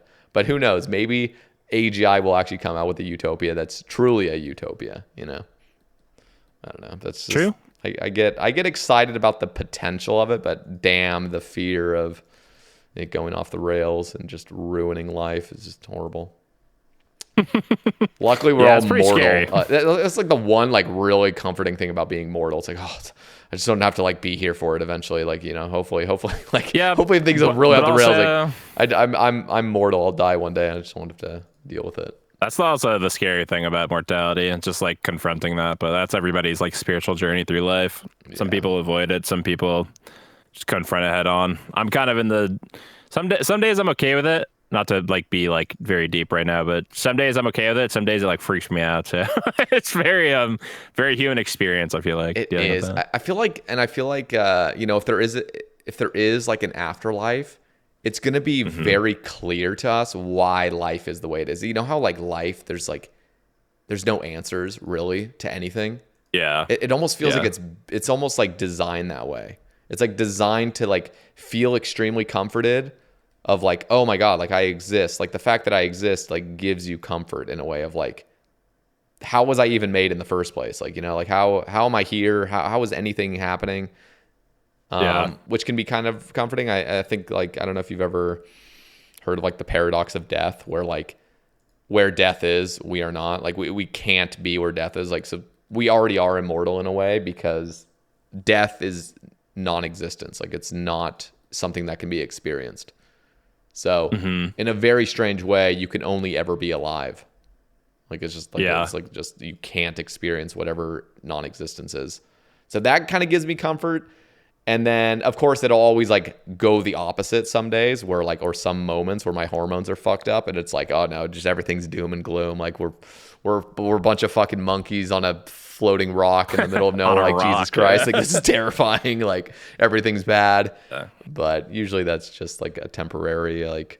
That's a very universal experience though. I think people just go through the trials and tribulations of their life, and like I think a lot of it's just like being tested, and just like everybody has their own unique experience. So it's just interesting to see people's perspective on it. Not to derail the question, but No. I think I'm always fascinated by it. Yeah, that was. I think it was a great ending. Ubaru, this has been a 5-hour conversation. I have not had a 5-hour Sae Bae cast in a long ass time. It's been, dude. Let's go. It's been a while. This guy likes me, I think. Yeah, maybe. That's why I did like. I did maybe. like you 5 hours ago. Now it's been 5 hours in. What? Yeah. No. This was phenomenal. Good way to wrap up the 100 gang. You know, 199. This was the last one. So nice little way to round that off. Yeah. But dude, yeah, I'm thank 199th. you. Thank you, Ubaru, for just being a part of the community. I'm grateful to have you around. I think you're a wonderful person, great creator, very talented, and I think you have a bright future ahead of you. Just keep it up, King. Dude, thank you. Dude, you too. Look at you. Thank you. Almost 200 guests / episodes, dude. You're on hamburger. Yeah, pretty No excited. French fries. Pretty excited about the 2025. Just I feel like it's a clean slate to end 200. Now we start 2025, and we're like I don't know. It's a new year. You know, I'm always excited about a new year, and it's the year I turned 30 as well. Dude, same. Let's go. 95. Scary but true. It is. It's terrifying. 95 babies. Terrifying. Wait, what month? July. June. Ooh. Damn. Dude, you're older faster than me. Yeah, I'm better than you because I was born before you. Shit. Oh well. My parents had sex okay. before your parents had sex. Dude. That's crazy. Anyway, that's guys, good, actually. For those still listening, thank you all for tuning in. You know what? Let's have like a code word. What was the code word you said? Pineapple. That was when you pineapple. Like, if something is like derailing in the conversation, you would just say pineapple, and I would like pause and make sure you're okay, like having like a panic. You were like, yeah, but you were like no, like strawberry. Yeah, You were like, if I said no, strawberries, then we just like cancel it out. It's like no, fuck you, or I don't care about it. It's like what the hell? No. But if you made it this far and you listened to the entire thing, type pineapple down in the comments. We'll see who all the legends are. There's gonna be some people that just skip to the very end and just type pineapple. Like, yeah, I definitely listened to the whole thing. Like, yeah, you didn't, you bastard. Dude, that's so fucked if they do that. Yeah, it would be. It'd be absolutely toxic. So yeah. But guys, go drop it down in the description as well. Go check out Ubaru's content. He is making some very, very creative content that honestly is extremely underrated. So go show him some love. Go follow him on Twitch and on YouTube. Go check him out. Also, the Terminally Online podcast. I'll have a link down there. I'll be on it as well, upcoming very, very soon. So check that appearance out. It should be a good one. And Ubaru. It should be posted next Thursday, probably, because I'll need a day to edit it. But we're going to be recording on Tuesday, so look forward to that. And yeah, if you guys enjoyed listening to me for 5 hours, if you made it this far, which I will be very surprised by. Thank you for listening. I'm always humbled and gracious to be asked to be on this podcast. I think of Sater very highly. He's a very good friend of mine. And yeah, thanks for listening. It's been super fun. All right, guys, we will catch you in the next one. Peace.